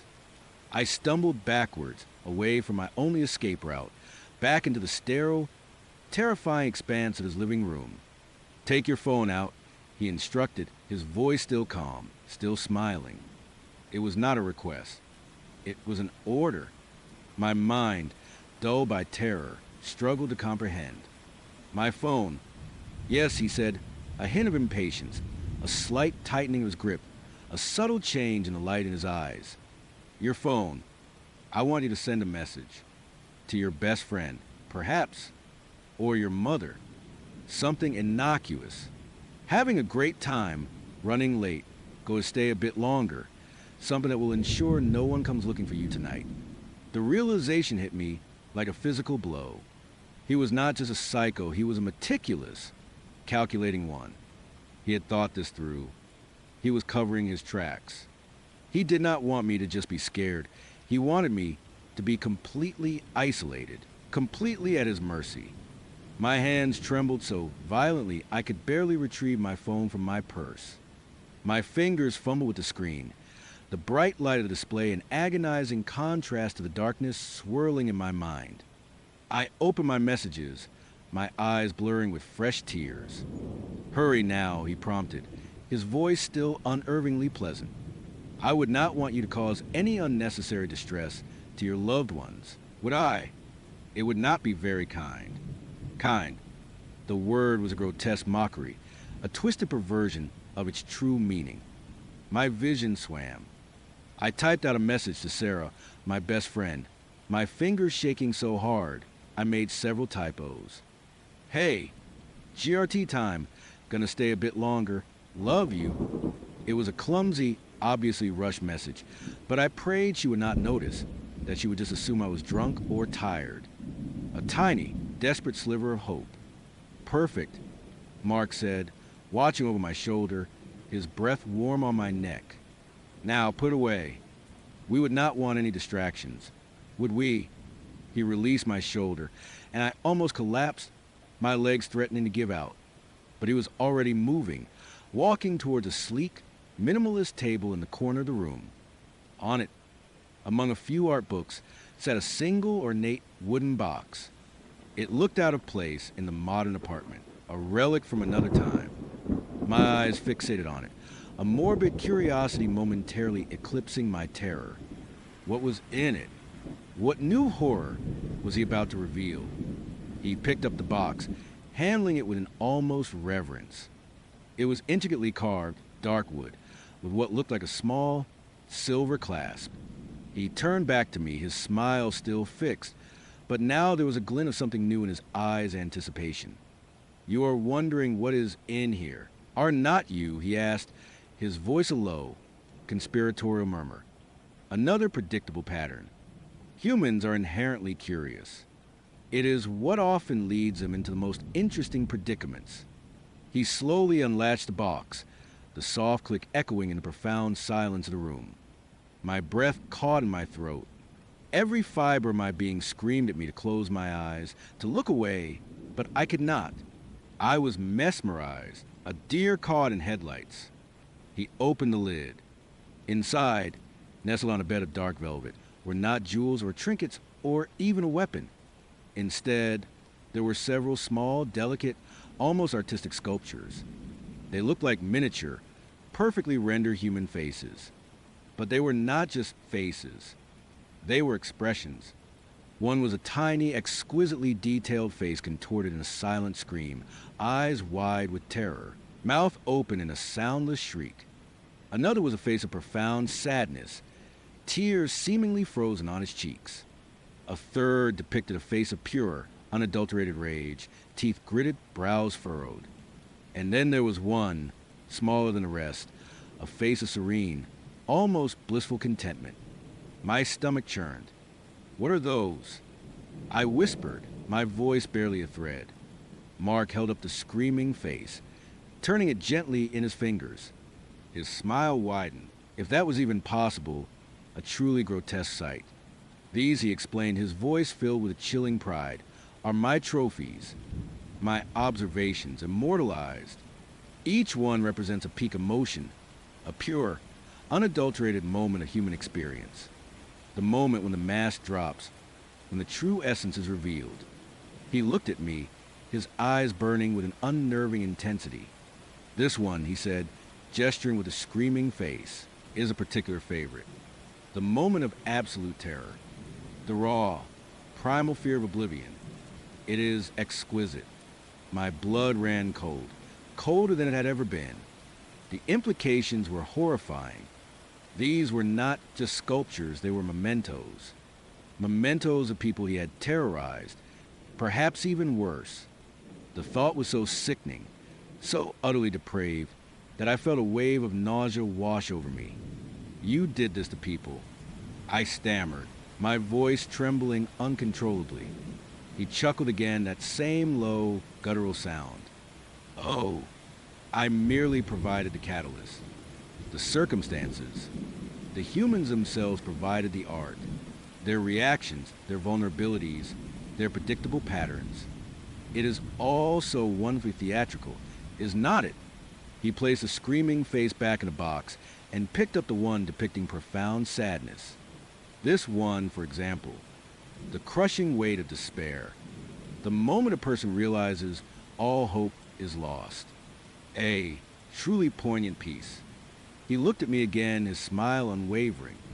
And you, my dear, you have such a fascinating range of emotions. I can already see the fear, the confusion, the dawning despair. I wonder which one you will settle on, which will be your masterpiece. A cold, hard knot formed in my stomach. He was not just showing me his collection. He was telling me I was next. He was observing me, analyzing my reactions, waiting for my masterpiece moment. The thought was so utterly terrifying that I felt a primal scream bubbling up in my throat. I could not stay here. I could not. I had to fight. My eyes darted around the room again, searching frantically for anything at all. My gaze landed on a heavy, crystal vase on a nearby shelf. It was too far. Then, I saw it. On the coffee table, next to an untouched teacup, was a small, heavy-looking paperweight, a polished stone. It was within reach. My heart pounded, a frantic drum against my ribs. I had to act. Now, you are insane. I spat, tried to inject as much venom as I could into my voice, hoping to distract him, to make him falter even for a second. He simply tilted his head, his smile unwavering, and saying, "Perhaps, or perhaps, I am simply free. Free from the constraints of human empathy, free to observe the world as it truly is, without the filter of sentimentality. It is quite liberating, actually." As he spoke, he slowly closed the ornate box, the soft click echoing like a death knell. He set it back on the table, his eyes never leaving mine. He was enjoying this, savoring every moment of my terror. This was my chance.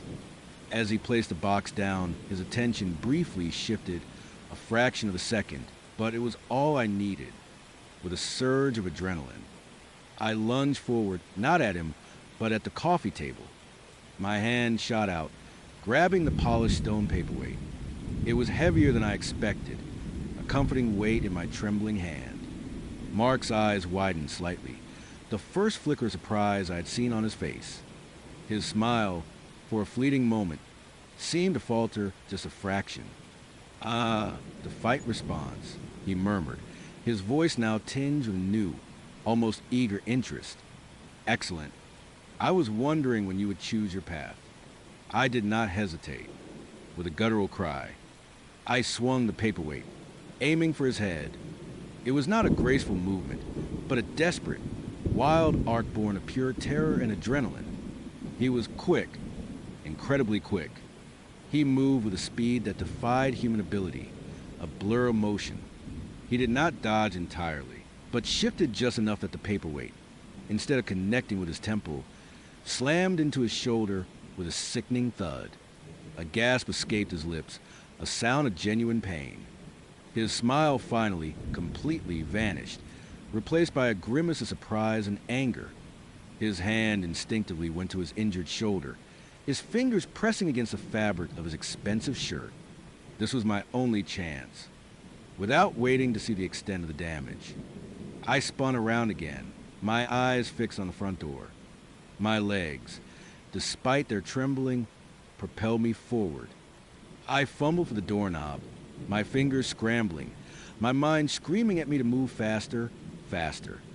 "You little..." His voice, for the first time, was not calm, not composed. It was raw, filled with a cold, cutting fury. I heard his footsteps behind me, rapid and heavy. He was coming. He was angry. My fingers finally connected with the doorknob, twisting it frantically. It clicked open. I did not even bother to pull it. I threw my entire weight against the door, bursting out into the dimly lit hallway. The hallway was silent, empty. My heart leaped with a desperate hope. I could hear Mark shouting something behind me, but I did not stop to listen. I ran. I ran like my life depended on it, which it absolutely did. My shoes pounded against the plush carpet of the hallway, my breath coming in ragged gasps. I did not know which way the elevator was or the stairs, but I just ran, turning blindly down the first corridor I saw. "You won't get far," his voice bellowed from behind me, echoing ominously in the silent building. It was no longer the calm, cultured voice of a charming architect. It was the voice of a predator, enraged. I risked a quick glance over my shoulder. He was there, at the end of the hallway, his figure silhouetted against the light from his apartment door. He was holding his shoulder, but he was moving, striding purposefully after me. His face was a mask of fury, completely devoid of that unnerving smile. And in that moment, he looked more terrifying than ever. I saw the elevator doors ahead, a beacon of hope. I slammed my finger on the down button, frantically praying it would arrive quickly. The numbers above the door flickered, showing it was on a higher floor. Not good. I scanned for the stairs. There was a fire exit door further down the corridor. That was my best bet. I sprinted towards it, my lungs burning, my legs aching. My mind was a whirlwind of panic and adrenaline. I could hear Mark's footsteps getting closer, closer. Each thud against the carpet sent a jolt of terror through me.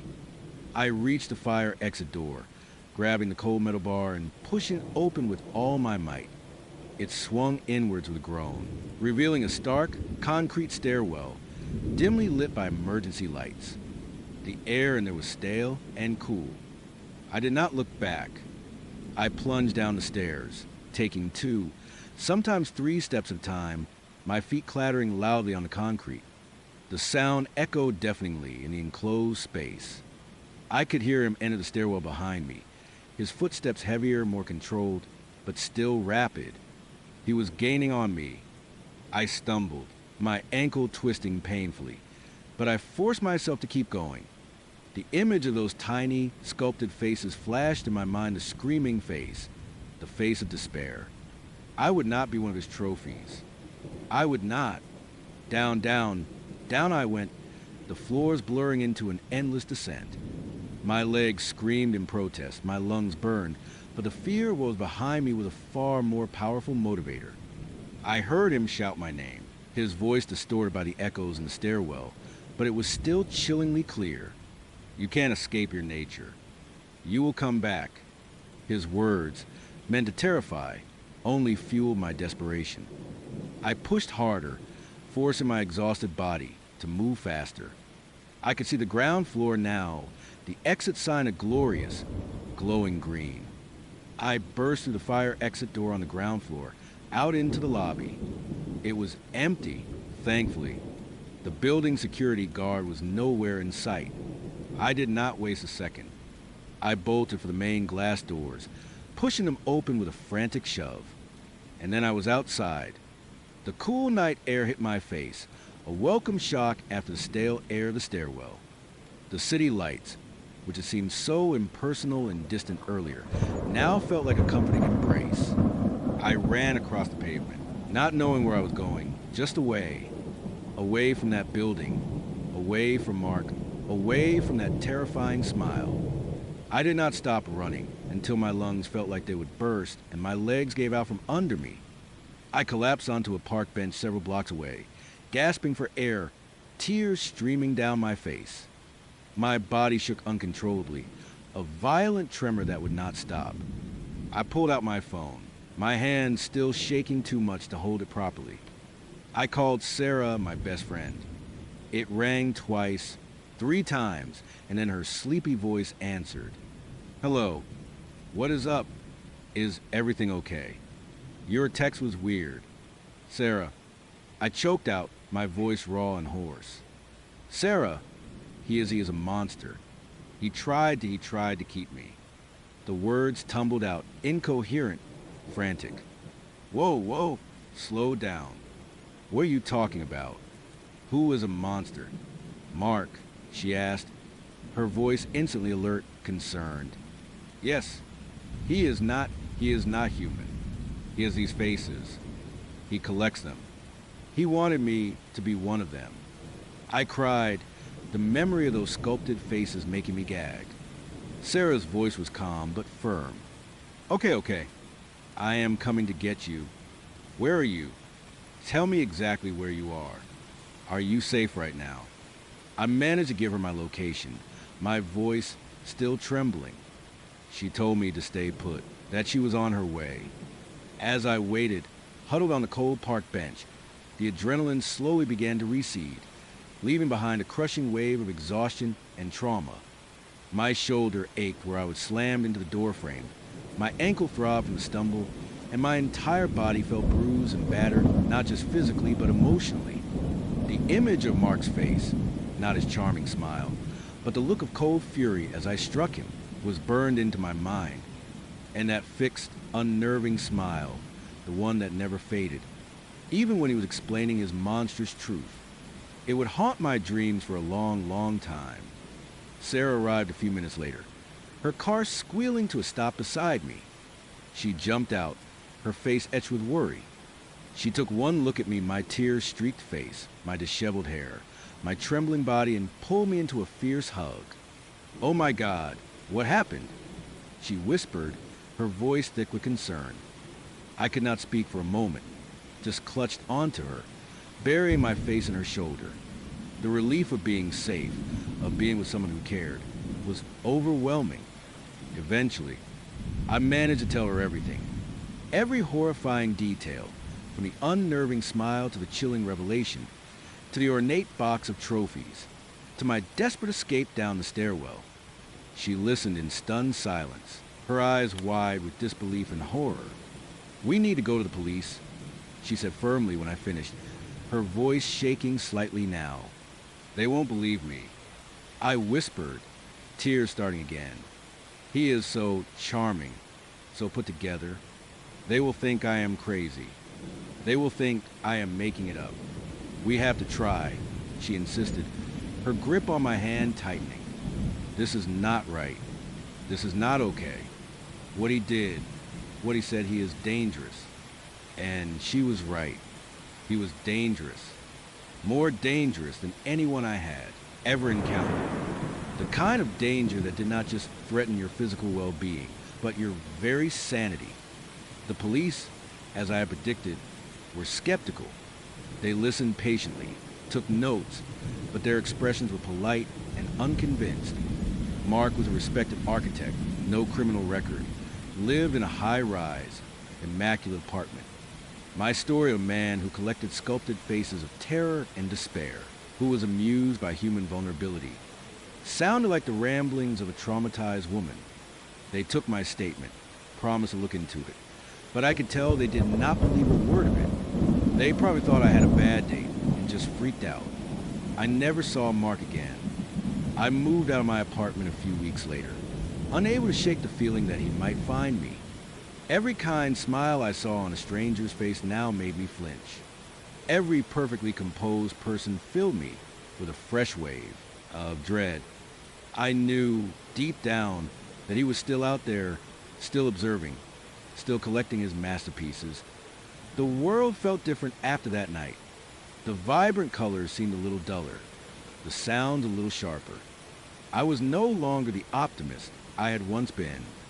The online dating scene, which had once been a grind, now seemed like a terrifying minefield. I had learned a brutal, horrifying lesson sometimes. The most dangerous monsters are not the ones hiding in the shadows, but the ones smiling right in front of you, in plain sight, waiting for you to become their next amusement. And sometimes that fixed, unchanging smile is the most terrifying thing of all, because it means there is nothing human left behind it. Just cold, calculating observation. It has been months since I escaped the reflection room, but the world has not stopped spinning, even if mine feels permanently off kilter. You would think surviving something like that would make you stronger, or at least numb to the everyday horrors. But for me, it just shattered the filter. Everything feels sharper, more dangerous. Every shadow a potential threat. Every kind gesture a possible prelude to something sinister. The police, bless their well-meaning but ultimately useless hearts, found no cabin, no Mark, just a patch of untouched woods where I swore I would claw my way out of.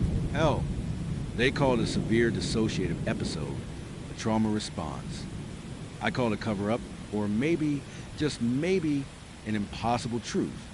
Either way, they looked at me with pity, and I looked at them with a chilling understanding that some horrors exist beyond the reach of their laws and logic.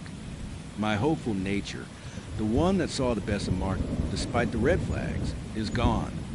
It was ripped out of me, replaced by a constant, gnawing dread. I avoid mirrors like the plague. Every reflective surface is a potential doorway, a reminder that a part of me, a screaming, hateful reflection, is still trapped in that mirrored world, probably clawing at the glass, desperate to get out, or worse. I have covered every mirror in my apartment, even the tiny one in my makeup compact. It is a small, pathetic shield, but it is all I have. My friends, God loved them, tried to help, therapy, medication, getting back out there. The idea of dating again made my stomach churn, a bitter acid reflux of past mistakes. How could I trust anyone after Mark? How could I even look at someone without dissecting every smile, every compliment, every touch for the underlying deceit? But after weeks of isolating myself, of turning into a ghost in my own apartment, my friend Sarah finally cornered me. "Chloe," she said, her voice laced with concern that bordered on exasperation, "you can't just stop living. What Mark did was horrible, but you are here. You survived. You deserve to find happiness again. Her words felt like a cruel joke. Happiness. The concept was as alien to me as a normal reflection. But I saw the worry in her eyes, the exhaustion, and a part of me, a tiny, almost extinguished ember, still yearned for some semblance of normalcy, some proof that the world was not entirely made of hidden horrors. So, against my better judgment, I reluctantly agreed to try online dating. Just once. A coffee, maybe. Something low stakes. That is how I met Alex. His profile picture showed a kind smile, intelligent eyes behind wire-rimmed glasses, and a scruffy but well-maintained beard. He was a software engineer, like so many people on those apps, but his bio mentioned a love for hiking, obscure documentaries, and cooking. He seemed normal. Comfortingly, boringly normal. Our first few dates were exactly that normal. Coffee, a walk in the park, dinner at a bustling Italian place. He was attentive, but not overly so. He listened when I talked, and he did not push when I skirted around the details of my last relationship, vaguely referring to it as a traumatic experience. He was patient, funny, and seemed genuinely interested in getting to know me. He did not have the intense, almost predatory charm of Mark. He was gentle, almost shy, and that, paradoxically, made me drop my guard a little. It was a dangerous feeling, like stepping onto thin ice after a long winter. After weeks, maybe even a couple of months, of these low-key, pleasant encounters, he finally invited me back to his place for dinner. I am making my famous slow-cooked lamb, he said, his eyes crinkling at the corners. It is a family recipe. A bit of a project, but worth it. My stomach did a little flip, a mix of genuine excitement and a familiar, nauseating dread. A project. Mark had called his cabin a project. But Alex was different, right? He had to be. I told myself it was just anxiety, a leftover scar from my past. Everyone gets nervous before going to a new date's home. His apartment building was a modern glass and steel structure in a newer part of the city. High rise, lots of windows. No secluded cabins here. That was a good sign. I told myself, trying to soothe the frantic fluttering in my chest. His apartment itself was sleek, minimalist, almost sterile. White walls, dark wood floors, modern art that looked like abstract blobs. No personal clutter, no photos, nothing that screamed home. It was clean, almost too clean. Make yourself at home, he said, gesturing vaguely at a plush, gray sofa that looked like it had never been sat on. Can I get you a drink? I have wine, beer, sparkling water would be great. Thanks, I said, trying to sound casual. My eyes scanned the room, looking for any signs of, well, anything. A book on a shelf, a forgotten coffee cup, a stray sock. Something to make it feel lived in. But there was nothing. It was like a showroom. He disappeared into the kitchen, a gleaming expanse of stainless steel and white quartz. I could hear the gentle clinking of glasses, the murmur of the refrigerator. I took a deep breath, trying to push down the rising tide of unease. This was ridiculous. I was being paranoid. Just because Mark was a psychopath did not mean every man I met was going to be one.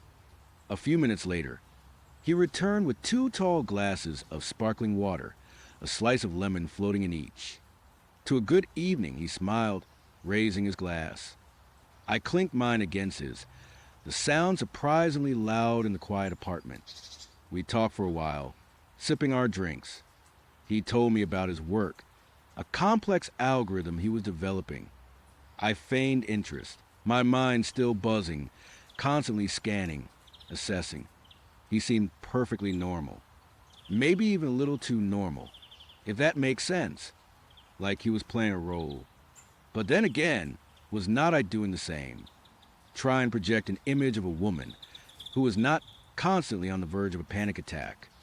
The lamb is almost ready, he announced after about an hour, setting down his empty glass. Just need to get a few things from the fridge for the salad. He walked into the kitchen, and I watched him go, a strange compulsion making me follow him with my eyes. He opened the refrigerator door. The light inside spilled out, illuminating his back. He bent down, rummaging for something. And that is when it happened. He shifted slightly, and for a split second, the refrigerator door was angled just right, and I caught a glimpse of the interior. Not just the usual shelves of condiments and leftovers. No, my breath hitched. My heart hammered against my ribs. A frantic bird trapped in a cage. Jars.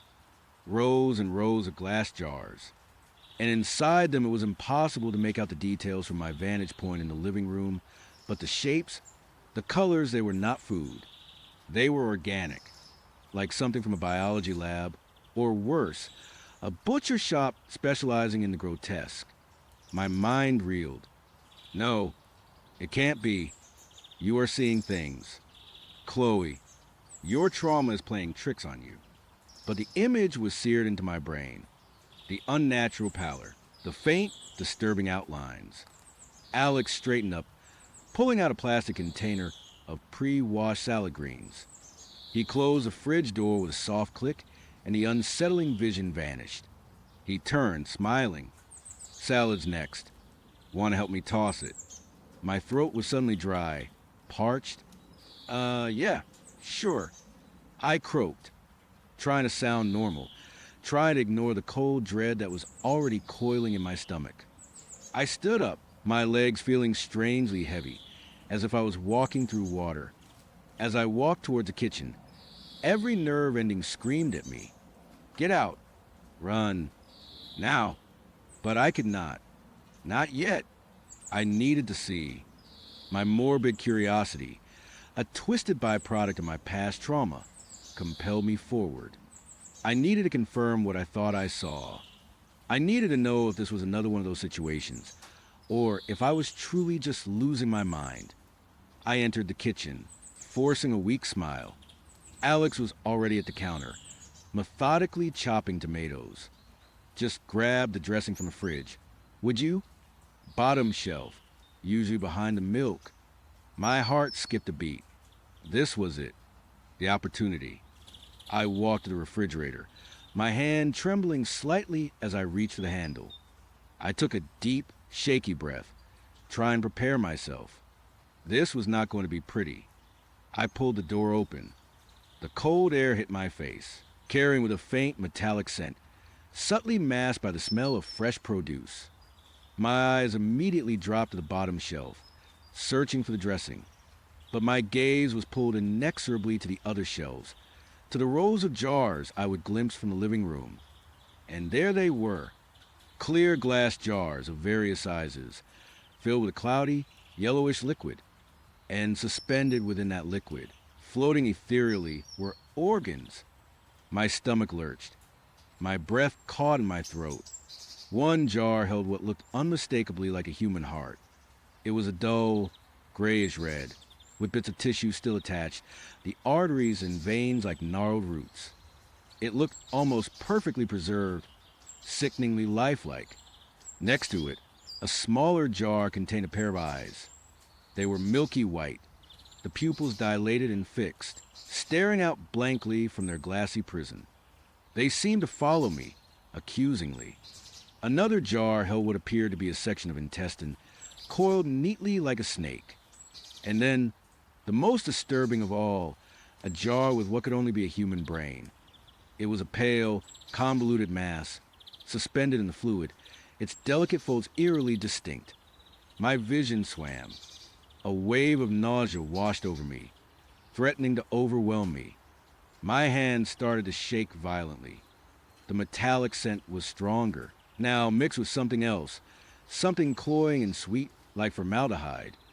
I slammed the refrigerator door shut, the sound echoing in the silent kitchen, startlingly loud. My heart was a frantic drum against my ribs, my ears ringing with the sound of my own blood rushing. Everything all right. Chloe.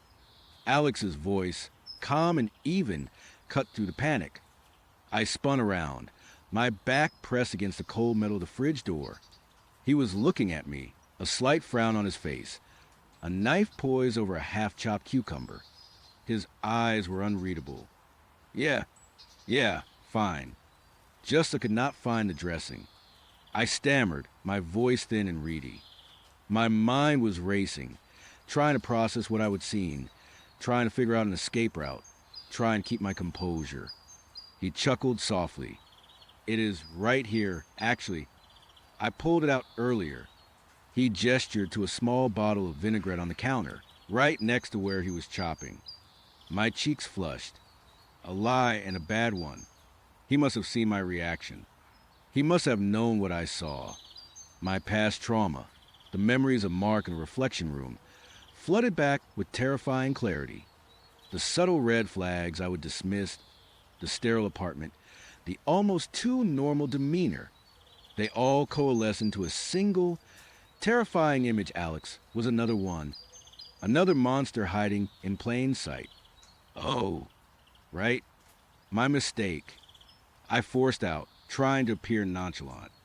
But my hands were still shaking, and I could feel the cold sweat trickling down my spine. He went back to chopping, seemingly unfazed.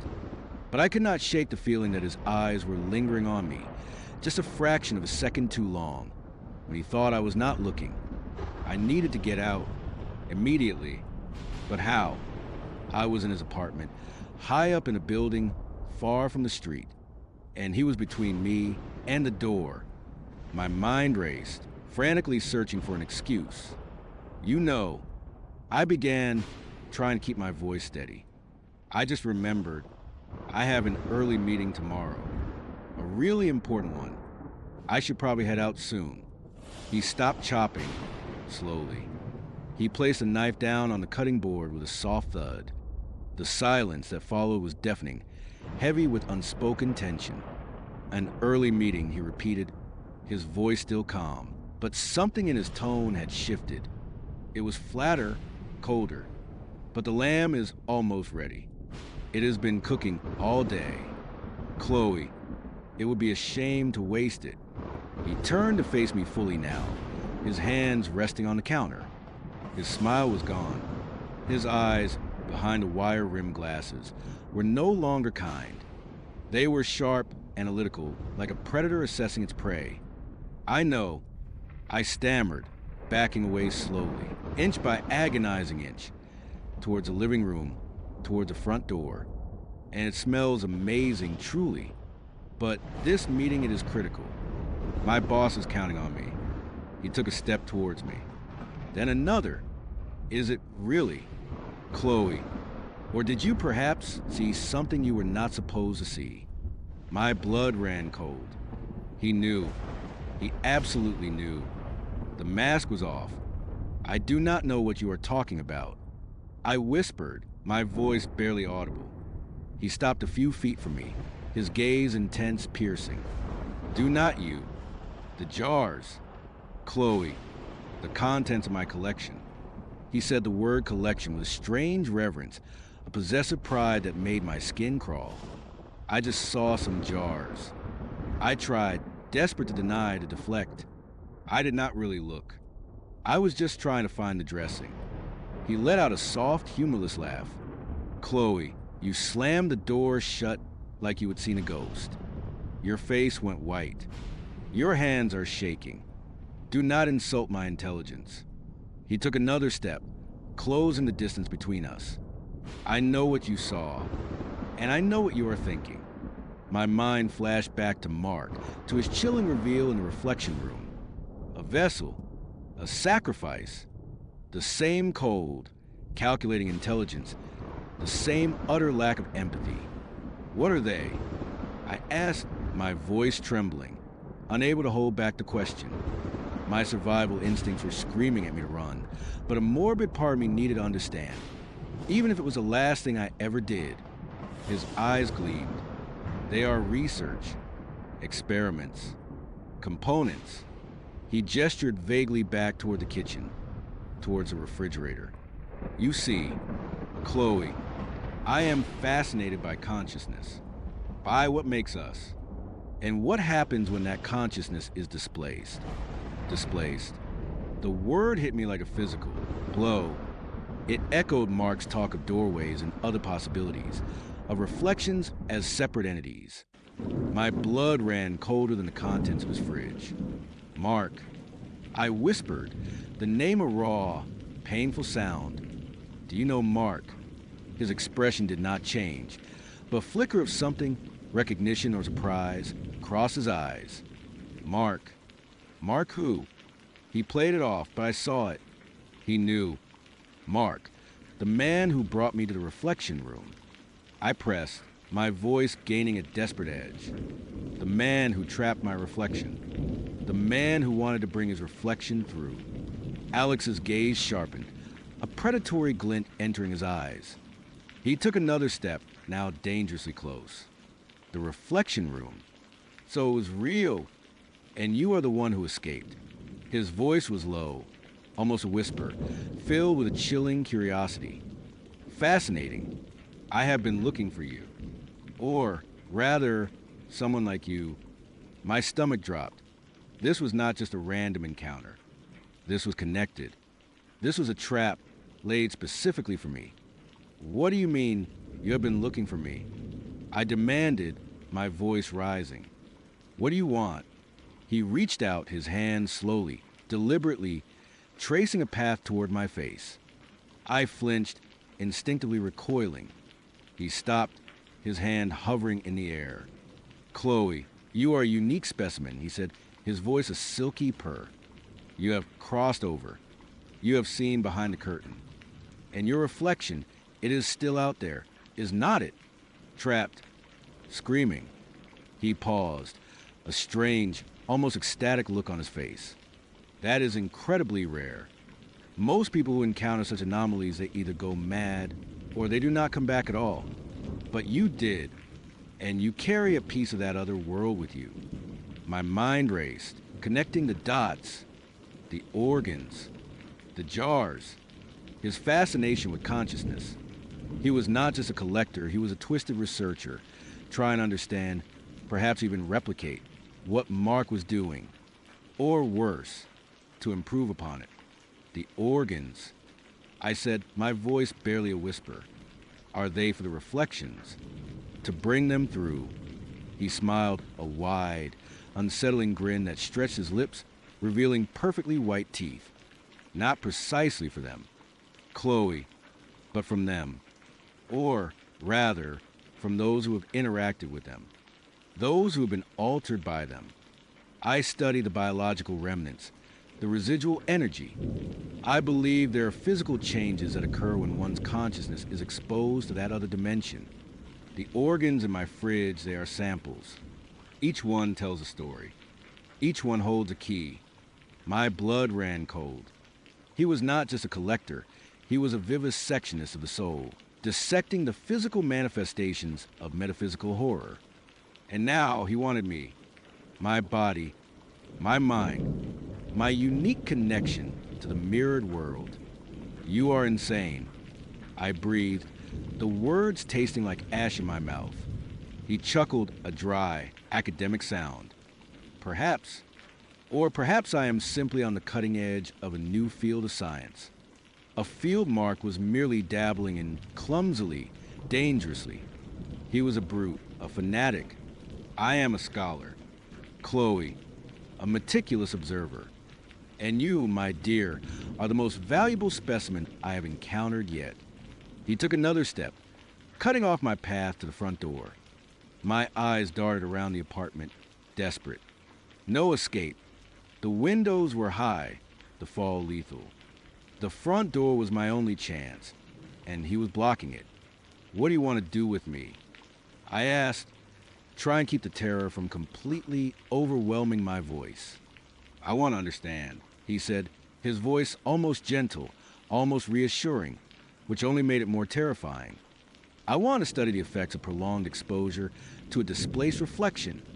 I want to see how the connection manifests physically. I want to observe you. Chloe, closely. My mind screamed.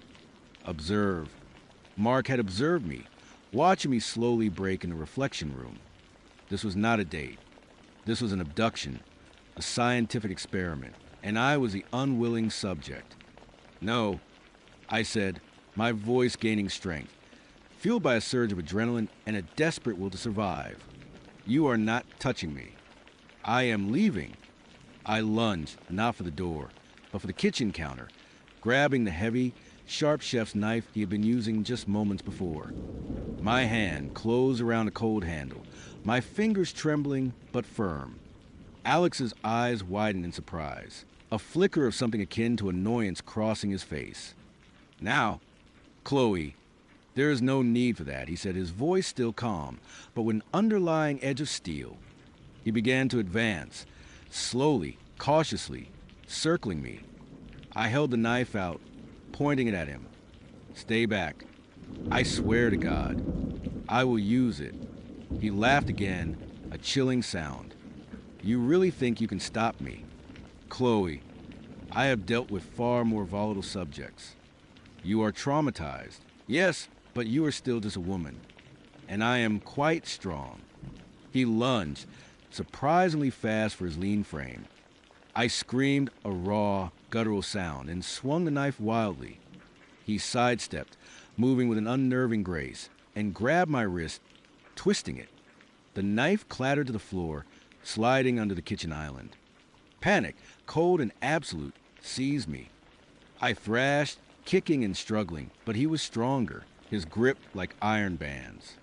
He pushed me against the wall, pinning my arms above my head. His face was inches from mine, his breath hot against my cheek. Such a waste of potential. Chloe, he whispered, his eyes gleaming with a disturbing mix of scientific curiosity and something darker, something almost hungry. But do not worry. I will be gentle. We will learn so much from you. I headbutt him, a desperate, clumsy move. He grunted, staggering back a step, releasing one of my wrists. It was all the opening I needed. I brought my knee up, aiming for his groin. He cried out, doubling over, his grip loosening on my other wrist. I twisted free, scrambling away from him, my heart pounding like a drum solo.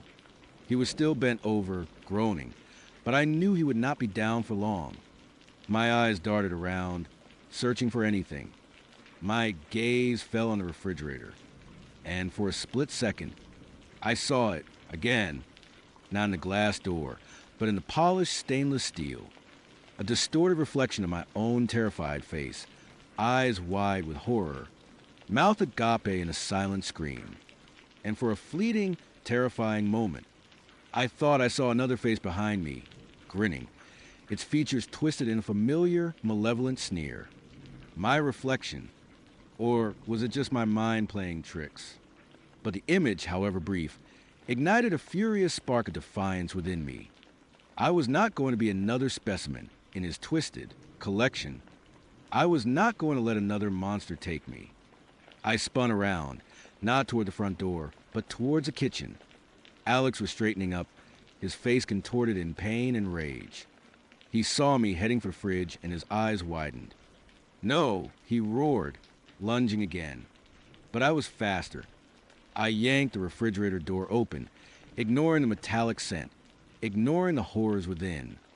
My hand shot out, not for a weapon, but for the jars themselves. I grabbed the first jar. I could reach the one with a human brain, and hurled it with all my might at Alex.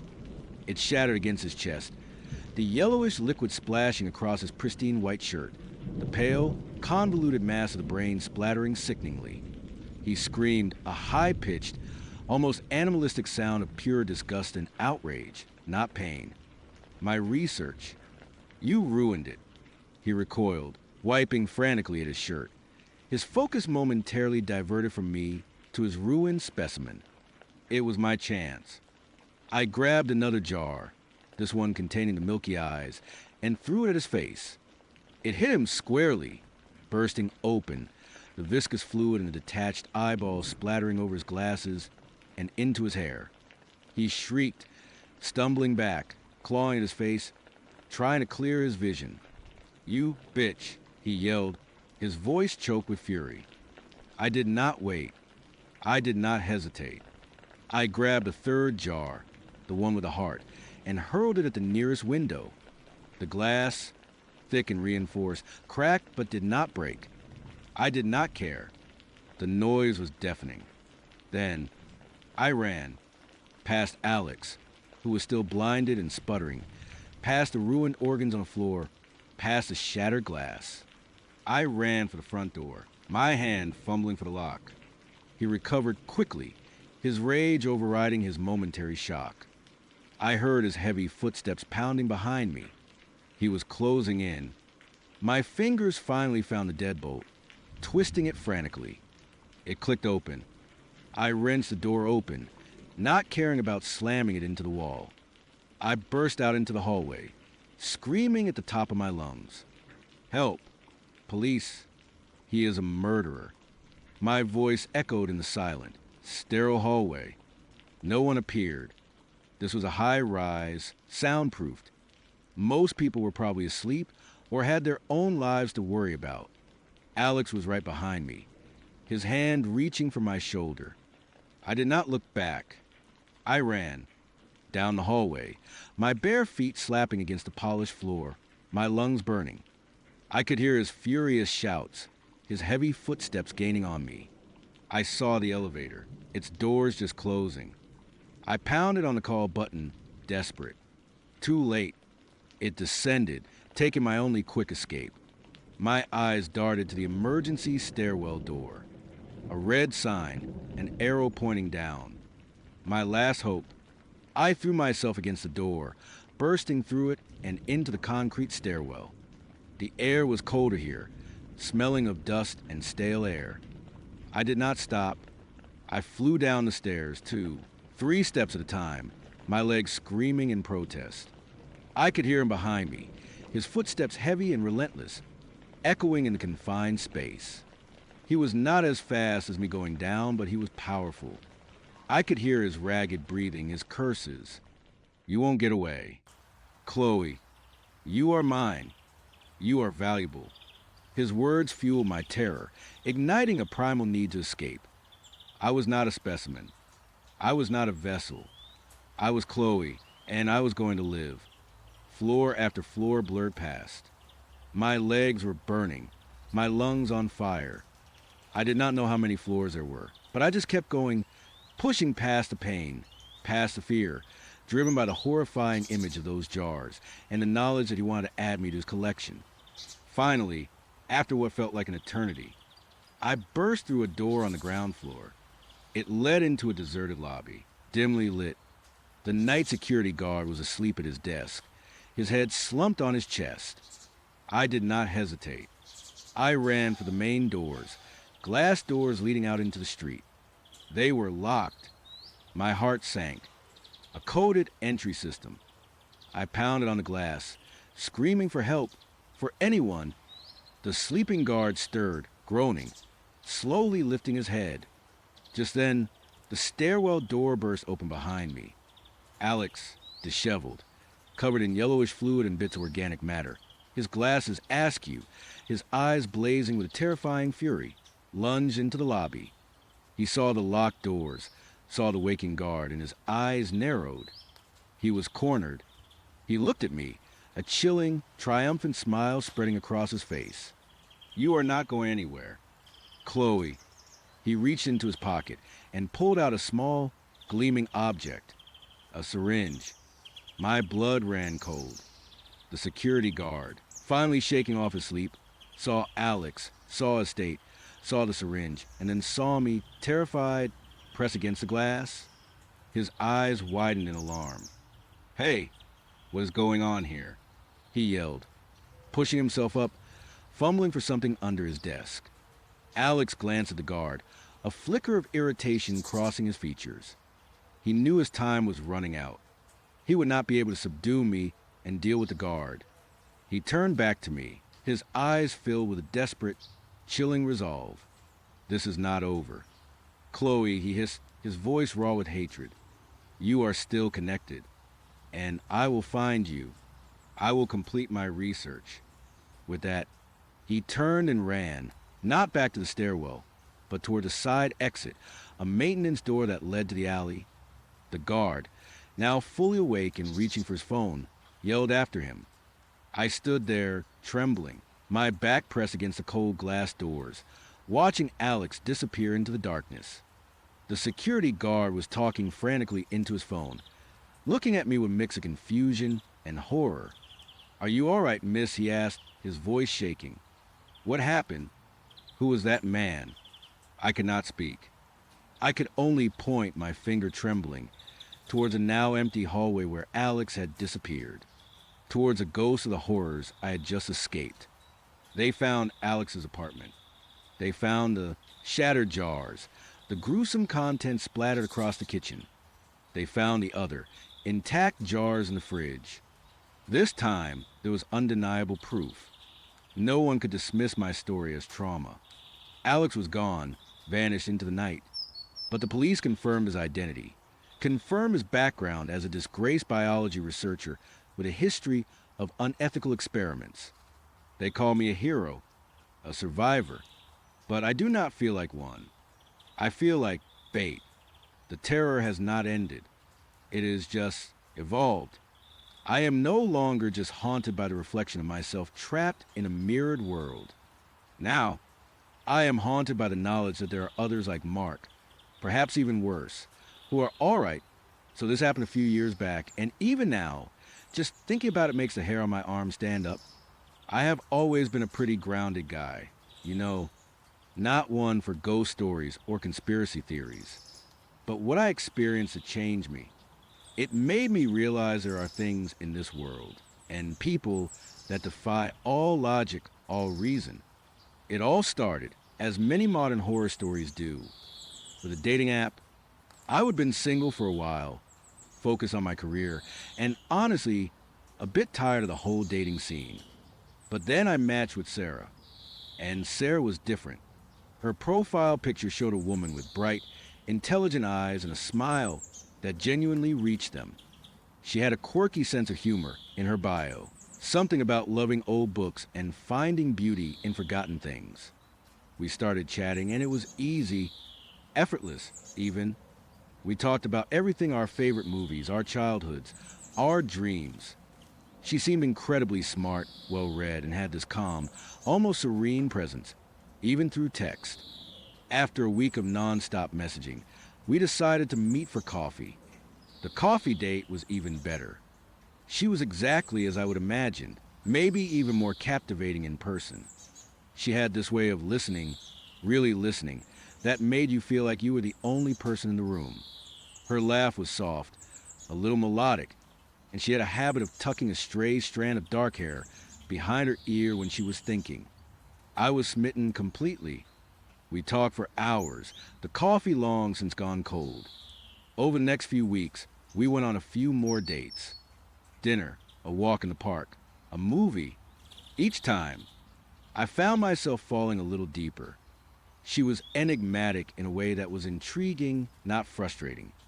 She rarely talked about her family, and her past was a bit vague, but I chalked it up to her being a private person. I respected that.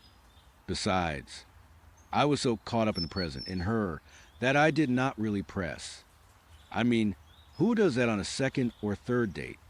Eventually, after about a month, she invited me over to her place for dinner. I was excited, of course. It felt like a big step, a sign that things were getting serious. She lived a little outside the city, in an older neighborhood with tree-lined streets and houses that had clearly seen a few generations pass through them. Her house was Victorian, painted a deep, almost charcoal gray, with white trim and a wraparound porch. It looked like something out of a classic novel, charming, a little imposing, and definitely full of character. Inside, it was just as I would imagined. High ceilings, hardwood floors that creaked in a comforting way, and shelves packed with books in every room. The furniture was a mix of antique pieces and modern, comfortable sofas. It was lived in but meticulously clean, with a faint scent of old paper and something floral, like lilies. "It is a bit of a project," she would said, gesturing around with a small smile, "but I love it. So much history." I remember thinking it was perfect. We spent the evening cooking together, laughing, sharing stories. She was an incredible cook, and the food was delicious. The wine flowed, the conversation was easy, and I felt completely at home, completely at peace. It was one of those nights where you just know you are exactly where you are supposed to be. Around 10 of the clock, I needed to use the restroom. She pointed me down a short hallway, past what looked like a home office or study. First door on the left, she said, already clearing the table. As I walked down the hall, I noticed the door to the study was slightly ajar. A sliver of light, a soft, warm glow, spilled out. My natural curiosity got the better of me. I was not trying to snoop, honestly. I just glanced in. The room was a bit more cluttered than the rest of the house, with stacks of books, papers, and an old wooden desk covered in what looked like files and binders. On one wall, there was a corkboard covered in notes and old photographs, like a detective's board from a movie. It was interesting, but not alarming. Just a peek. I used the bathroom, washed my hands, and for some reason on my way back, I paused again at the study door. The soft light was still inviting. I do not know what compelled me. Maybe it was the wine. Maybe it was just a moment of absent-mindedness. But I pushed the door open a little wider and stepped inside. Just for a second, I told myself to see what she worked on. The room smelled faintly of dust and old paper, a more intense version of the scent in the rest of the house. The desk was a beautiful, dark wood, scarred with age. My eyes drifted over the stacks of papers. Most of them looked like research notes, legal documents, or maybe historical texts. Then a particular stack caught my eye. It was a collection of thick manila folders, slightly yellowed with age, neatly organized in a small wire rack. The top folder had a handwritten label Cold Cases Willow Creek. Willow Creek. That was my hometown.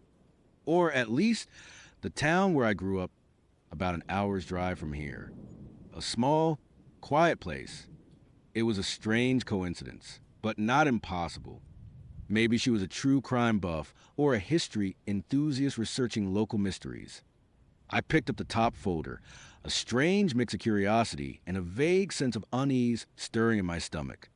The folder felt heavy in my hands. I opened it. Inside were several documents, all official looking with faded letterheads. The first one was a police report. The date on it was startlingly old 15 years ago. I was barely out of high school then. I started to skim, my eyes quickly moving over the standard police jargon incident report. Case number. Reporting officer. Then I saw it. Under victim information. Name Jensen. Mark. My breath hitched. My entire body went cold. Mark Jensen. That is me. My name. It could not be. It had to be a coincidence. A different Mark Jensen. There are plenty of Mark Jensens in the world, right? Especially in a small town like Willow Creek. My eyes darted to the next line. Date of birth, my actual date of birth. No, this was impossible. My heart hammered against my ribs, a frantic drumbeat in the sudden, suffocating silence of the room. This could not be real. I read on, my vision blurring slightly, trying to make sense of the words. Victim was reported missing from his residence at approximately 10:30 p.m. on June 12th. Last seen wearing a blue t-shirt and jeans. No signs of forced entry. Parents reported no known enemies. Extensive search conducted, no trace. Found presumed deceased. I was standing there, alive, breathing, holding a police report that stated I was dead, presumed dead, 15 years ago. The world tilted. My hand started to shake, the paper rustling softly. This was a nightmare. A cruel, elaborate joke. But it was not funny. It was terrifying. I quickly flipped through the rest of the report. It described my parents, their names, their address, all correct. It mentioned my high school, the one I actually attended. It even detailed a small, distinctive scar I have on my left eyebrow from a childhood accident, something I rarely ever mentioned to anyone. It was unequivocally me. Every single detail.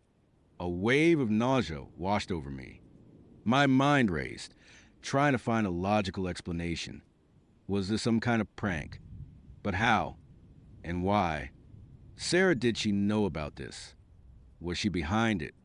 The thought sent a jolt of pure, unadulterated fear through me.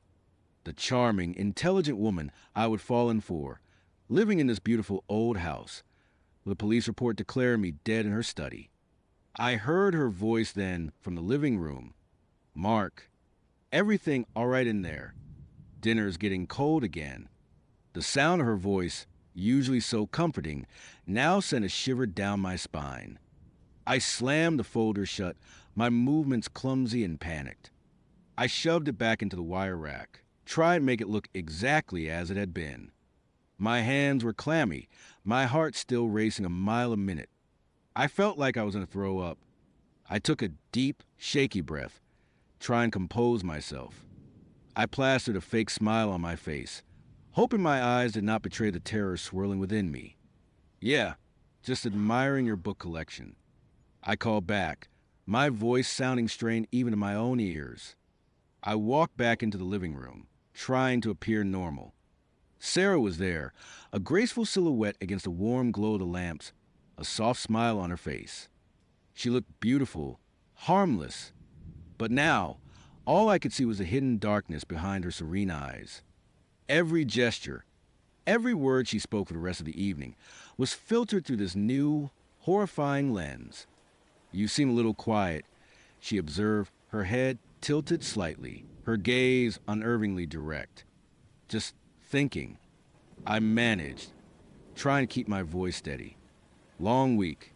She nodded, a knowing look in her eyes. I understand. Sometimes the past can weigh heavily. My blood ran cold again. Was that a casual comment? Or was she hinting? Did she know I would see the report? Was she playing with me? The thought was unbearable. I could not stand to be in that house a moment longer. I made my excuses soon after.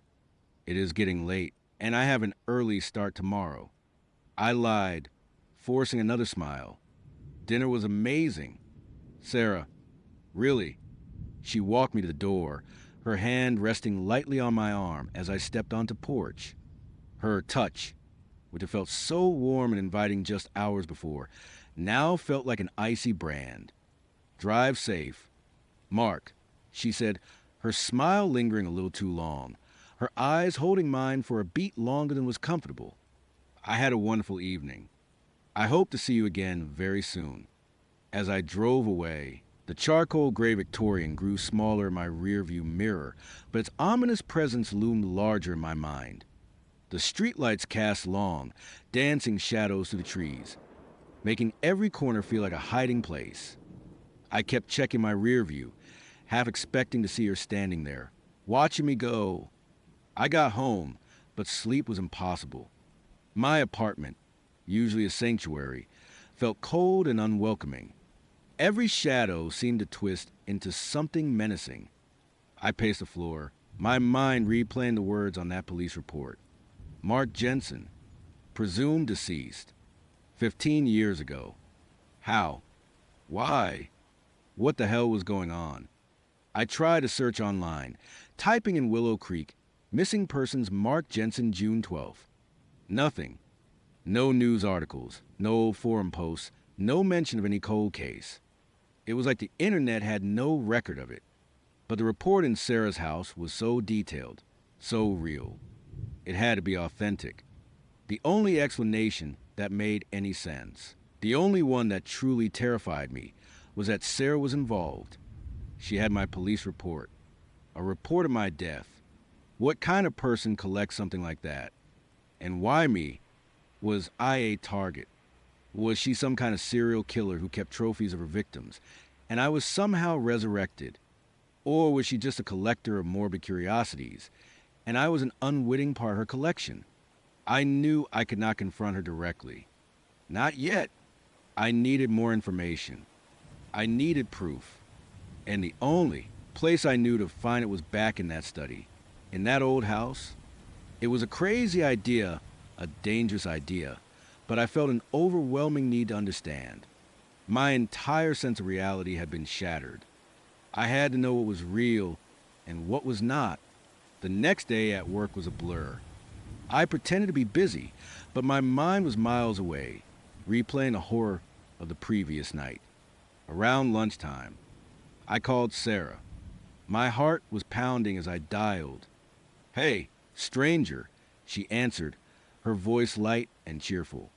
"To what do I owe the pleasure?" "Hey, Sarah," I tried to sound casual.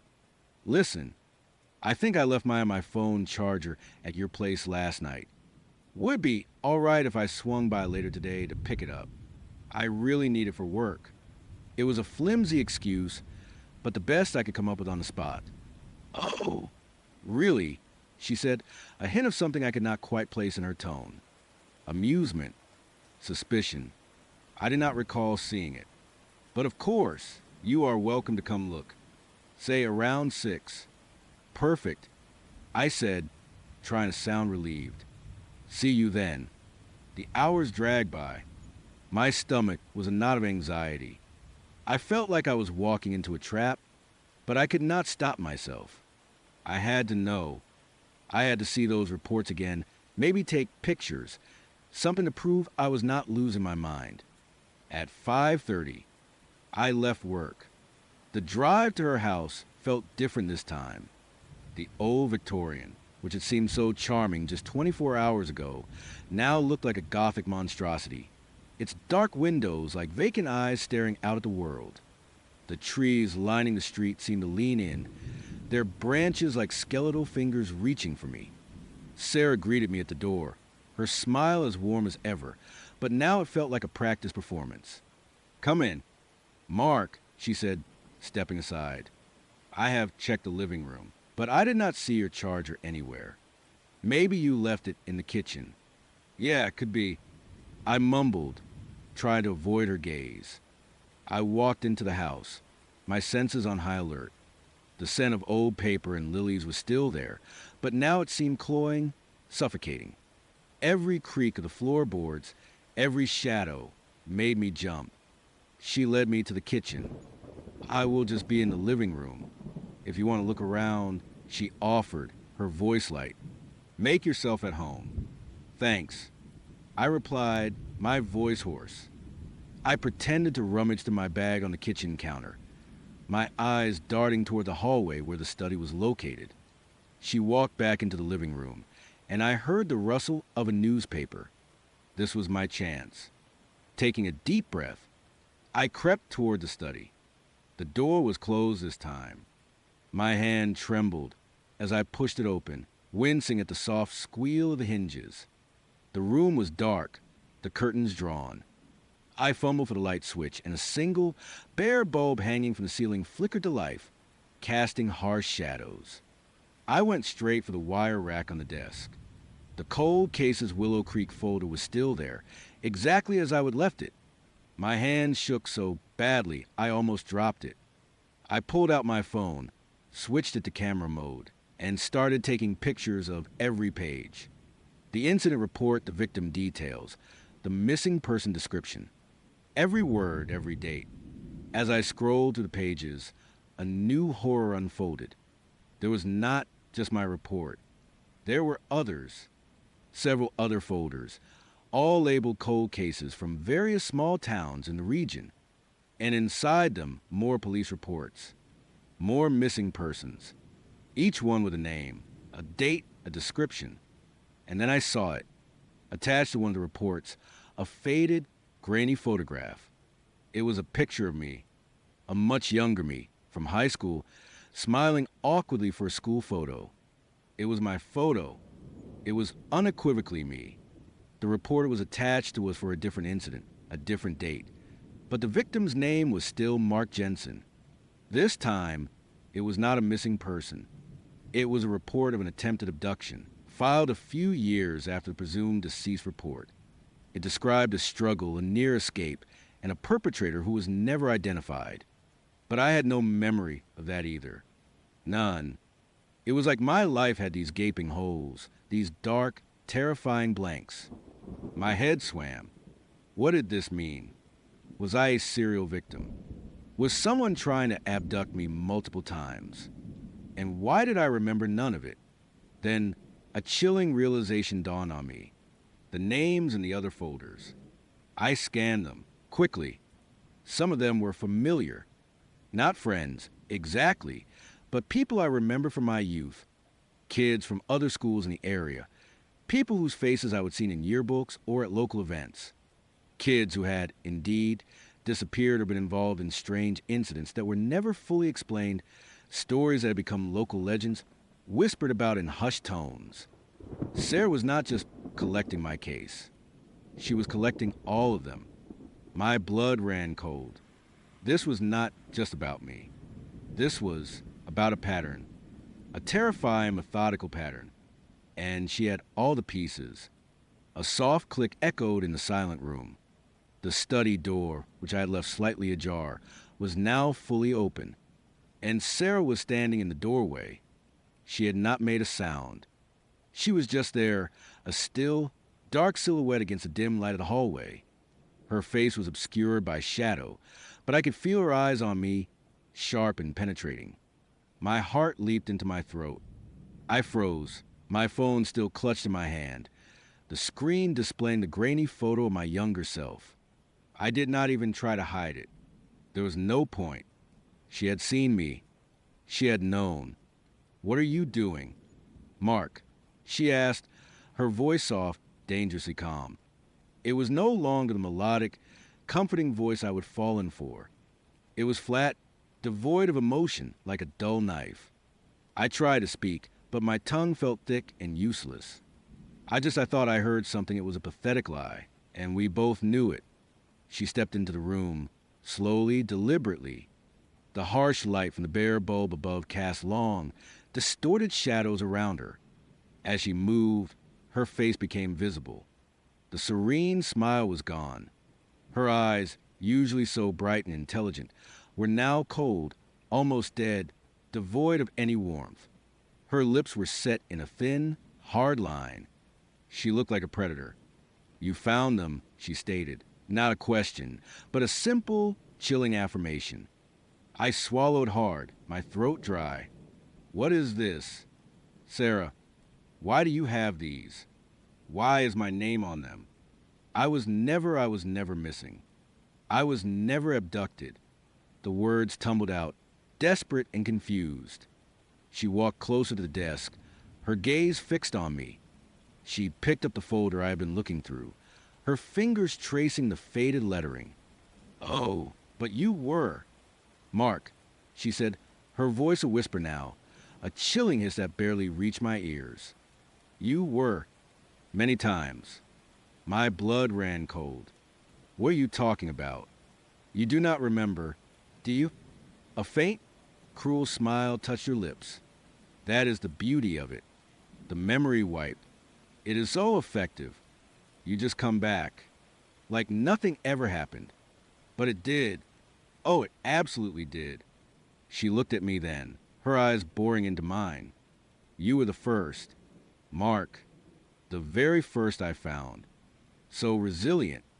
So interesting. You always came back. Like a little homing pigeon, always finding your way back to the light. Even after being dragged into the dark." My mind reeled. "You found me." My voice was barely a croak. "You mean you were there? You did this?" She let out a soft, breathy laugh, a sound that curdled my blood. "Not this, Mark. Not all of it. But I was there. I have always been there, watching, learning, collecting." She gestured to the other folders. Each one a little story. Each one a thread in a larger tapestry. And you, Mark, you are the most fascinating thread of all. My legs felt like lead. I wanted to run, to scream, but I was paralyzed by a fear so profound it felt physical. This was not just a woman with a morbid hobby. This was something far, far worse. "What do you want?" I whispered, my voice trembling. She tilted her head, her eyes gleaming in the harsh light. "I want to understand. Mark, what makes you so special? What allows you to forget, to return? Everyone else, they stay gone. or they break, but you just keep coming back. A clean slate every time. She took another step and another until she was standing directly across the desk from me. I could see her clearly now. The calm, serene facade was completely gone. Her eyes were wide, almost manic, and there was a strange, almost hungry glint in them. Her smile was no longer warm. It was a predatory baring of teeth. And tonight, she said, her voice dropping to a low, guttural purr that sent shivers of pure terror down my spine tonight. I think we are finally going to find out. My instinct screamed at me. Run. Get out. Now. Without thinking. I lunged.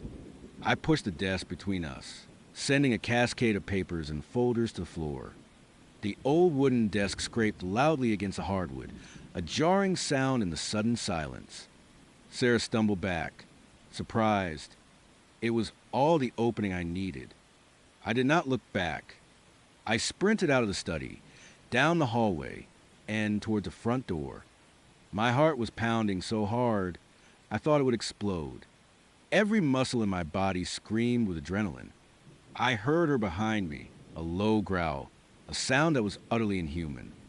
Footsteps, surprisingly fast, echoing on the hardwood. She was coming. I fumbled with the deadbolt on the front door, my fingers clumsy with panic. It felt like an eternity. The lock clicked open. I yanked the door open and burst out onto the porch, gasping for air. The night air was cold against my sweat-soaked skin. I did not stop to look back. I flew down the porch steps, across the manicured lawn, and onto the sidewalk. My car. I needed to get to my car. Mark. Her voice shrieked from the porch, no longer calm, no longer human. It was raw, filled with a terrifying fury. I risked a glance over my shoulder. She was standing on the porch, illuminated by the dim light spilling from the open doorway. Her figure seemed elongated. Somehow, her dark hair seemed to writhe around her head, and her eyes, even from that distance. I could feel their burning intensity. I reached my car, tearing at the door handle. It was locked. Damn it. I fumbled for my keys, my hands shaking so violently I could barely hold them. I pressed the unlock button. The car chirped, and the interior lights flickered on. I heard her footsteps on the sidewalk now, unnervingly close. She was moving incredibly fast. I yanked the car door open, threw myself inside, and slammed the door shut. My fingers flew to the lock button, pressing it repeatedly. Click, click, click. She was at my window now. Her face was pressed against the glass, distorted and monstrous in the dim light. Her eyes were black, bottomless pits. Her mouth was open in a silent scream, revealing rows of impossibly sharp, needle-like teeth. Her skin was pale, almost translucent. I screamed, a raw, primal sound of pure terror. I fumbled for the ignition, my hands slipping on the keys. The engine roared to life. I slammed the car into reverse, my foot hitting the gas pedal with all my might. The tires squealed, spitting gravel as the car shot backward. I heard a sickening thud against the rear of the car, followed by another guttural shriek. I did not look. I just kept going, flooring it, swerving out of the driveway, and speeding down the street. I drove like a madman, not caring about speed limits or traffic laws. I just needed to get away, as far away from that house, from her, as possible. I kept glancing in my rearview mirror, half expecting to see her chasing me, a dark, inhuman figure against the streetlights. But there was nothing, just the empty, tree-lined street. I drove for hours until the sun began to peek over the horizon, painting the sky in hues of orange and pink. I ended up pulling over at a roadside diner, miles and miles away from the city, my body trembling, my mind a chaotic mess of fear and disbelief. I never went back to my apartment. I could not. The thought of being alone there, knowing that she knew where I lived, that she could find me, was unbearable. I packed a bag, stayed with a friend for a few days, and then eventually moved to a different state, changed my number, deleted all my social media. I tried to erase every trace of myself. The police reports I photograph on my phone, I still have them. I look at them, sometimes late at night when the memories claw at me. They are real, and I am real. But my past is a terrifying blank canvas, painted over with lies and forgotten horrors. I still do not know what Sarah was. A psychopath, a monster, something else entirely. I do not know what happened to me 15 years ago, or in the other incidents she alluded to. I do not know how I came back, or why I did not remember. All I know is that I was a victim, and she was the one who kept track.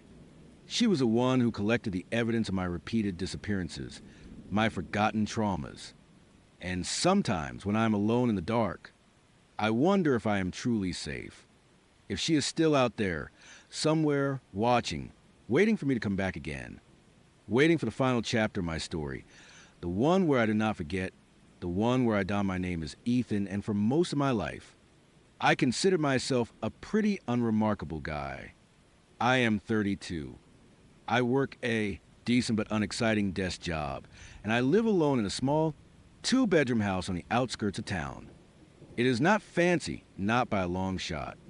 The paint a little chipped, the floorboards creak in all the wrong places, and the plumbing occasionally sounds like a dying whale. But it is mine. It is where I felt safe, where I could unwind, where I could just be. Or, at least, it started, as these things often do, with something completely innocuous. A brown, unmarked envelope, tucked into my mailbox one Tuesday afternoon. No return address, no stamp, just my name scrawled on the front in what looked like a cheap ballpoint pen. The paper felt thick, almost like cardstock, but otherwise, it was unremarkable. I figure it was junk mail, maybe some local real estate agent trying a new gimmick with a particularly heavy flyer. I tossed it onto the kitchen counter, next to a pile of grocery store receipts and an empty coffee mug, and promptly forgot about it until after dinner. That evening, I was doing the dishes, humming some forgotten tune, when my gaze landed on the envelope. Something about its plainness, its complete lack of branding, nagged at me. Curiosity, a dangerous thing, nudged me to pick it up. I tore it open with my thumb, expecting to find a coupon book or an invitation to a carpet cleaning seminar. Instead, a stack of glossy 4x6 prints slid out onto the countertop. There were about 10 of them, all in color, all perfectly developed, the kind you would get from a drugstore kiosk. The first one was a shot of my living room. Nothing unusual at first glance. Just my worn armchair. The coffee table with a stack of magazines I had not touched in months. The old, slightly too small TV flickering with the faint blue light on my paused Netflix show. I frowned. Why would someone send me a picture of my own living room? It was mundane, boring. Then I looked closer. The angle was from the corner of the room, near the ceiling, almost as if someone had placed a camera up high, looking down. It was not a wide-angle shot, it was too specific, too focused on the details of the room. A prickle of unease started at the back of my neck. The next photo was of my kitchen. Again, the angle was off, way off. It was from inside the pantry, looking out at the stove, where a pot I would use earlier for pasta was still sitting on the burner. I remembered leaving the pantry door ajar that morning, a habit I had, always meaning to close it, but often forgetting. A definite shiver went down my spine, but I tried to rationalize it away. Maybe it was a drone, some high-tech prank, or a weird real estate survey. I was grasping at straws, and I knew it. But the next picture, that is, when the blood really ran cold. It was a photo of me. I was sitting at my kitchen table, hunched over a bowl of cereal, scrolling through my phone. My hair was a mess. I was still in my pajamas, and I had that half-awake, grumpy look I only ever let myself have when I thought I was completely alone. The angle was from the doorway, just barely peeking around the frame. It was a candid shot, utterly unposed, and it was taken inside my house. My heart, which had been doing a slow, uneasy thrum, suddenly started pounding like a drum solo. This was not a prank.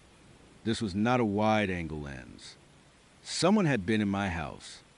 Or worse, someone was still in my house. I dropped the photos onto the counter with a clatter, sending them scattering like fallen leaves. I spun around, my eyes darting frantically around the kitchen. The back door was locked.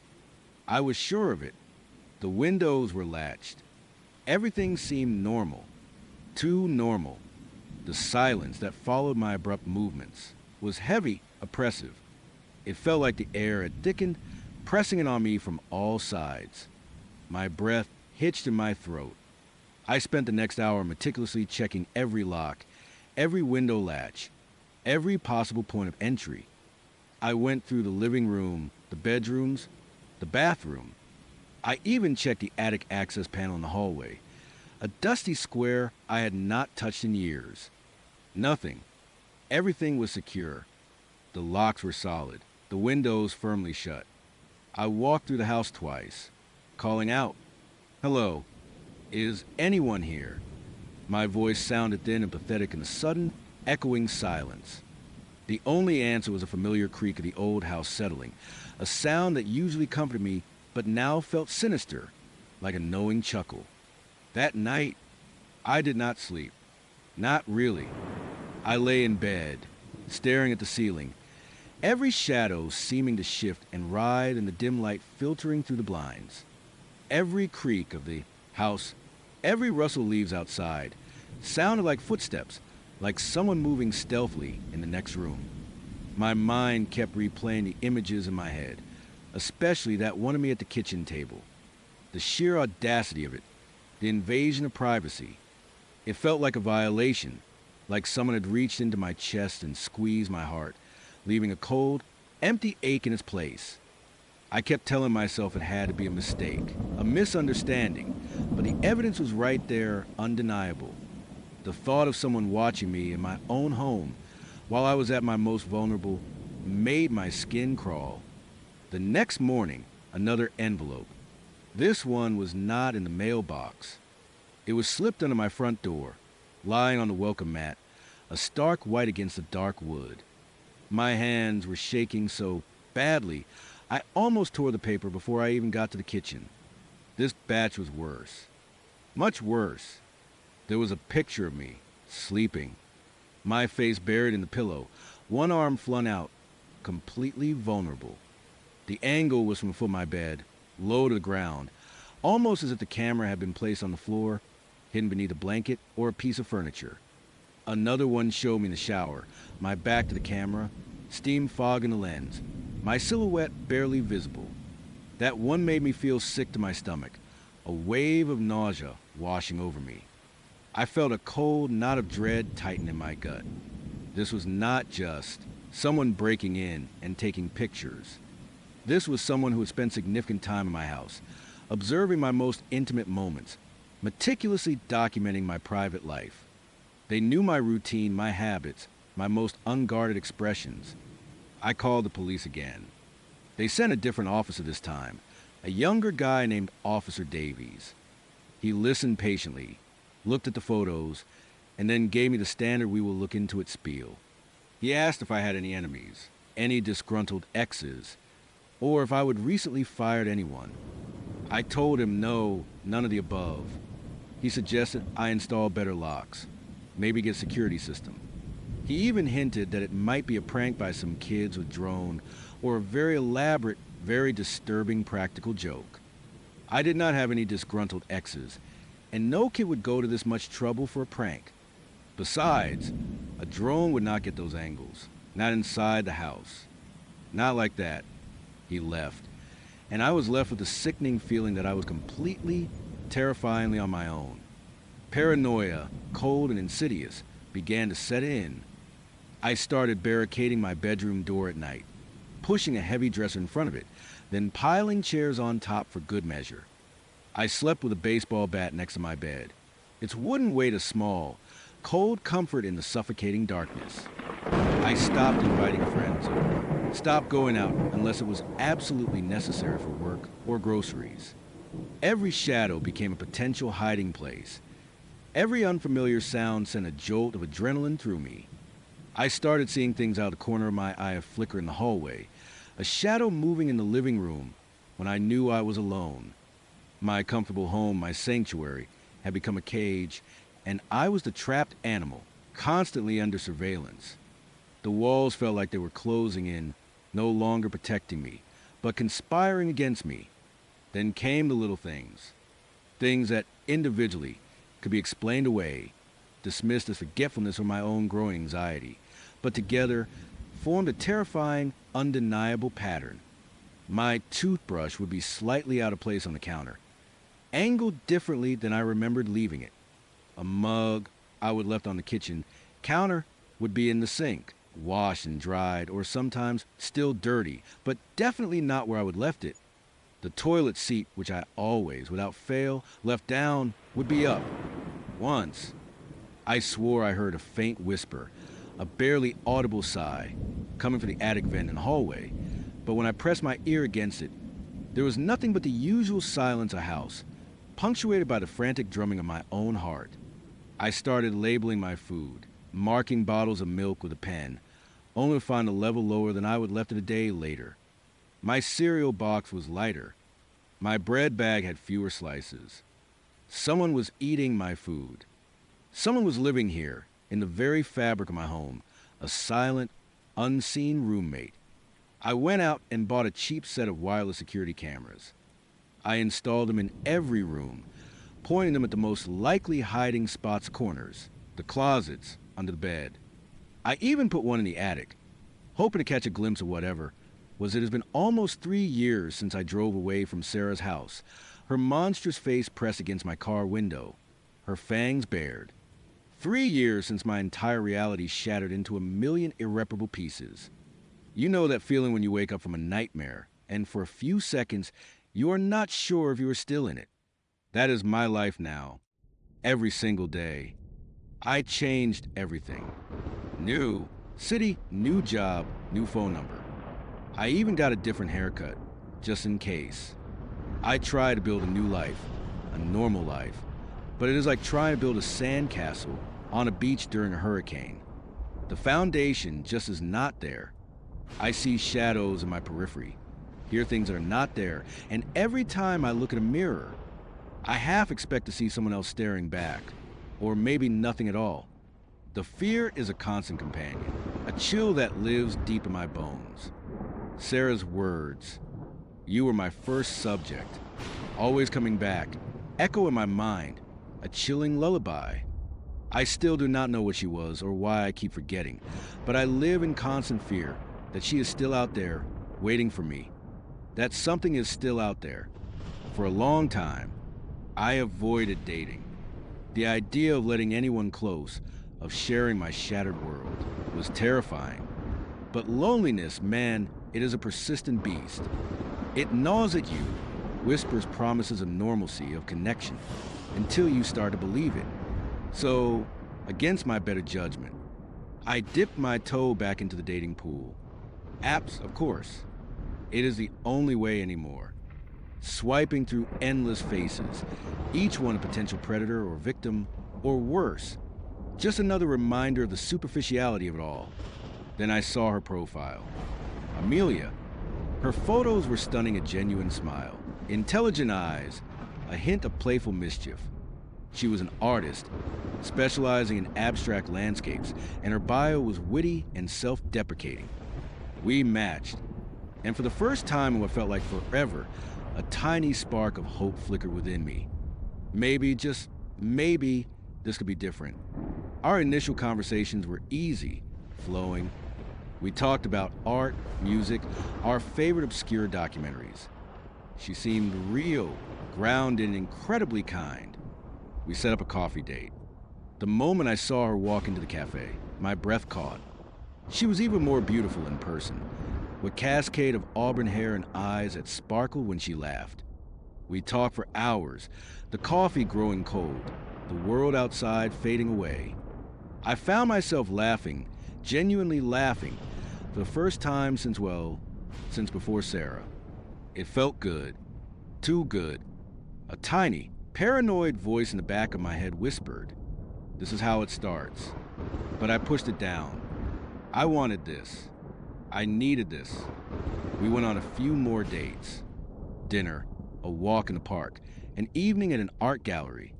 Each time, I felt myself relaxing a little more, letting my guard down, something I had not done in years. Amelia was everything I could hope for. She was empathetic, a great listener, and her passion for her art was infectious. I even started to tell her little bits about my past, vague references to a bad breakup, and needing a fresh start.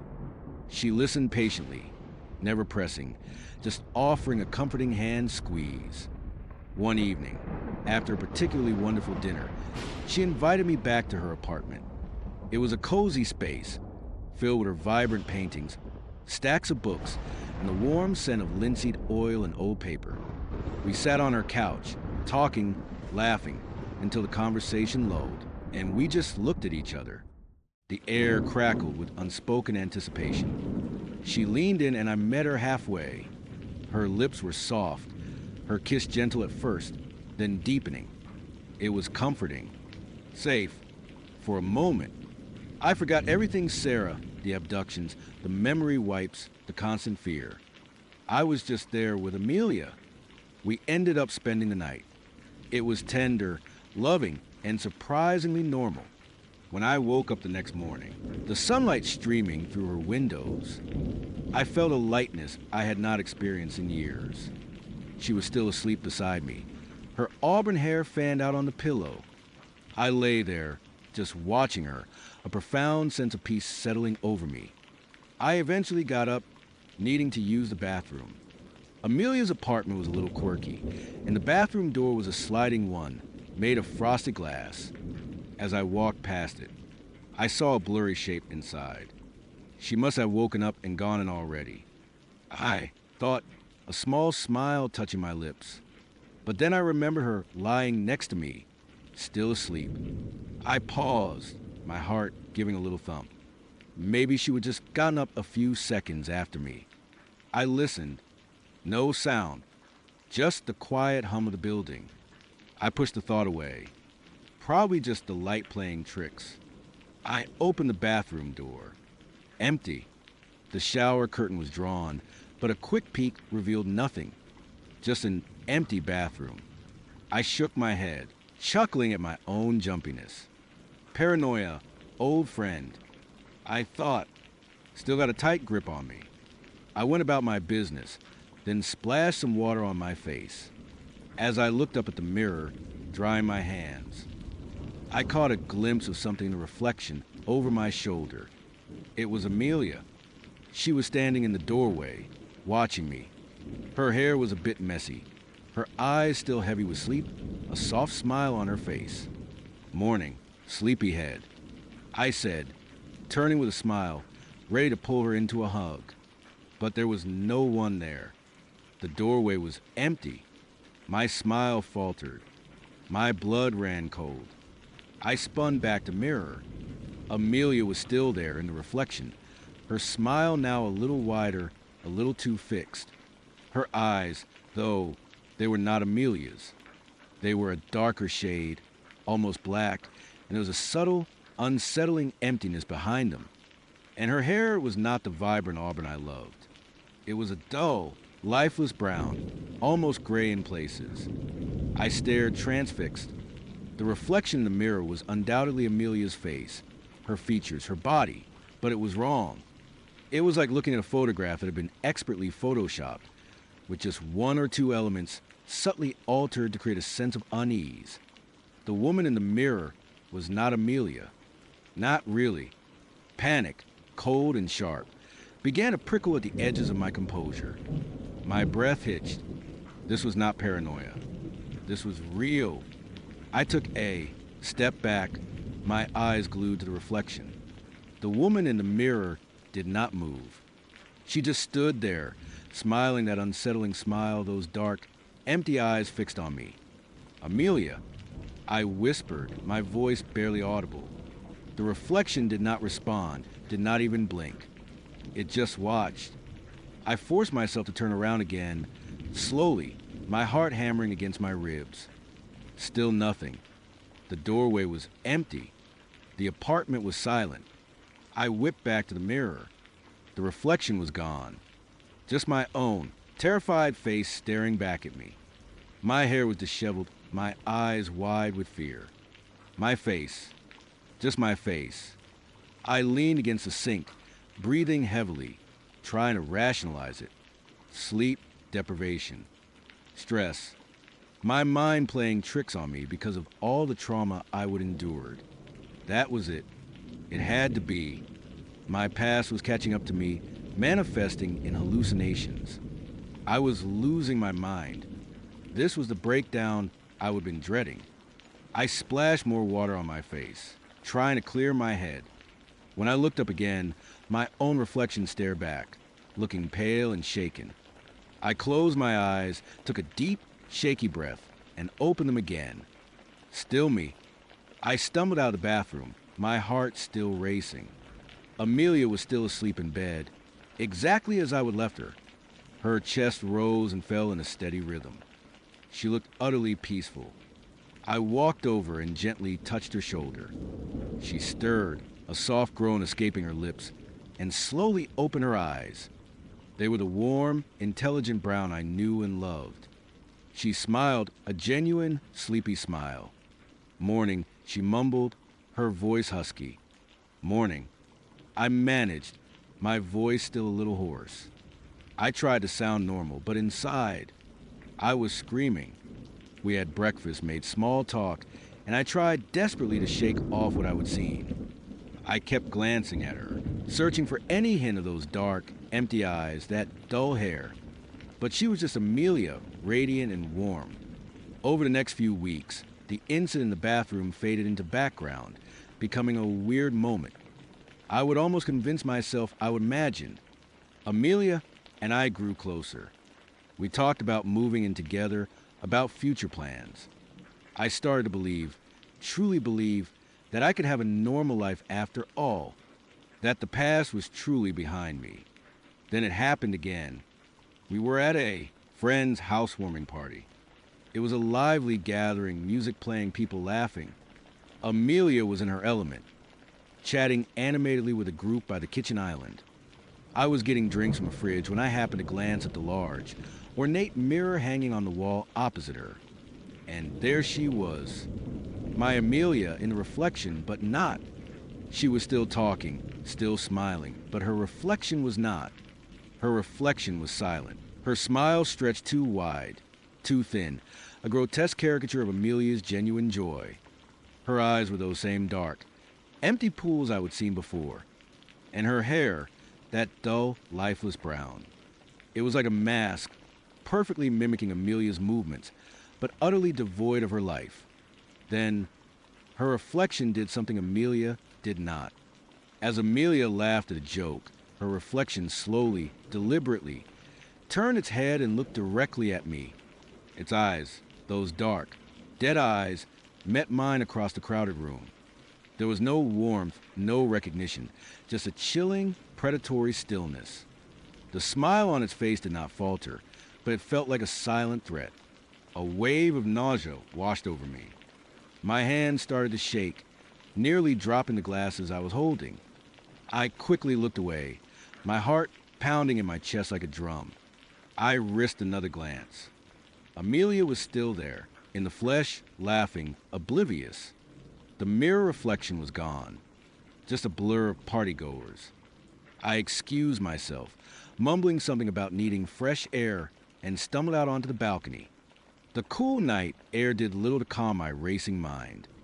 It was not a hallucination. It was not stress. This was real, and it was happening again. Something was wrong with Amelia, or rather, something was wrong with her reflection. I spent the next few days in a fog, constantly observing Amelia, trying to catch her reflection unawares. I would casually suggest we walk past storefronts with large windows, or strategically place my phone camera in selfie mode. But every time, her reflection was perfectly normal, perfectly Amelia. It was like it knew I was looking, or it only revealed itself when it chose to. The paranoia escalated. I started checking every mirror, in my apartment, every reflective surface, convinced I would see something else, something monstrous, staring back at me. I began to sleep with the light on, my old fears resurfacing with a vengeance. Sarah's words, always coming back, hammered in my skull. Was this her doing? Was this another one of her subjects? Or was it something else entirely? A new kind of horror. One evening, Amelia and I were cooking dinner together. We were chopping vegetables, chatting about our day. She was telling me about a new art commission she would landed, her face alight with excitement. I was trying to listen, but my eyes kept darting to the polished chrome toaster on the counter, catching her blurry reflection. It was faint, distorted by the curved surface, but I saw it. The dull, lifeless hair, the empty eyes. And then, as Amelia laughed at something I said, her reflection in the toaster did not laugh. It just watched me, its lips slowly, almost imperceptibly, curling into that same unsettling, predatory smile. I froze, the knife in my hand slipping slightly. "Are you okay?" Amelia asked, noticing my sudden stillness. "You look a little pale." Yeah, just zoned out for a second. I stammered, forcing a smile. I quickly looked away from the toaster. That night, I could not sleep. I lay awake, Amelia sleeping soundly beside me, and my mind raced. I needed to know what was happening. I needed proof. I could not keep living like this, haunted by what I was seeing, questioning my own sanity. The next morning, I told Amelia I had an early meeting and left for work. But instead of going to the office, I drove to the nearest electronics store and bought a discreet, high-definition security camera. I told the sales clerk I needed it to keep an eye on my dog. I went back to my apartment, installed the camera in a corner of the living room, subtly angled towards a large mirror above the fireplace. I tested it, made sure it was recording, and then went about my day, trying to act as normal as possible. That evening, Amelia came over. We watched a movie, ate takeout, and just hung out. I tried to be natural, to engage with her, but every interaction felt strained. I kept glancing at the mirror, at the camera, waiting, dreading. We were sitting on the couch, laughing at a scene in the movie. Amelia leaned her head on my shoulder, her warmth a stark contrast to the cold fear gripping me. In the mirror, across the room, I saw her reflection. It was perfectly normal. Perfect Amelia. I felt a wave of relief, quickly followed by frustration. Was I just imagining things? Was my mind truly broken? Then, Amelia shifted, getting up to grab more popcorn. As she walked across the living room, her reflection in the mirror moved with her. But as she turned her back to me to head into the kitchen, her reflection did not quite follow. It paused for a fraction of a second, its head slightly tilted, its dark eyes fixed on me again, before smoothly continuing its mimicry of Amelia's movements. It was subtle, almost imperceptible. But I saw it, the brief, chilling moment of independent action. It was not just a distorted image. It was something else entirely. Something living inside the mirror. My blood ran cold. I felt a surge of adrenaline, a primal urge to flee. But I could not. Not yet. I had to know. Later that night, after Amelia had gone home, I immediately went to the camera. My hands trembled as I pulled up the footage from the evening. I fast-forwarded through the mundane parts, my heart hammering. Then I found it. The moment Amelia got up for popcorn, I watched, holding my breath. Amelia stood up, walked toward the kitchen, and there in the mirror, her reflection moved. Then, just as she turned her back, her reflection paused, its head tilted, its eyes, those dead, black eyes, locked onto the camera, then shifted slightly to where I had been sitting on the couch. And for a split second, its lips in the reflection moved. It was not a word. It was not a sound. It was just a shape, a silent, chilling message. It looked like it was forming the word hello. My blood froze in my veins. It knew. It knew I was watching. It knew about the camera. I slammed my laptop shut, the sound echoing in the silent apartment. I was shaking uncontrollably. This was not a hallucination. This was not my paranoia. This was real, tangible horror. I did not sleep that night.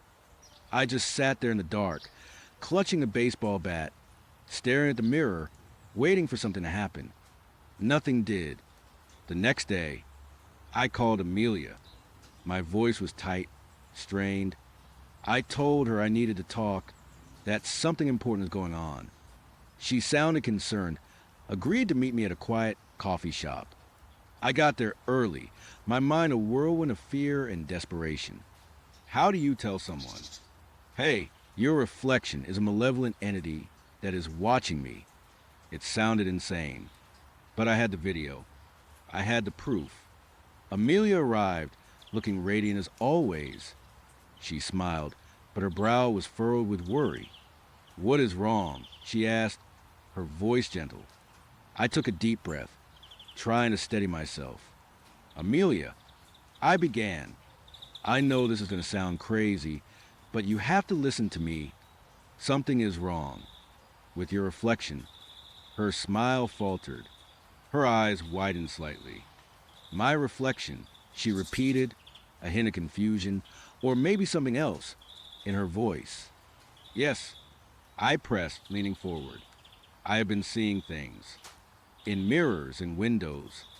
Your reflection, it is not you. It is someone else. Someone dark. And it is watching me. I pulled out my laptop, my hand still shaking. I even recorded it. I have proof. I opened the laptop, navigated the video file, and hit play. I turned the screen towards her. Amelia watched, her expression unreadable. The video played. Me and Amelia on the couch, laughing. Then Amelia getting up. Her reflection in the mirror. The brief pause. The head tilt. The dark eyes. The silent word. Hello. The video ended. I looked at Amelia, expecting shock, fear, disbelief. Instead, she just smiled. A slow, serene smile that did not reach her eyes. Her eyes, which were now just a shade too dark, a shade too empty. You have been watching me, she said, her voice soft, but with an underlying current of something cold and utterly alien. I knew you would. You are always so observant. My blood ran cold. My heart plummeted to my stomach. Amelia, what are you talking about? I whispered, my voice trembling. Her smile widened, that same unsettling, predatory smile I would seen in the mirror. Oh, not Amelia, darling, she purred, her voice shifting, deepening slightly, losing its warmth. Amelia's well. Amelia's just a vessel, a convenient shell. She leaned closer across the table, her eyes now unmistakably black, devoid of any light or humanity. Her hair, under the cafe's fluorescent lights, seemed to lose its auburn sheen, appearing dull, almost gray. You see, you are a fascinating specimen, she continued, her voice a low, chilling whisper that seemed to bypass my ears and sink directly into my brain. Always coming back, always forgetting, but never truly gone. Sarah found you interesting, but I found you irresistible. My mind reeled. Sarah. She knew about Sarah. Who are you? I choked out, pushing my chair back slightly. I am the one who sees, she said, her smile now a full-blown, terrifying grin, revealing teeth that seemed a little too long, a little too sharp. The one who waits in the reflections, the one who harvests the forgotten. And you, my dear, have so very much to forget, and so very much to reveal. She reached across the table, her hand, one so warm and comforting, now appearing pale and strangely elongated. Her fingers, tipped with nails that seemed a little too sharp, reached for my face. You thought you escaped Sarah. She chuckled, a dry, rasping sound that sent shivers down my spine. No one truly escapes. They just change hands. I scrambled back, knocking my chair over with a clatter. People in the coffee shop started to turn, their conversations dying down. "You are not Amelia," I yelled, my voice cracking with terror. "Oh, but I am," she said, her smile unwavering, her dark eyes glittering with malevolent amusement. "For now. And you, my dear, are coming with me. We have so much to discuss, so many memories to unearth, and so many new ones to create." She stood up, her movements fluid and unnatural. Her form seemed to shimmer slightly, a subtle distortion in the air around her. The other patrons in the cafe were staring now, murmuring, but no one moved to intervene. It was like they were frozen, or simply could not comprehend what they were seeing. I bolted. I did not think. I just ran out of the coffee shop, into the bustling street, dodging pedestrians, my heart a frantic drum against my ribs. I could feel her presence behind me, a cold shadow, a silent pursuit. I did not dare look back. I just ran. The images of her true face, her dark eyes, her chilling smile, burned into my mind. I do not know if she followed me. I did not stop running until my lungs burned and my legs gave out. I ended up miles away, huddled in a dark alleyway, shaking uncontrollably. It has been a week since then. I am hiding again, constantly moving, constantly looking over my shoulder. Every reflective surface is a potential window to her, a potential trap. I smash every mirror I see, avoid storefronts, even turn off my phone screen when it's idle. I do not know who she is, what she is. Another one of Sarah's kind, a different entity entirely, drawn to the fragments of my shattered memory. All I know is that the world is far more terrifying than I ever imagined. The reflections, the shadows, the forgotten past, they are all intertwined, all part of a larger, darker tapestry. And I am just a thread, constantly being pulled, constantly being rewoven into a nightmare I can never truly escape. Because no matter how far I run, no matter how many times I change my life, I know one thing for sure now: they are always watching. And I am always coming back. After the horror with Mark, I swore off dating. The memory of his chilling smile and those grotesque faces had left me scarred, convinced I was inviting a wolf into my life. But after a year, loneliness gnawed at me, and against my better judgment, I dipped back into Tinder. That is how I met Alex, an engineer who seemed wonderfully normal and safe. Our first date was perfect, and I invited him back to my apartment. But as he went to the bathroom, I saw his shadow on the wall, distinct and unmoving. Even though he was behind a closed door, it vanished when he reappeared. I tried to dismiss it as my imagination, a trick of the light, or my traumatized mind playing games. I wanted to dismiss it.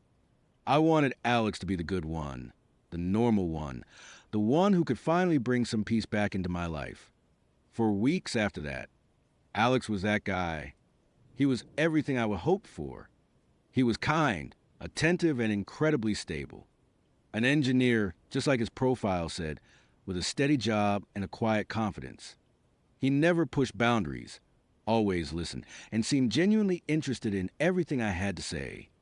We went on several dates, a quiet dinner at a cozy Italian place, a sunny afternoon walk through botanical gardens, a movie night where he actually picked a film I wanted to see.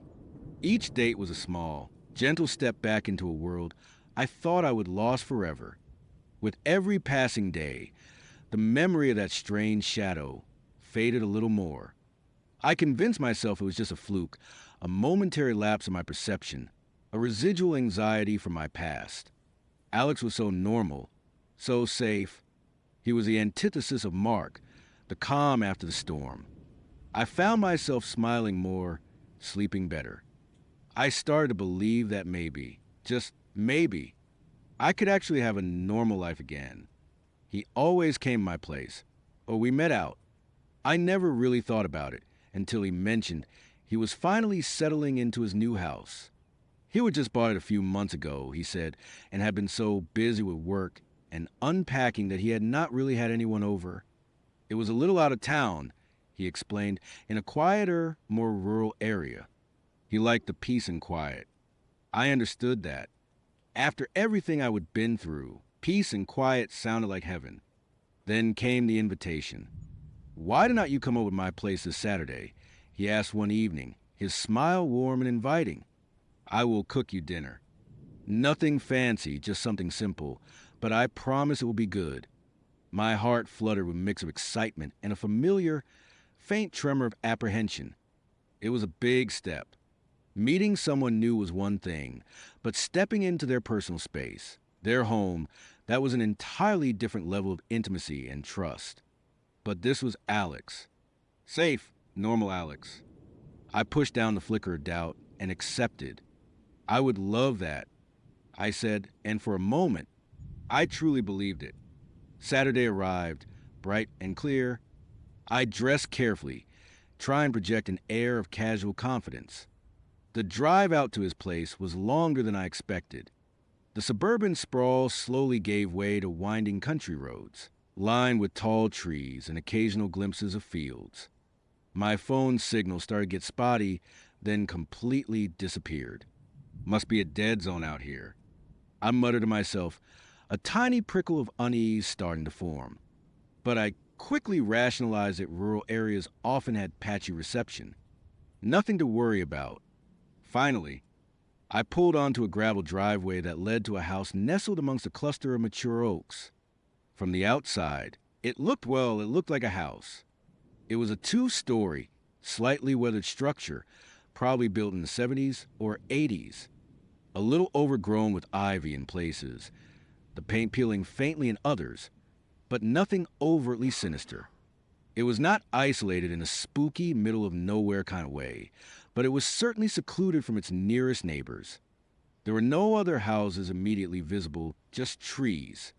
Alex was waiting on the porch, a wide, genuine smile on his face. He looked relaxed in a casual shirt and jeans. He greeted me with a warm hug that felt reassuringly solid.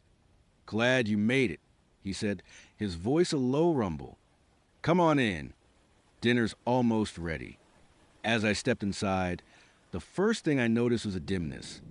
Even though it was a bright afternoon outside, the interior of the house felt unnaturally dark, almost cavernous. It took my eyes a moment to adjust. And then I saw them. The windows. Every single one of them was covered, not just with thick curtains or blinds, but with wooden boards. Rough, untreated planks of wood, nailed haphazardly but thoroughly over every window pane. Some were painted over, blending slightly with the wall, but others were raw, splintered wood stark against the wallpaper. The nails were visible, hammered deep into frames, some bent, some shiny, some rusted. It was not just one or two. It was all of them. Every single opening that should have let in natural light was sealed shut. My heart gave a jolt. This was not normal. This was not a fixer-upper quirk. This was deliberate. I tried to keep my expression neutral as Alex led me further into the living room, which was lit by a single, rather dim standing lamp in the corner.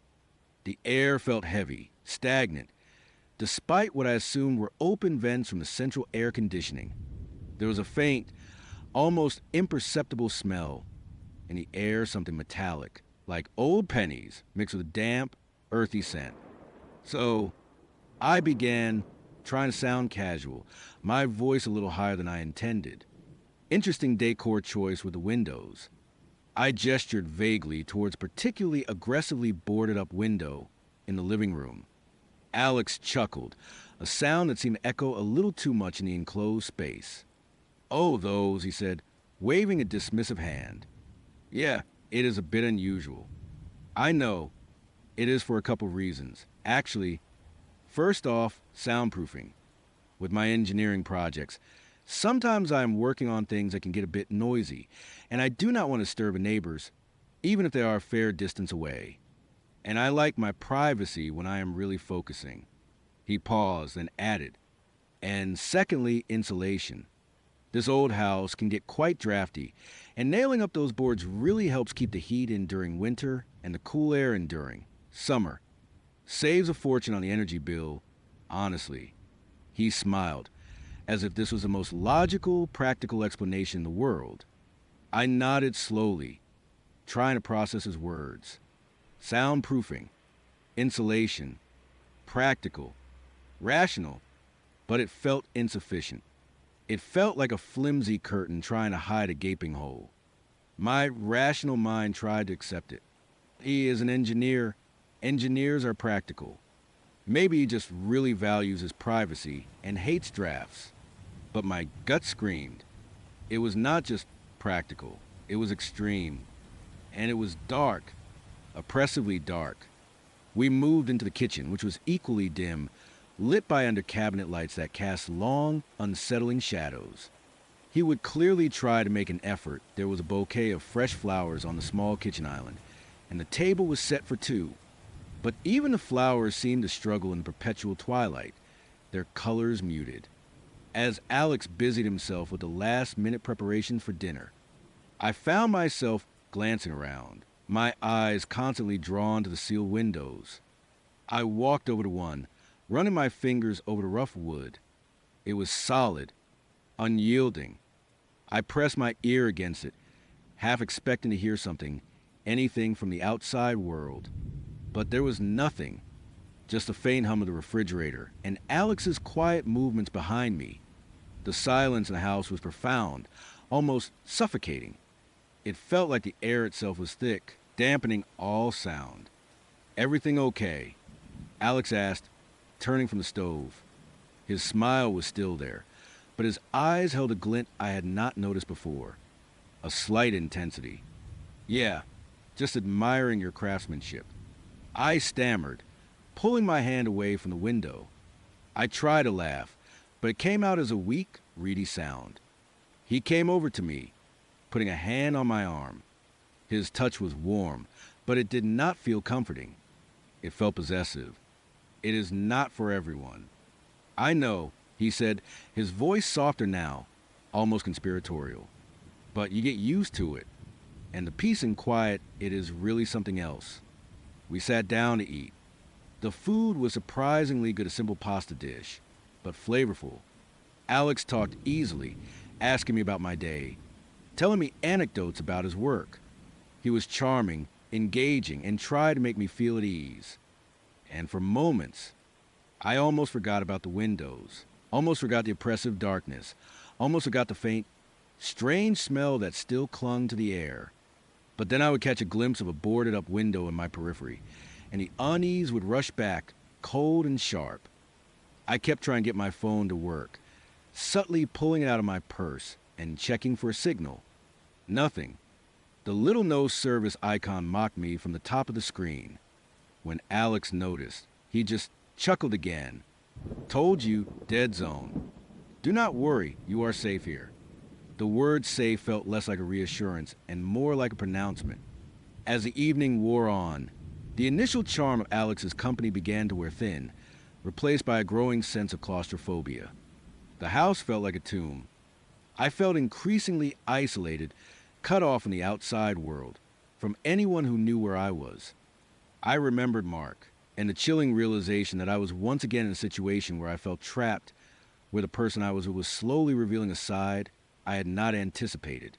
"I just need to use the restroom," I said, standing up abruptly. My stomach was starting to churn, not from the food, but from a rising tide of anxiety.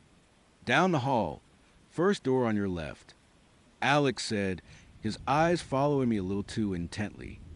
I practically fled the dining room, my footsteps echoing faintly on the hardwood floor.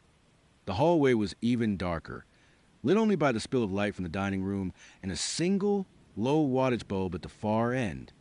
I found the bathroom, fumbling for the light switch.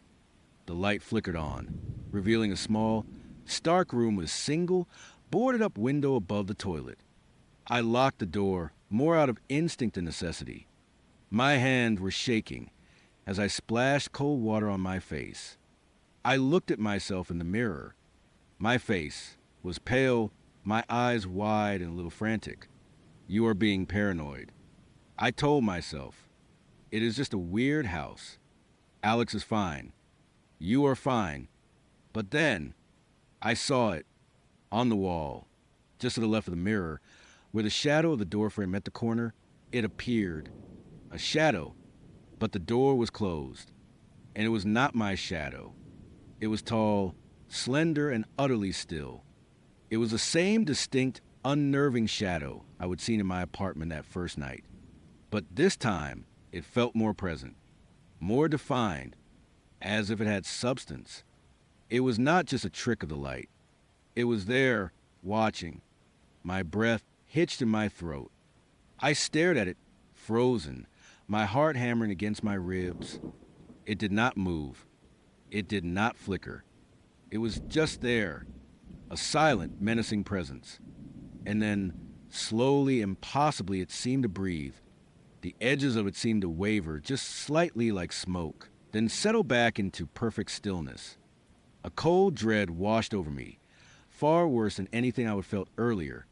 This was not my imagination. This was not trauma. This was real. And it was here in Alex's house.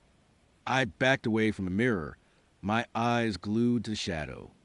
It felt like it was radiating an unseen cold. I fumbled for the doorknob, my fingers slick with sweat. I had to get out.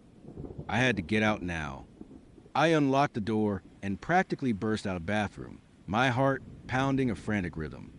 Alex was standing in the hallway, just a few feet away, his back to me. He was looking at a framed picture on the wall, but he turned slowly as I emerged. "Everything all right?" he asked, his voice calm, almost too calm.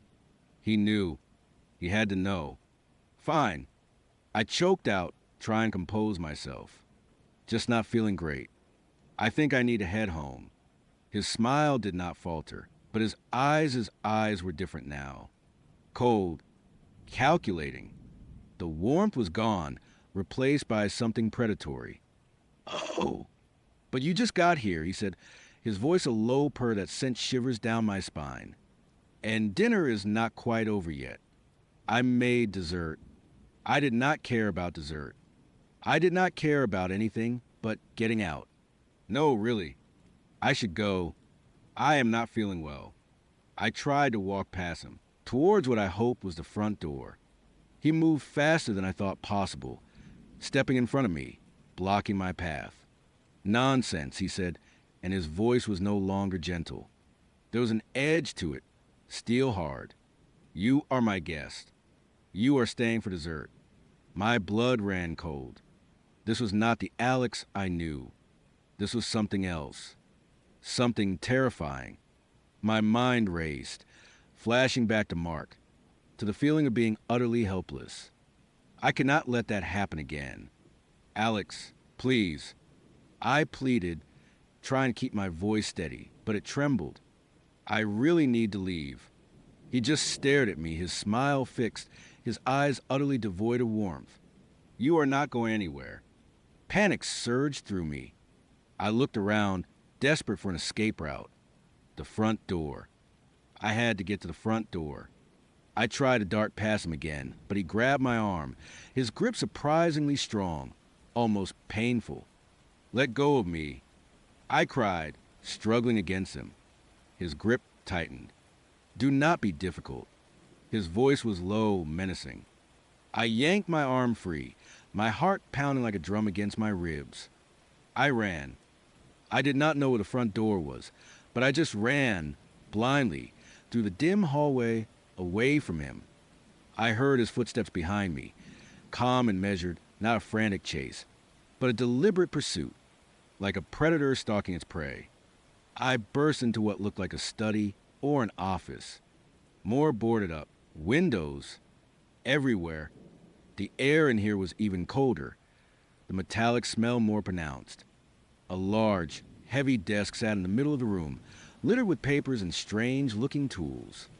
My eyes scanned the room wildly, searching for anything, a weapon, a way out. My gaze landed on one of the boarded-up windows. Unlike the others, this one looked slightly less secure. one of the planks would seem to be a little loose at the bottom, a tiny sliver of light, barely perceptible, seeping through the gap. Hope, fragile but potent, surged through me. I heard Alex's footsteps entering the room behind me. He was not rushing. He was savoring the chase. I grabbed a heavy-looking ornamental paperweight from the desk, a solid brass sphere.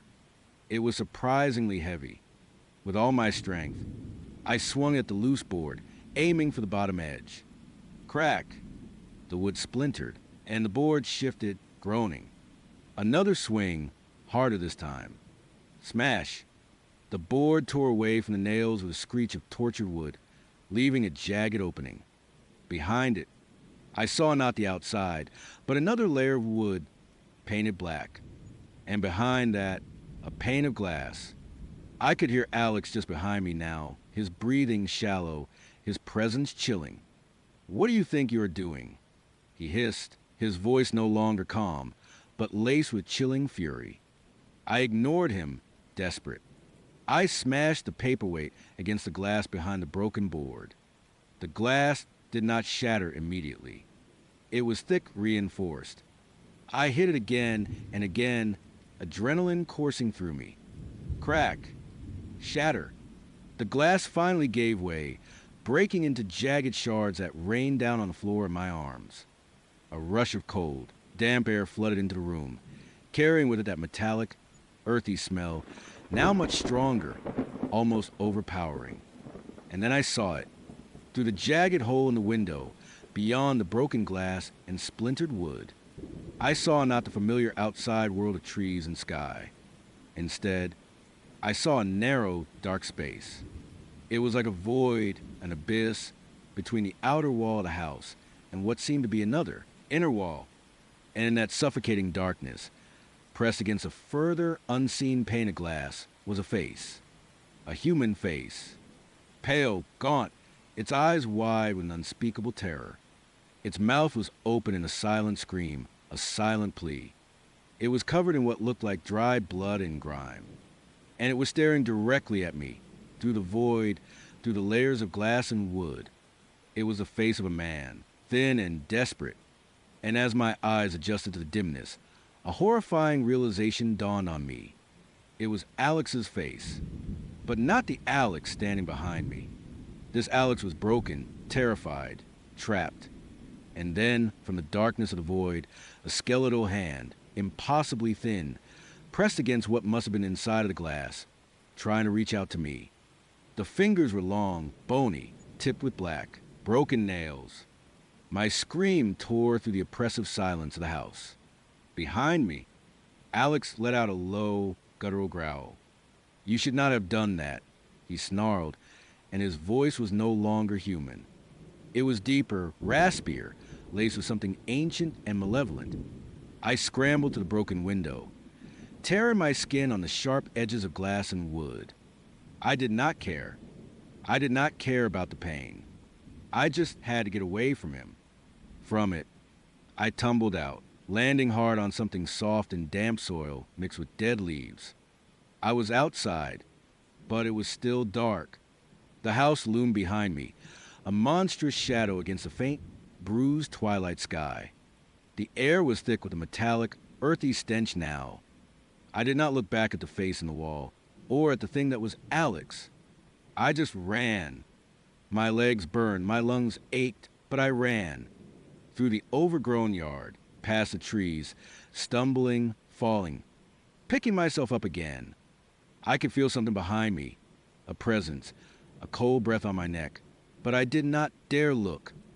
I ran until my legs gave out, until I collapsed on the side of a deserted country road, gasping for air, tears streaming down my face. It felt like hours, but it must have only been minutes. I lay there, shaking, sobbing, the image of that trapped face, that desperate hand, seared into my mind, and the chilling, inhuman snarl of the thing that had been Alex. Eventually, a car passed by, its headlights blinding me. I screamed, waving my arms, my voice raw. The car stopped. A kind couple, seeing my bloody clothes and frantic state, helped me into their vehicle, asking no questions, just offering comfort. They drove me to the nearest town, to the police station. I told them everything about Alex, the nailed shut windows, the shadow, the face in the wall. They listened, their expressions a mix of concern and skepticism. They took down my statement, noted my injuries, and promised to investigate. The next day, they called me. They had gone to the address I gave them. The house was there, they said. It looked abandoned, slightly dilapidated, but otherwise unremarkable. And the windows, they were all intact. Every single one of them. No boards, no nails, no broken glass. Just normal, dirty windows reflecting the sky. There was no sign of Alex. No sign of anyone. The house was empty. They implied I might have been disoriented, traumatized. That maybe I imagined some of it. That my past experience with Mark had colored my perception. They were kind but firm. They found nothing. I knew what I saw. I knew what I felt. The horror of Mark had been a wolf in sheep's clothing. Alex was something else entirely. A trap, a mimic, a shadow, and somewhere in that house, or in the walls of that house, a real man. The silence was my only companion, and it was a cruel one. 3 years. 3 years since Sarah's words had become the blueprint of my existence, since Amelia's reflection had shown me the face of true horror. 3 years of running, of smashing every mirror, every polished surface, every pane of glass that dared to offer a glimpse of something I could not afford to see. I lived in a world without reflections, a world where every shiny spoon, every car window, every still puddle of rainwater was a potential trap. I would change my name again, taking a job that required minimal human interaction and certainly no reflective surfaces, night shifts, cleaning industrial kitchens, always moving, always alone. My apartment, if you could call it that, was a windowless box illuminated by bare bulbs. The only objects I owned were practical, dull and utterly non-reflective. I ate from paper plates, drank from ceramic mugs, and wore clothes so dark and worn they absorbed light rather than sending it back. The paranoia was a constant companion, a buzzing fly behind my eyes. Every shadow seemed to stretch too long. Every whisper of wind sounded like a name. I knew they were out there, watching, waiting. Sarah's chilling promise. You were my first subject, always coming back, echoed in the hollow chambers of my mind. And Amelia's vessel, her cold, black eyes, silently mouthing hello from the footage, that image was burned into my retina, a permanent afterimage that flickered at the edge of my vision. But even terror has its limits. Or maybe, more accurately, even the human mind craves connection, even when it knows connection is a death sentence. The loneliness, the sheer, crushing weight of isolation, began to chip away at my resolve. I was so tired. Tired of the fear, tired of the running, tired of the endless, gray existence. I started to think, maybe, just maybe, I would finally outrun them. Maybe this time, I would truly disappear. It was a dangerous thought, a whisper of hope that felt like a betrayal of everything I would learned. But it was also a siren song, promising an end to the crushing solitude. I quit the cleaning job, took a small inheritance from a distant relative I would never met money I would have been too afraid to touch, fearing it was a trap. I bought a cheap beat-up car, paid in cash, and drove. I drove east, then north, then west, aimlessly, until I found myself in a part of the country I would never seen, a landscape of rolling hills and dense, ancient forests.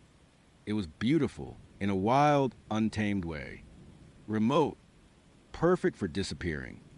I found a small town, barely a dot on the map, nestled deep in a valley. It felt like a place time had forgotten. No chain stores, no bustling traffic, just a single general store, a post office, and a handful of houses scattered along a winding road. It was the kind of place where everyone knew everyone, and a newcomer would stick out like a sore thumb. That should have been a red flag. But the sheer quiet, the clean air, The feeling of being utterly cut off from the modern world, it was intoxicating. It felt safe, like a place even reflections could not reach. I rented a small cabin on the outskirts of town, deep in the woods. It was old, drafty, and mercifully devoid of anything reflective beyond a few cloudy window panes. I immediately covered with thick blankets. I started spending my days hiking, exploring the trails, try to reclaim some semblance of peace. For a few weeks, it actually worked. The fear receded, replaced by a quiet melancholy. I started to wonder if I would have been wrong. If maybe, just maybe, I was finally free. Then the car broke down. Of course it did. It was an old clunker, and the nearest mechanic was a 2-hour drive away. I hiked back to town, cursing my luck, and headed for the general store. It was a dusty, cluttered place, smelling of old wood, spices, and something vaguely metallic.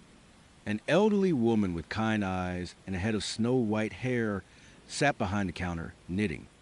She looked up as I entered, and her needles stilled. Well, now, she said, her voice soft like rustling leaves. Look what the wind blew in. She smiled, a warm, genuine smile that instantly disarmed me. You are the new fellow, are not you? Staying up near the old Miller place.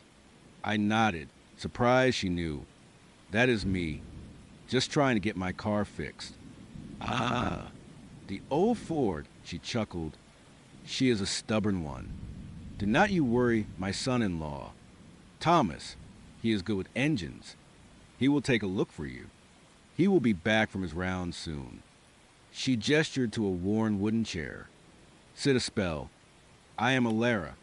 This is my store and my home, such as it is. I hesitated, then sat. It felt normal. Too normal. But the loneliness was a powerful current, pulling me in. We talked for a while. She told me about the town, its history, the changing seasons. She was surprisingly easy to talk to, and for the first time in years, I felt a flicker of genuine human connection that was not tainted by fear. Just as the sun began to dip below the distant hills, casting long shadows through the store's windows, a man walked in. He was tall, broad-shouldered, with a kind face framed by a neat beard, and eyes that seemed to hold a deep, ancient wisdom. He looked at me, and his eyes widened slightly. Thomas, dear, Alara said this is our new neighbor. He needs a hand with his car. Thomas nodded slowly, his gaze still fixed on me. He walked over, extending a large, calloused hand. Thomas Thorne, good to meet you, son. His grip was firm, almost too firm. Alara told me you are staying at the Miller cabin. Yeah, that is right, I said, trying to shake off a sudden, inexplicable chill. His eyes, though kind, held an intensity that was slightly unnerving. Well, Thomas said, his voice dropping to a low rumble, it is good to have you back. I blinked. Back. I just got here. He chuckled, a deep, warm sound. Right, of course. Just a figure of speech. My apologies. Let's talk about that car. He fixed my car the next day, refusing payment beyond a home-cooked meal. And that is how I found myself, a few evenings later, walking up the path to the Thorne family home. It was a large old farmhouse, nestled against a backdrop of towering pines, with smoke curling lazily from its stone chimney. Warm light spilled from its windows, and the scent of wood smoke and roasting meat hung in the crisp evening air. It felt inviting, dangerously so. I knocked on the heavy oak door. It swung open to reveal Thomas, his smile even wider than before. Come in, come in. We have been waiting for you. Waiting for me. The phrase pricked at me, but I brushed it off as small-town hospitality. Inside, the house was warm and cozy, filled with the rich aroma of stew. Alara greeted me with a hug, introducing me to the rest of the family. There was Sarah, Thomas's wife, a gentle woman with a kind smile and eyes that reminded me of Alara's. Their 2 children, a boy named Caleb and a girl named Lily, were shy at first, peeking out from behind their mother's legs. And then there was Alara's husband, An even older man named Silas, who sat by the fireplace, his face a road map of wrinkles, his eyes a startling shade of blue. "Welcome, welcome," Silas rasped, his voice like dry leaves. He looked at me, and his blue eyes seemed to pierce right through me. "We have been expecting you." Another prick. Expecting me. I tried to laugh it off. "I just moved to town a few weeks ago." Silas just smiled, a slow, knowing smile that did not quite reach his eyes. "Perhaps, but we have been expecting you for a long, long time." The dinner was delicious, the conversation lively. They asked me about my life, my travels, my past. I gave them vague, edited answers, careful to omit anything about Sarah, Amelia, or the reflections. They listened intently, nodding, sometimes exchanging glances that I could not quite decipher. It felt like they were listening for something specific, something beyond my words. As the evening wore on, I started to notice things. Small things at first, easily dismissed as quirks of an old, rural family. There were no mirrors in the house, not a single one. I scanned the walls, the hallways, the bathroom I used. Nothing. No polished silver, no gleaming chrome, nothing that could possibly throw back an image. It was exactly the kind of house I would sought out, but finding it here in a family home felt deliberate. Then there was the way they looked at me, not just with warmth, but with a strange reverence, a quiet certainty. Lily, the little girl, kept staring at me with wide, unblinking eyes, as if trying to memorize my face. At one point, she tugged on her mother's skirt. "Mama," she whispered, "he is really here, is not he?" Her mother, Sarah, smiled down at her. "Yes, darling, he is really here, just as we knew he would be." My blood ran cold. I forced a smile. "What are you talking about?" "Lily." Lily tilted her head. "Grandma Ilara says you always come back." Ilara, sitting across from me, chuckled softly. "Oh, children say the darndest things, do not they?" But her eyes, though still kind, held a glint of something unreadable. Thomas cleared his throat. "Lily, finish your stew."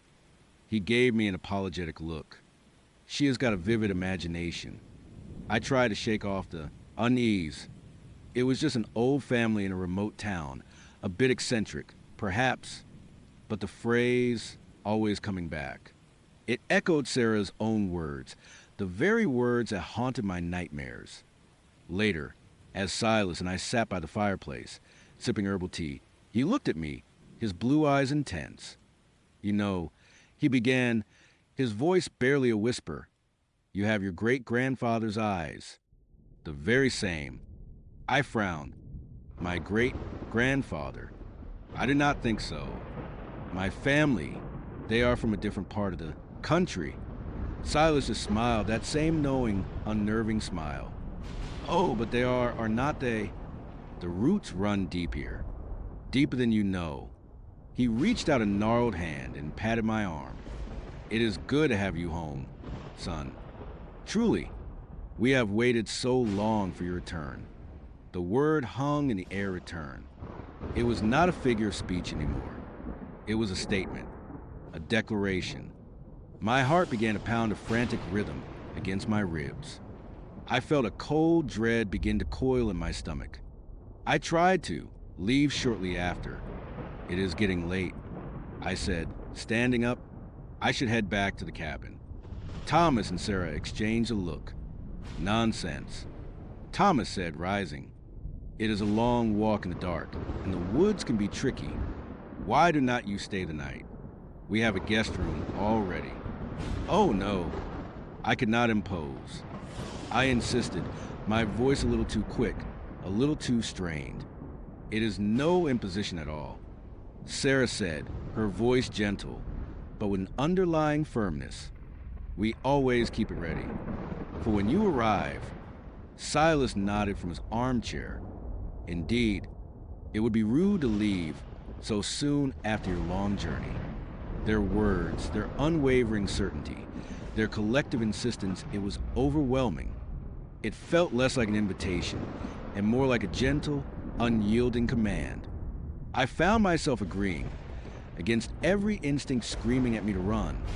The guest room was small but comfortable, with an old-fashioned quilt on the bed and a single, unshaded window looking out into the dense woods. As I lay in bed, staring at the dark ceiling, my mind raced, always coming back. We have been expecting you. Your return. It was too much. It could not be a coincidence. Sarah's words, Amelia's vessel, this family's strange welcome had to be connected. But how? And why me? Sleep did not come easily. Every creak of the old house, every rustle of leaves outside, sent shivers down my spine. I kept replaying the evening, searching for clues, for anything I might have missed. In the morning, the family was already up, bustling about the kitchen. The atmosphere was cheerful, almost aggressively so. Caleb and Lily were playing a quiet game on the floor. Ilara was humming as she made pancakes. Sleep well. Ilara asked, her smile bright. Fine, thank you. I lied, my throat dry. As I ate, I noticed something else. On a small, antique side table, nestled between a vase of dried flowers and a stack of old books, was a framed photograph. It was old, faded, yellow with age, but unmistakable. A family portrait. A man, a woman, and 2 children, standing in front of this very farmhouse. The man in the picture, he looked exactly like me. Not a passing resemblance, not a similar build. It was my face, my eyes, my exact hairline. But the clothes were from a different era, perhaps a century ago. My fork clattered against the plate. Everyone looked at me. Is everything all right, dear? Sarah asked, her brow furrowed with concern. I pointed a trembling finger at the photograph. Who is that? Silas, who had just entered the kitchen, followed my gaze. A soft smile touched his lips. Why, that is your great-grandfather, of course. John Thorne. A good man. A strong man. He built this house with his own hands. But that is me. I whispered, my voice barely audible. That is my face.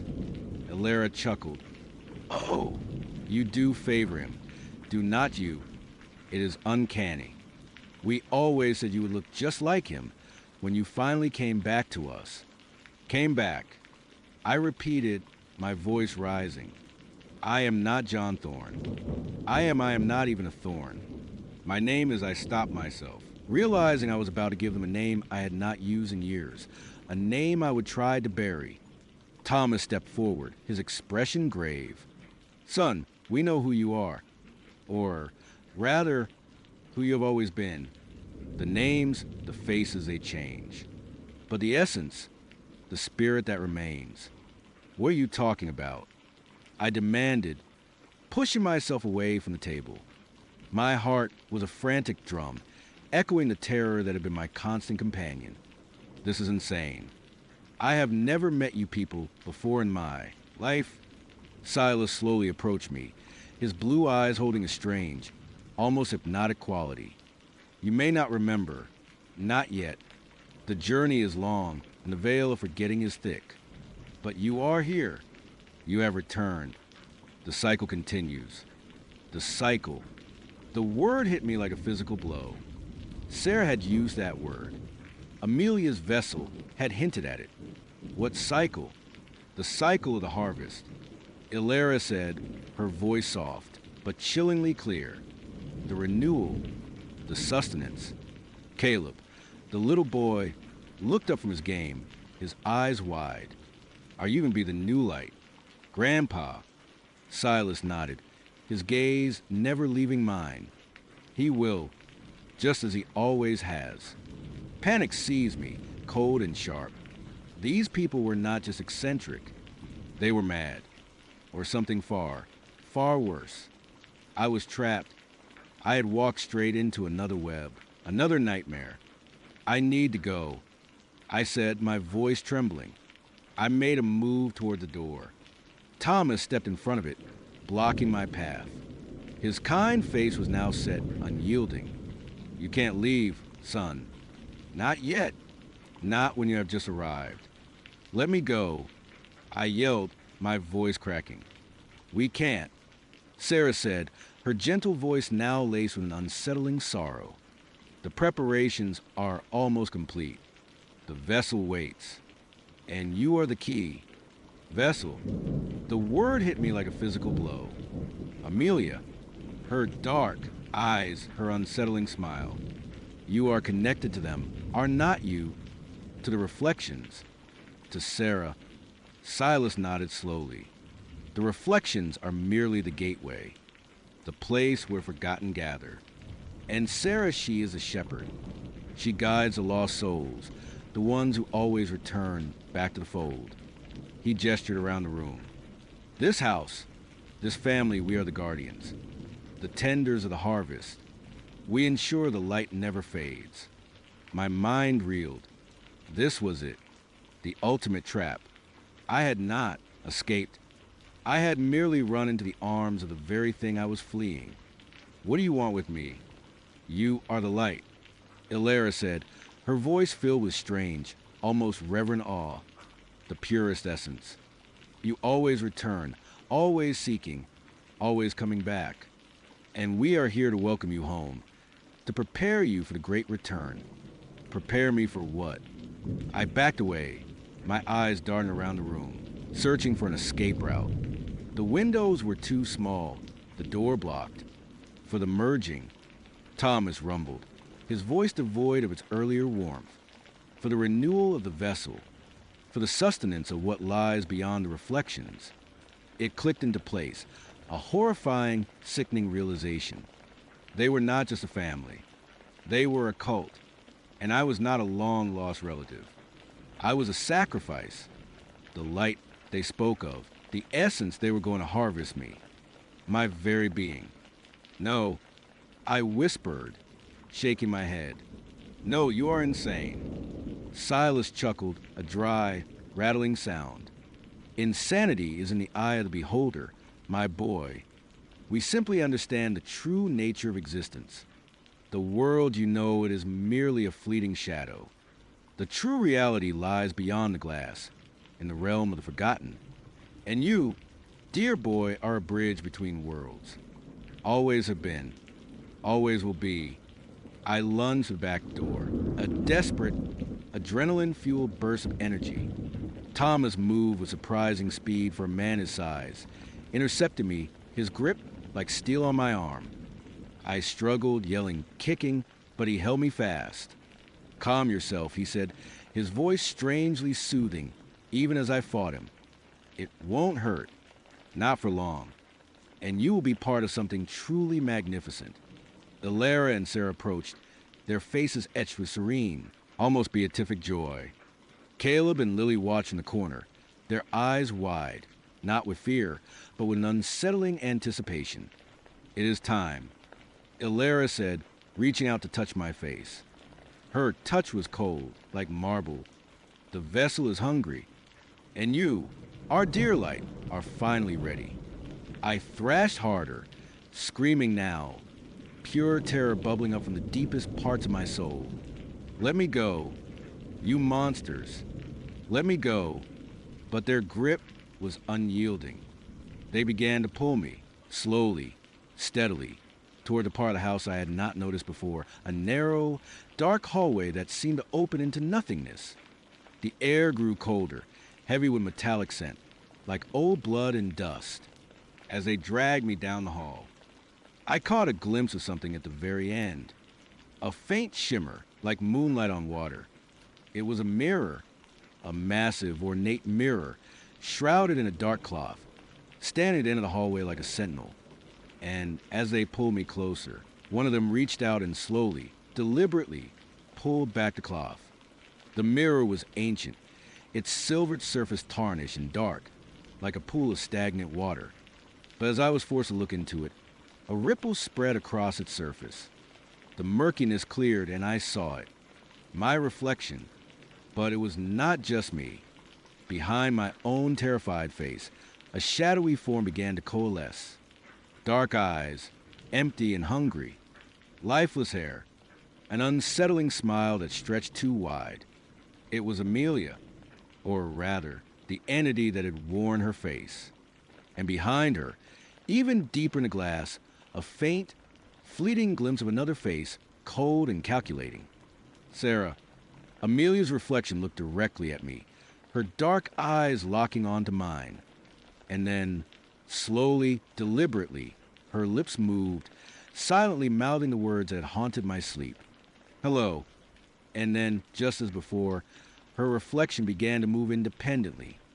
Her shadowy hand reached out from the glass, not towards me, but towards a family holding me.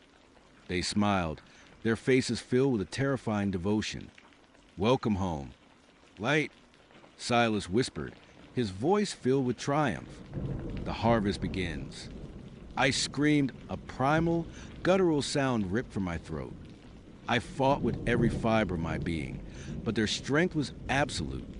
They pushed me closer, closer to the mirror, to the waiting reflection, to the hungry darkness that rippled within its depths. My reflection, or what looked like it, smiled back at me from the glass, but it was not my smile. It was cold, predatory, filled with an ancient, knowing malevolence. And as they forced my face towards a cold, hard surface, I saw my own eyes in the reflection, wide with terror, begin to change. The pupils dilated, the light within them fading, replaced by that familiar, horrifying darkness. And in that final, agonizing moment, as the boundary between worlds blurred, as my reality shattered and reformed, I understood. I was not just a victim.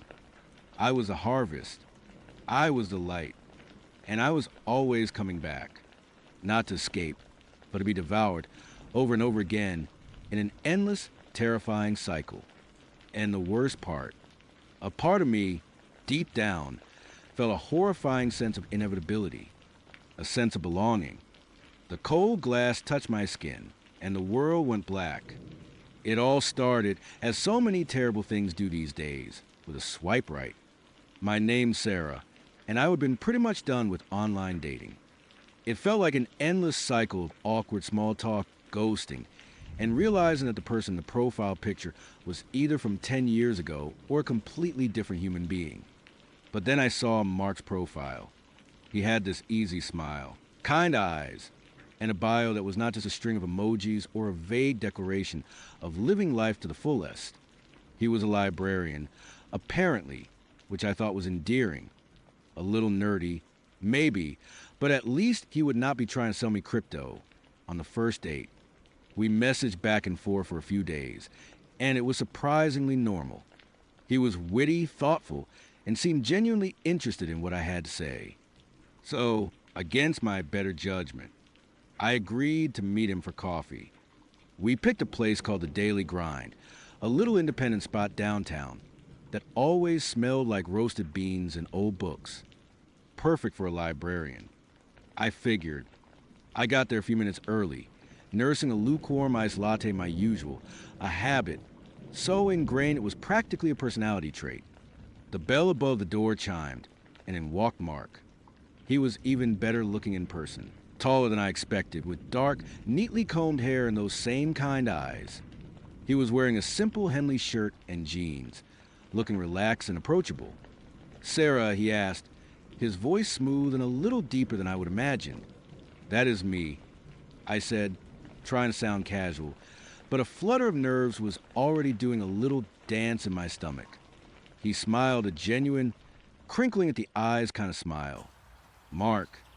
Good to finally put a face to the witty banter. We settled into a booth, and he ordered a black coffee, no sugar, no cream. We talked for an hour, then two.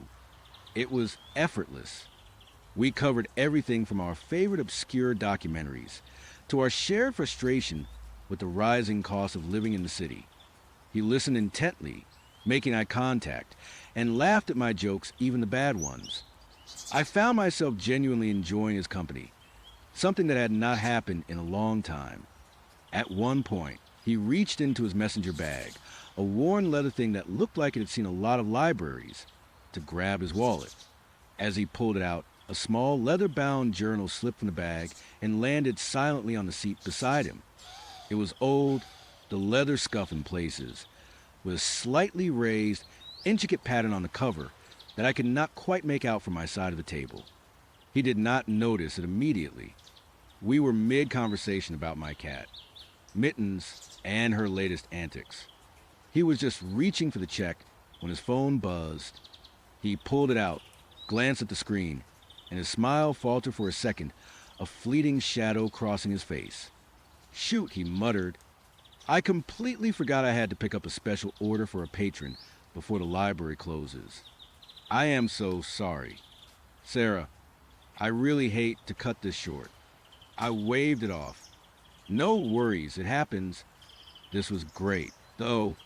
It really was, he said, pushing a 20 across the table. "Can I walk you to your car?" I actually walked here. I admitted. I lived just a few blocks away. "Even better," he grinned, and we walked out together, still chatting. We exchanged numbers, made vague plans for a second date, and then said our goodbyes. As I watched him walk away, I felt a warmth spread through me. Maybe this online dating thing was not so bad after all. I turned to head home, but something made me pause. I glanced back at the coffee shop. Through the window, I could see the booth where we would have been sitting, and there, on the dark faux leather seat, was a small leather-bound journal. He would have forgotten it. My first thought was to just leave it. He would probably realize and come back for it. But then I thought, what if he does not? It looked old, maybe even sentimental. Being a librarian, he probably valued books and journals more than most people. It felt wrong to just leave it there. So I went back inside. The barista was wiping down the counter, oblivious. I walked over to our booth, picked up the journal, and held it in my hand. It was surprisingly heavy, the leather cool and smooth beneath my fingers. I debated whether to open it, but a little voice in my head, the one that usually gets me into trouble, whispered, just a peek, to see if there is a name or number inside. I flipped open the cover. The pages were thick, creamy paper, filled with neat, elegant handwriting in dark blue ink. My eyes scanned the first few lines, looking for an owner's name. What I saw instead made my breath catch in my throat. The date was clearly visible at the top of the page: Tuesday, October 17th. That was today. And below it, an entry: 7 o'clock p.m. coffee with Sarah at the Daily Grind. She will order an iced latte. We will discuss her recent promotion at Sterling Co. And her cat, Mittens. She will laugh at my terrible joke about accountants. My heart started to pound. I stared at the words, then back at the date. It was all there, every detail. My iced latte, my promotion, which I had mentioned in passing in our messages, but he had not brought up until we were actually talking. Mittens, and the joke I had not even realized he would told a joke about accountants until I read it. But I had laughed. I remembered now, a forced chuckle at a particularly dry pun about ledgers. A wave of cold dread washed over me. This was not a coincidence. This was impossible. My mind scrambled for an explanation. Was it a prank? Had he somehow been stalking me, gathering information? But how would he know I would order an iced latte, or that I would laugh at a specific joke? It felt too precise, too preordained. I quickly snapped the journal shut, my hands trembling. This was creepy, beyond creepy. I needed to get this back to him, and then I needed to put as much distance between us as possible. I found his number in my phone, thank God I had not deleted it yet, and sent him a quick text. "Hey Mark, you left your journal at the Daily Grind." I picked it up. "Let me know when you want to get it back." His reply came almost instantly. "Oh my gosh, thank you.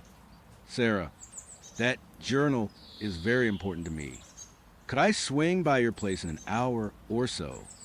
I am just finishing up at the library." I hesitated. my place, after what I would just seen.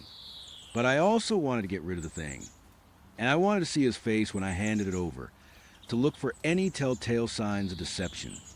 Maybe I could even casually bring up the journal, see his reaction. Sure, I texted back, trying to sound nonchalant. Just text me when you are close. The next hour felt like an eternity. I paced my small apartment, the journal clutched in my hand.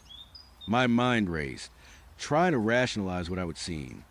Maybe it was an elaborate dating game, a weird way to show off his observational skills. But it felt darker than that, the way it was written, like a script, like a future already etched in stone. My phone buzzed. On my way, be there in 10. I shoved the journal under a cushion on my couch, not wanting him to see me holding it. I straightened my shirt, ran a hand through my hair, trying to look composed. The doorbell rang, and I took a deep breath before opening it. Mark was standing there, looking exactly as charming as he had a few hours ago, except for a slight crease of worry between his brows. "Hey," he said, a genuine smile returning when he saw me. "Thanks again for grabbing that. I would be lost without it." "No problem," I said, forcing a smile. "Come in." He stepped inside, his eyes immediately scanning my living room, lingering for a moment on the couch. I felt a cold prickle on the back of my neck. "So, the journal." I began, trying to keep my voice even. "It looks really old. Is it a family heirloom or something?" He chuckled, a light, easy sound. "Something like that. It is a very personal journal." He looked at me, his gaze intense, as if trying to gauge how much I knew. "Did you happen to open it?" My heart hammered. This was it, the moment of truth.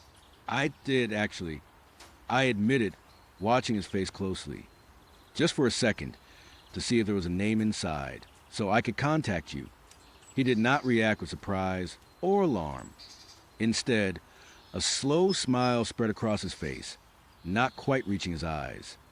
"And what did you see?" he asked, his voice soft, almost a whisper. "I saw an entry about our date." I said, my voice barely audible. "About what I ordered, what we talked about." He nodded, still smiling. "Fascinating, is not it?" "Fascinating." I scoffed, a nervous laugh escaping me. "Mark, it was creepy. How did you know all that? Are you some kind of psychic? Or a stalker?" His smile widened, and he finally walked over to the couch. Reaching under the cushion, he pulled out the journal. Holding it up? "Neither. Sarah, this journal, it is special. It does not just record the past. It records the future." I stared at him, my mouth agape. "You are serious?" "Completely," he said, his eyes now glittering with intensity I had not noticed before. "Everything I write in here happens. Not because I make it happen, but because it will happen. It is a record of what is to come." My mind reeled. This was insane. But then I remembered the iced latte, the promotion, Mittens, the joke. Every detail had been accurate. "So, you just write things in there and they come true." "Not quite," he corrected, flipping open the journal and running a finger down a page. "I do not write them. They appear. Sometimes I will open it and a new entry will already be there about something that is going to happen tomorrow or next week. Other times, I will be thinking about something, and an entry will just form on the page, as if the journal is anticipating my thoughts, or perhaps even guiding them." He looked up at me, his expression unreadable. "It has been in my family for generations. A strange inheritance. Most of them learned to live with it, to accept its predictions. But it is not always easy. Not always easy." I repeated, my voice laced with disbelief and a growing sense of terror. "Mark, this is terrifying. You are telling me my life, my future, is being written down in that book, and I have no say in it." He closed the journal, his gaze softening slightly. "You have some say. You can try to fight it. But the journal, it has a way of ensuring its entries come to pass." "What do you mean, a way?" I demanded, a cold knot tightening in my stomach. Let me give you an example, he said, his voice low. Once, the journal predicted I would miss an important flight. I was determined to prove it wrong. I left for the airport hours early, double-checked everything.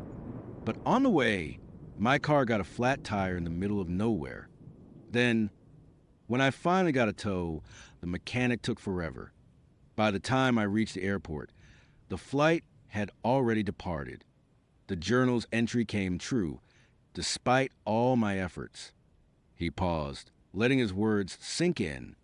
It is like the universe conspires to make its predictions a reality. Little things, big things, accidents, coincidences, shifts in people's moods. It all aligns. I felt a shiver run down my spine. So, what is in there about me now? He hesitated, then slowly opened the journal again. He flipped a few pages forward, his finger tracing the lines. Let us see, here we are. For tomorrow, Wednesday, October 18th. He cleared his throat. Wednesday, October 18th, Sarah will feel anxious and try to cancel our second date. However, she will find herself unable to resist my charm and will agree to dinner at the Old Mill restaurant. She will wear her blue dress. We will talk about her dreams of opening a small art studio, and I will offer to help her find a suitable location. She will feel a flicker of hope and a growing connection to me. I stared at him, aghast. That is insane. I am not going on a second date with you after this. And I do not even have a blue dress. He just looked at me, his eyes holding a strange mix of pity and resignation. You will, Sarah. The journal says you will. I felt a surge of anger, hot and desperate. No, I won't. I am blocking your number. I am not going to the Old Mill, and I am certainly not wearing a blue dress. He simply smiled a sad, knowing smile. We will see. He stood up, the journal tucked securely under his arm. Thank you again for holding on to this for me. I will text you tomorrow about dinner. And then he was gone, leaving me standing in my apartment, trembling, a chilling silence in his wake. I spent the rest of the evening in a state of frantic disbelief. I immediately went to my phone and blocked Mark's number. Then I called my best friend, Jessica, to tell her everything. She listened patiently, but I could tell from her tone that she thought I was either making it up or having some kind of stress-induced delusion. Sarah, honey, are you sure you are okay? She asked gently. It sounds like this guy might be a little intense. Maybe just block him and move on. Do not let him get into your head. No, Jess, you do not understand. I insisted, my voice rising. He has a journal that literally predicts the future. My future. He knew about my iced latte, my promotion, everything. Okay, she said, clearly trying to humor me. Well, if he texts you tomorrow, just do not reply. And do not go to dinner. Problem solved. But what if I can't? I whispered, the fear creeping back in. What if the journal makes me? Jessica sighed. Sarah, you are a strong, independent woman. No journal can make you do anything you do not want to do. Get some sleep. You will feel better in the morning. I did not feel better in the morning. I woke up with a sense of impending doom. I checked my phone. Mark's number was still blocked. Good. I was safe. I went to my closet, deliberately picking out a bright red sweater and black jeans. No blue dress for me. I had a busy day at work, and then I planned to go straight home, lock my doors, and order takeout. No dinner at the Old Mill. Around noon, my phone rang. It was Jessica. Hey, Sarah, listen, something weird just happened. I was supposed to have dinner with David tonight, but he just called and canceled. Said his car broke down. So I am free. Want to grab dinner at the Old Mill. I have been meaning to try their pasta. My blood ran cold. The Old Mill. I repeated, my voice barely a whisper. Jessica, you know that is where Mark said we would go. Oh, right, she said, sounding a little sheepish. Well, I guess it is a popular place. Anyway, what do you say? My treat. I wanted to say no. I really wanted to say no. But for some reason, the words would not come out. It was like my tongue was stuck to the roof of my mouth. A strained compulsion, a quiet, insistent urge, was pushing me to say yes. Okay, I heard myself say, the word feeling alien on my lips. Yeah, that sounds good. Jess, what time? Great. 7 of the clock. Perfect. I hung up, my hand shaking. This was happening. The journal was already working its magic. I spent the rest of the workday in a daze. When I got home, I immediately went to my closet to find something to wear. I reached for my red sweater, but my hand brushed against something else. Tucked away in the back, behind a pile of old sweaters, was a dress I had not seen in years. It was a simple, elegant navy blue dress, one I would bought for a wedding ages ago and completely forgotten about. A gasp escaped me. She will wear her blue dress. It was like the journal was laughing at me. I tried to resist. I pulled out the red sweater again. But then, as if on autopilot, my hands reached for the blue dress. It felt right, comfortable. I found myself thinking, well, it is a nice restaurant. This dress would be perfect. The thought was not my own, but it felt like it was subtly insidious. I put on the dress, my movements feeling strangely robotic. I looked in the mirror, a stranger staring back at me. My eyes were wide with a mix of fear and a strange, almost hypnotic calm. At 6:45 p.m., my doorbell rang. It was not Jessica. It was Mark. He was holding a small bouquet of wildflowers. Hey, Sarah, he said, his smile gentle. Ready for dinner. I stared at him, completely speechless. But Jessica canceled, he said, his smile not wavering. Something about her car breaking down on the way to pick up her boyfriend. Funny how things work out, is not it? My knees felt weak. I wanted to scream, to run, but I could not move. It was like I was frozen in place, watching my own life unfold according to a script I had not written. Come on, he said, holding out his hand. The old mill awaits. I do not remember the walk to the restaurant. I do not remember much of the dinner itself, except for the feeling of being utterly powerless. He was charming, attentive, just as he would have been on our first date. He talked about my dreams of opening an art studio, something I would only ever mention to a handful of close friends. He offered to help me find a location, his words echoing the journal's predictions. And despite the terror churning in my gut, I felt that flicker of hope, that growing connection. It was horrifying. My own emotions were being dictated by a book. After dinner, he walked me home. I had a wonderful time. Sarah, he said, his eyes warm. I think we have a real connection. I nodded, unable to form words. I will see you Saturday, he said, and then he was gone. Saturday. I had not agreed to Saturday. I rushed inside, my heart pounding. I tried to call Jessica, but my phone battery was mysteriously dead. I plugged it in, my hand shaking. I needed to tell someone. Anyone. The next few days were a blur of escalating terror. I tried to avoid him, but it was impossible. Every attempt I made to deviate from the journal's predictions was met with an unforeseen obstacle. One morning, the journal, which he had somehow managed to accidentally leave in my apartment again, had an entry Sarah will decide to block Mark's number again. Her phone will then mysteriously malfunction, deleting all of her contacts and forcing her to contact Mark to retrieve his number. I scoffed. No way. I opened my phone, went to Mark's contact, and hit block.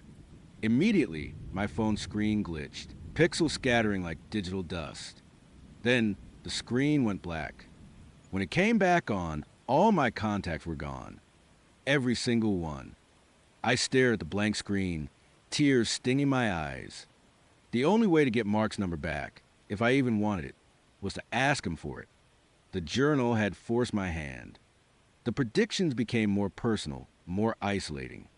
Sarah will have a heated argument with her friend, Jessica, over a misunderstanding about a shared project. This will cause a significant rift in their friendship. I tried my best to be extra careful with Jessica to avoid any conflict, but a simple misunderstanding about a work email escalated into a full-blown shouting match, fueled by my paranoia and her frustration. We had not spoken since. The journal was systematically cutting me off from my support system. Then came the really dark entries. Next Tuesday, Sarah will slip on a patch of ice outside her apartment building, breaking her wrist. I will be there to help her, and she will feel grateful for my presence. I read it, my blood turning to ice. I lived in a warm climate. Ice. In November. It seemed impossible. But then I remembered Mark's story about the flat tire. The journal had a way. I spent the entire Monday before Tuesday in a state of hypervigilance. I called in sick to work, too terrified to leave my apartment. I cleaned my entire living room, making sure there were no loose rugs, no spills. I even bought a new pair of non-slip shoes. Tuesday morning dawned bright and clear. No ice.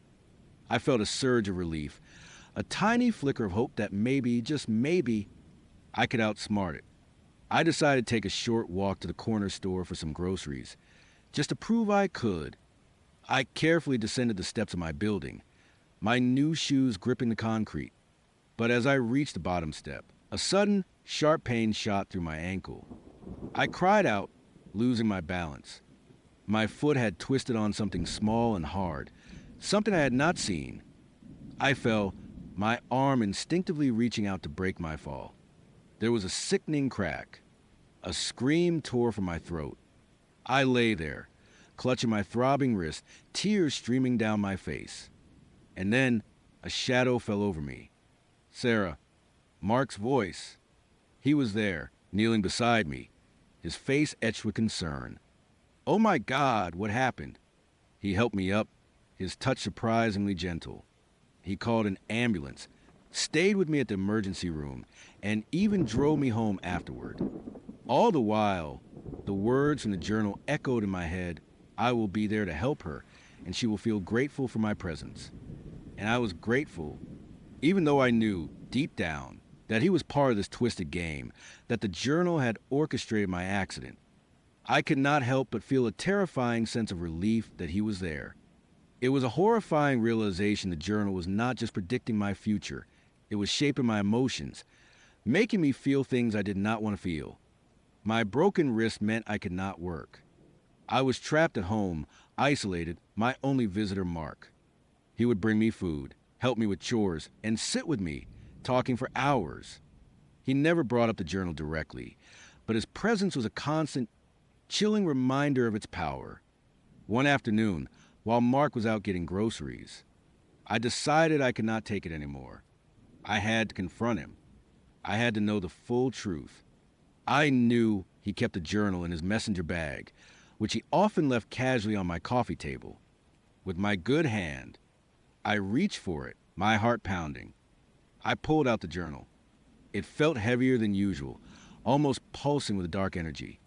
I flipped through the pages, my eyes scanning for any clue, any explanation.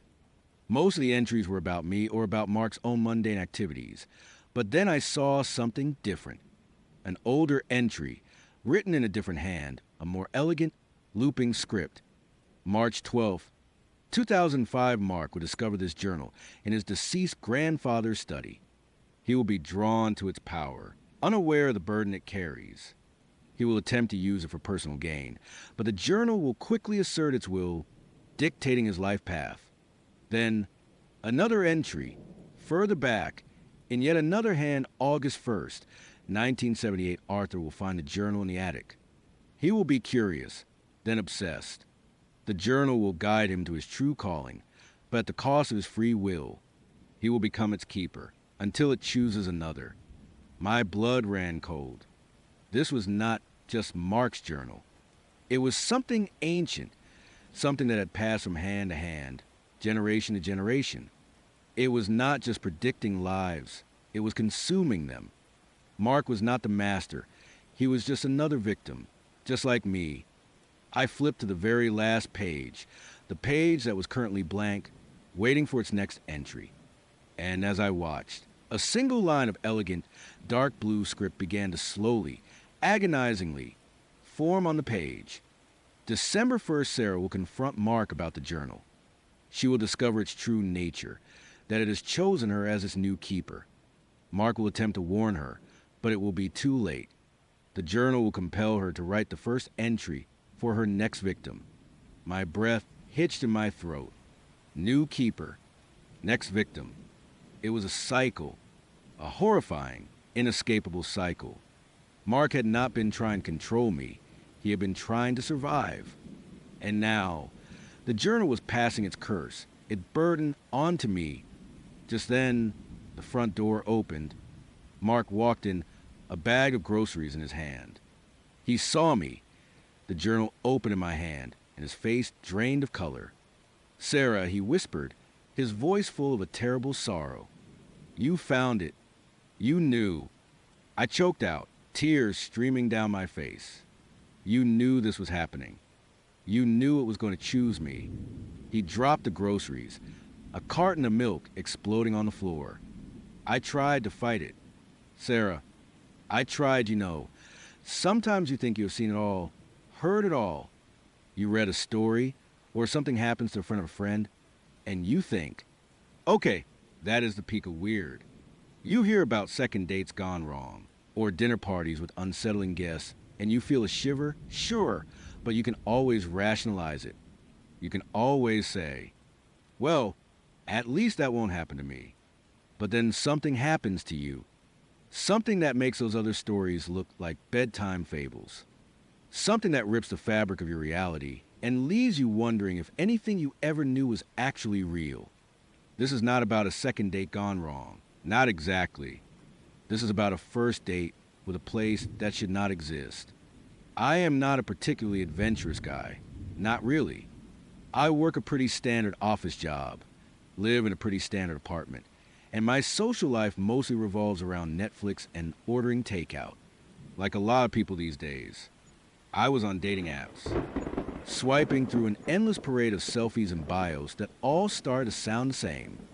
It was a grind, honestly. Most matches fizzled out after a few messages, or led to awkward coffee dates that went nowhere. I was starting to lose hope, to be honest. Just about ready to delete the damn app and embrace my destiny as a crazy cat person. Then I matched with Lena. Her profile picture was different. Not a selfie, but a candid shot.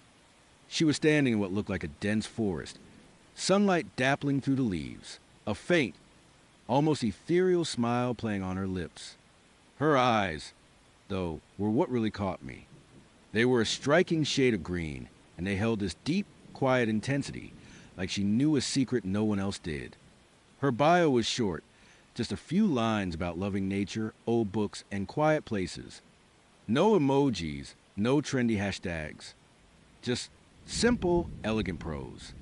It was refreshing. We started talking, and the conversation flowed effortlessly.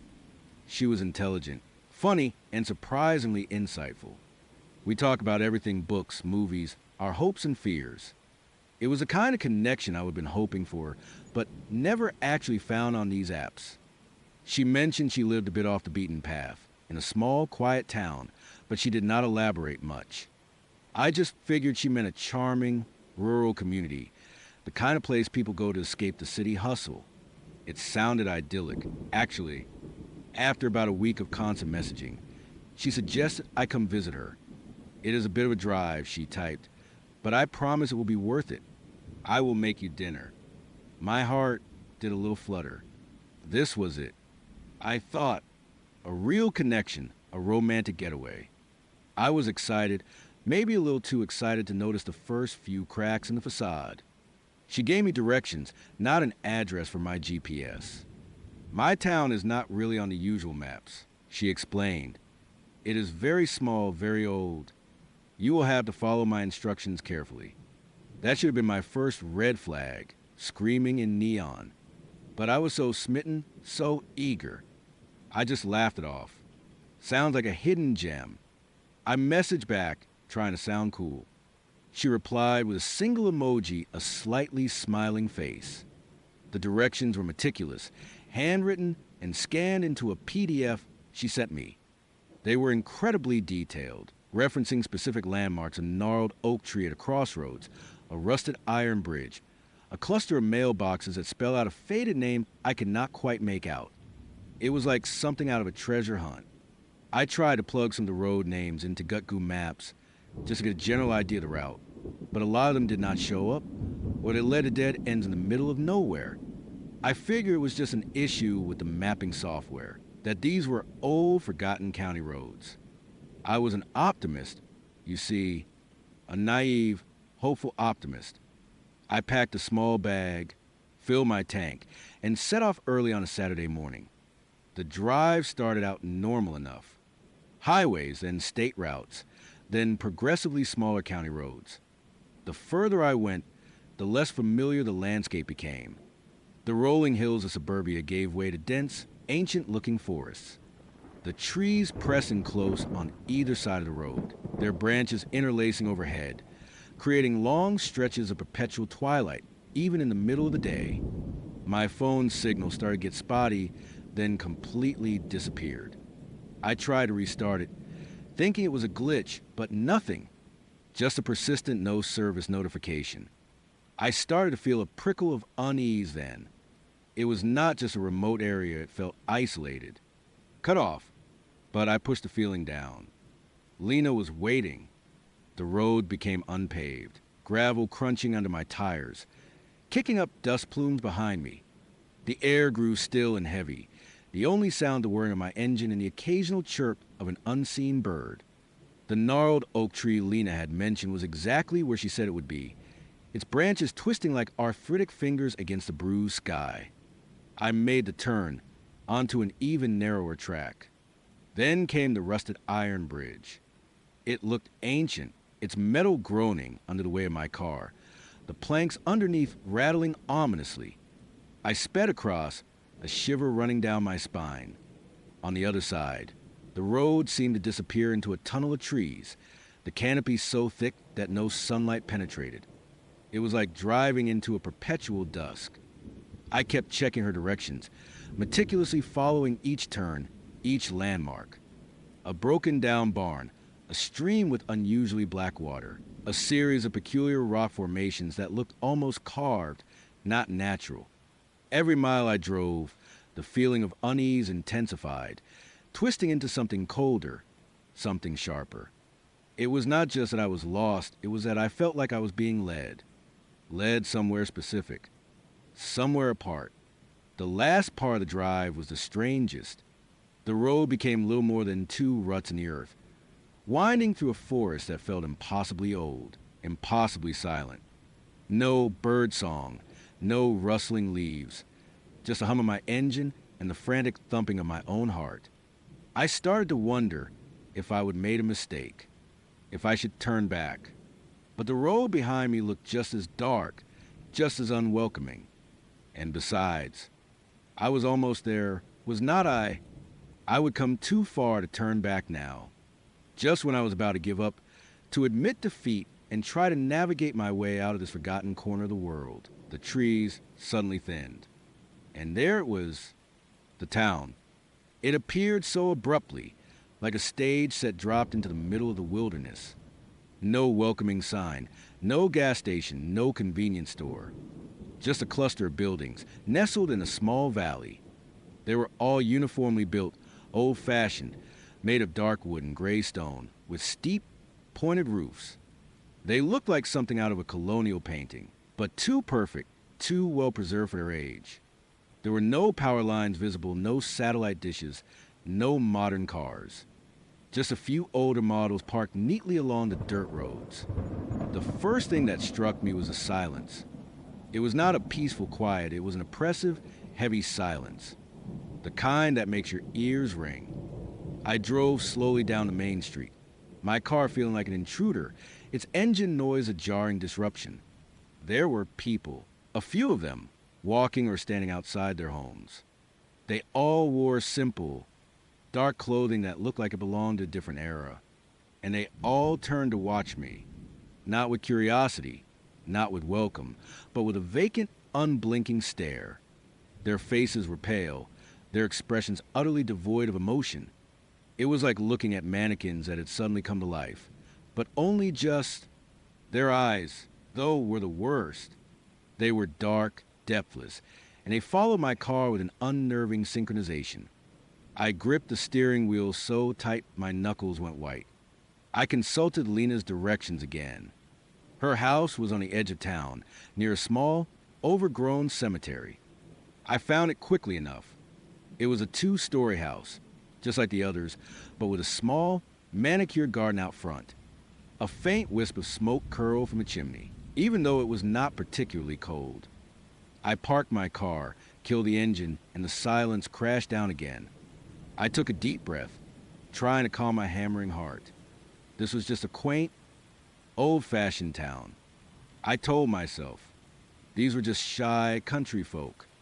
Nothing to worry about. But the rationalizations felt thin, fragile. I walked up the stone path to the front door, my footsteps feeling impossibly loud. Before I could even knock, the door opened, and there she was. Lena. She was even more beautiful in person, if that was possible. Her green eyes sparkled. Her dark hair framed a face that was somehow both delicate and strong. She was wearing a simple, long dress, a deep forest green that matched her eyes. She smiled, and it was a perfect, radiant smile. "You made it," she said, her voice soft, melodic. "I was starting to worry you had gotten lost. Your directions were thorough. I managed, trying to sound casual, trying to ignore the way my hands were trembling." She chuckled a low, pleasant sound. Come in. Dinner's almost ready." I stepped inside, and the house was just as unsettlingly perfect as the town. Spotlessly clean, furnished with antique pieces that looked like they belonged in a museum. There was a faint, cloying scent in the air, something earthy and sweet like dried herbs and old wood. It was not unpleasant, but it was pervasive. We sat down to eat at a large, polished wooden table. Lena had prepared a simple meal of hearty stew, homemade bread, and a strange, dark berry compote. The food was surprisingly delicious, comforting in its simplicity, but I found myself eating slowly, my senses on high alert. Lena talked, mostly about mundane things her day, a book she was reading, the beauty of a surrounding forest. She was charming, engaging, and utterly captivating. But every now and then, I would catch a glimpse of that deep, quiet intensity in her eyes, that hint of a secret, and a chill would run down my spine. I tried to ask her about the town. "What is this place called?" I asked, trying to sound nonchalant. She paused, a small, enigmatic smile on her lips. "It does not really have a name, not one that matters to outsiders. We just call it the Hamlet." The Hamlet, I repeated, feeling a knot tighten in my stomach. "And it is really not on any maps. Not any you would use," she said, her smile widening just a fraction. "We prefer it that way. Keeps things quiet." I tried to make a joke about it. Something about wanting to keep their hidden paradise secret, but it fell flat. The air in the room seemed to thicken, the silence outside pressing in.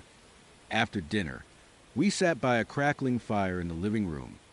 It was all very cozy, very romantic, but I could not shake the feeling of being watched.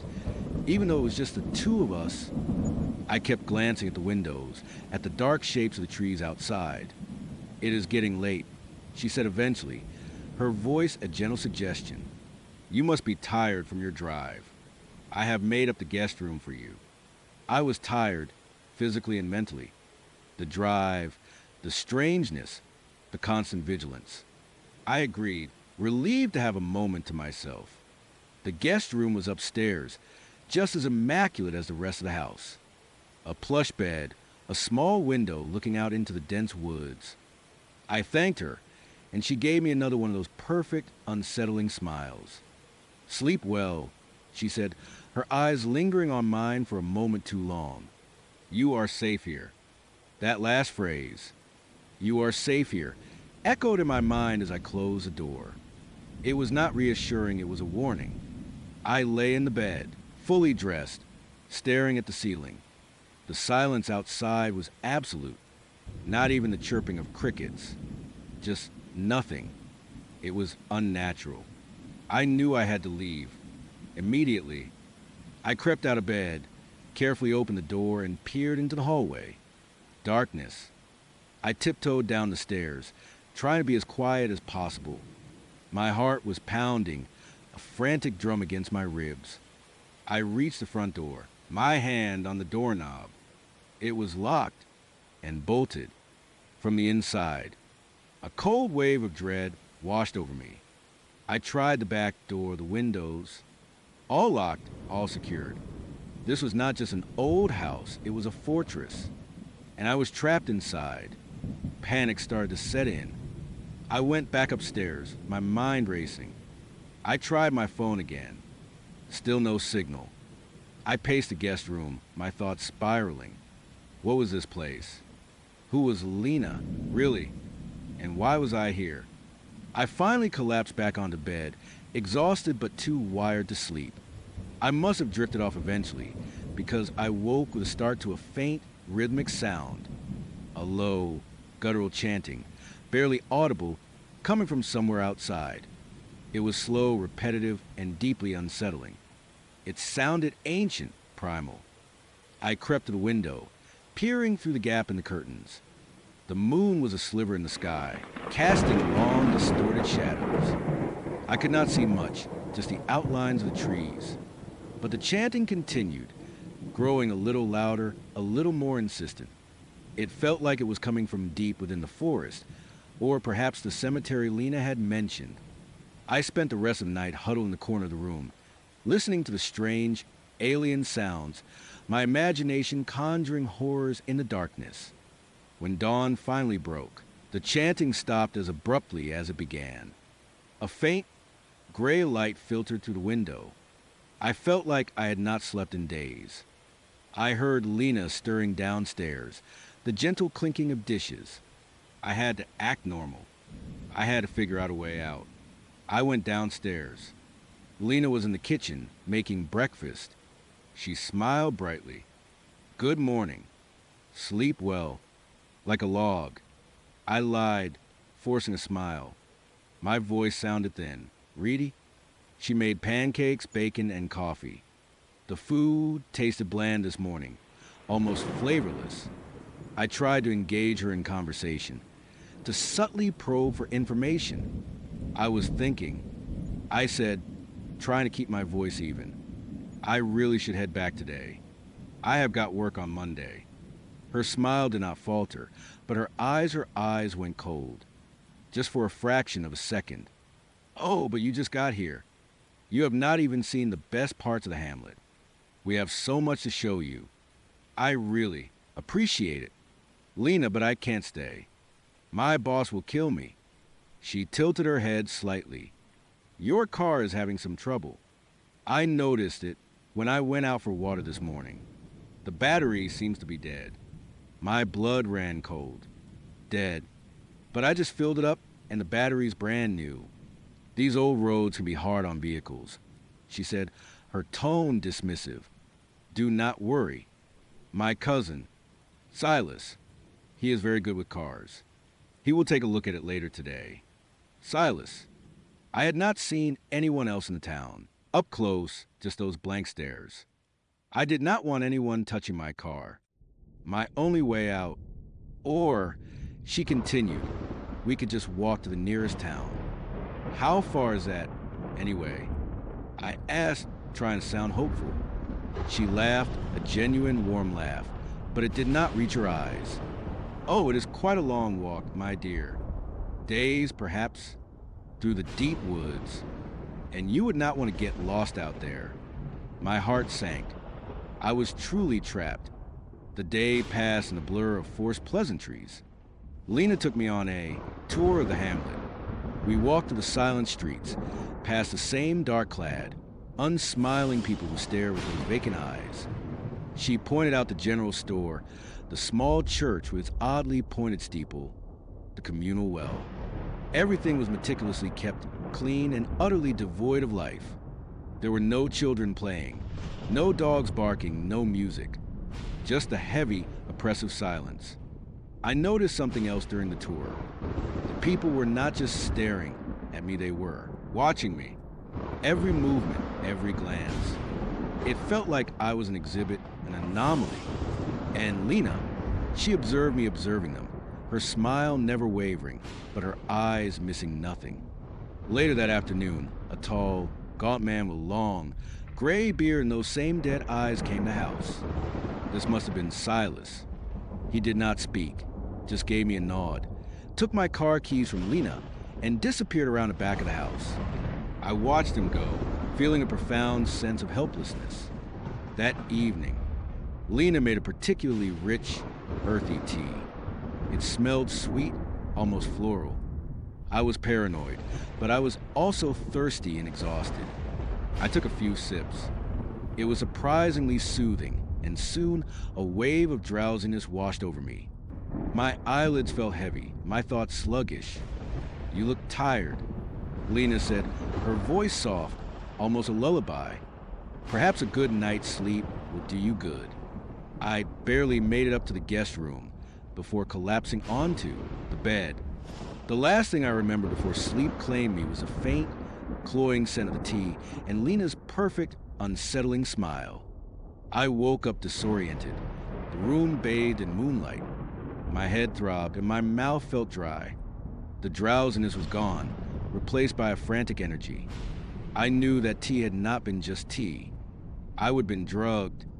I stumbled out of bed, my mind clearer now, sharp with fear. I had to get out.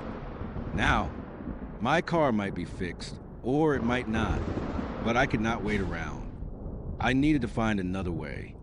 I crept downstairs. The house was dark, silent. I tried the front door again. Still locked. I remembered the back door and the windows. All secured. But what about the cellar? Old houses often had cellars, sometimes with outside access. I found the cellar door in the kitchen, hidden behind a pantry. It was a heavy wooden door, secured with a simple latch. I unlatched it, and a wave of that earthy, sweet scent, stronger now, wafted up from the darkness below. I descended the rickety wooden steps, my hands tracing the cold, damp stone walls. The cellar was vast, much larger than I expected. It was mostly empty, just a few dusty shelves lining the walls, laden with jars of preserves and dried herbs. But in the center of the room, there was something else. A large, circular stone altar. It was rough-hewn, covered in faded, intricate carvings that looked ancient, pre-Christian. And on top of the altar, there was a shallow basin filled with a viscous, dark liquid. A single, flickering candle stood beside it, casting dancing shadows on the walls. My blood ran cold. This was not just a quaint town. This was a cult. I heard a faint sound from upstairs, a creak of floorboards. Someone was awake. I had to move. I scanned the cellar frantically, looking for another exit. And then I saw it, a small wooden door, almost hidden in the far corner, half obscured by cobwebs. It looked like it led outside. I scrambled towards it, my heart hammering against my ribs. I tried the handle. Locked, of course, but the wood around the frame looked old, rotted. I pulled, pushed, kicked at it with all my might. The wood groaned, then splintered with a sickening crack, just as the door gave way, revealing a narrow, overgrown path leading into the forest. I heard footsteps on the cellar stairs, going somewhere. Lena's voice, no longer soft and melodic, but sharp, cold as ice. I did not look back. I burst through the broken door, scrambling into the night. The forest was a black wall around me, but I did not care. I ran blindly, fueled by pure, unadulterated terror. Branches whipped at my face, roots tripped my feet. I could hear them behind me now. Not just Lena, but others. The silent townspeople. Their footsteps were unnervingly quiet. A rustling in the undergrowth, the occasional snap of a twig. They were not shouting, not calling out, just pursuing, relentlessly. I ran until my lungs burned, until my legs ached with fiery pain. I did not know where I was going, just away. Away from the hamlet, away from Lena, away from the stone altar and the silent, staring faces. The chanting started again. Louder this time, closer. It was not a human sound, it was a chorus of low, guttural growls and hisses, rising and falling in an ancient, terrifying rhythm. It filled the night, pressing in on me from all sides, chilling me to the bone. I stumbled, falling hard onto the forest floor, scraping my hands and knees. I tried to push myself up, but my body would not obey. My head swam, and a wave of nausea washed over me. The tea, it was not just to make me sleep. It was something else. Something that was now working its way through my system, weakening me. Through the trees, I saw them. Figures in dark clothing, moving with an unnatural fluidity. Their faces were still blank, but their eyes glowed faintly in the darkness, a dull, unsettling red. And in their hands, some of them carried crude, sharpened implements. Lena was among them, her face devoid of the perfect smile, now a mask of cold determination. Her green eyes, no longer sparkling, were burning with that same reddish glow. "You should not have seen," she whispered, her voice carrying through the forest, devoid of any warmth. "You should not have left the path." I tried to crawl, to push myself further into the undergrowth, but it was useless. They surrounded me, a silent, menacing circle. The chanting grew to a crescendo, vibrating through my very bones. The air grew heavy, thick with that earthy, sweet scent. I looked at Lena, at her glowing eyes, at the cold, predatory expression on her face. And in that moment, I understood. She was not just a woman who lived in a strange town. She was part of something ancient, something dark, something that had been waiting for someone like me. A fresh face, an outsider, a sacrifice. My vision started to blur, the world tilting precariously. The faces of the townspeople, their glowing eyes, seemed to merge and twist, becoming something less human, more monstrous. The chanting filled my head, drowning out everything else. I closed my eyes, bracing for whatever was to come. I felt hands on me, strong, cold hands, lifting me, dragging me. The last thing I heard was Lena's voice, a final, chilling whisper right next to my ear. "Welcome home." I do not know how long I was out. When I next opened my eyes, I was back in the guest room. The sun was streaming through the window, bright and warm. My head still throbbed and my body ached, but otherwise, I felt normal. Disoriented, but normal. I stumbled out of bed and went downstairs. Lena was in the kitchen, making breakfast. Pancakes, bacon, coffee.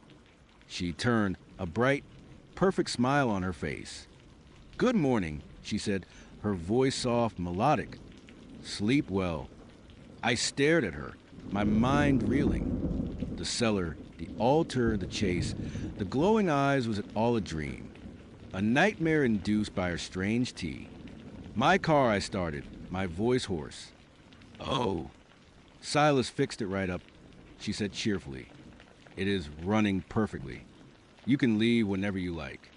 Though I do hope you will stay a little longer."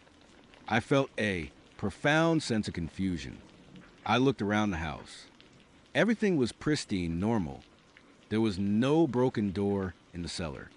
I checked. No altar. Nothing but dusty shelves. I left that day. I drove back the way I came, following the directions in reverse. The gnarled oak. You have been listening to Daily Story, where every swipe becomes a tale worth telling. Be sure to follow, share, and subscribe tomorrow. A brand new story awaits.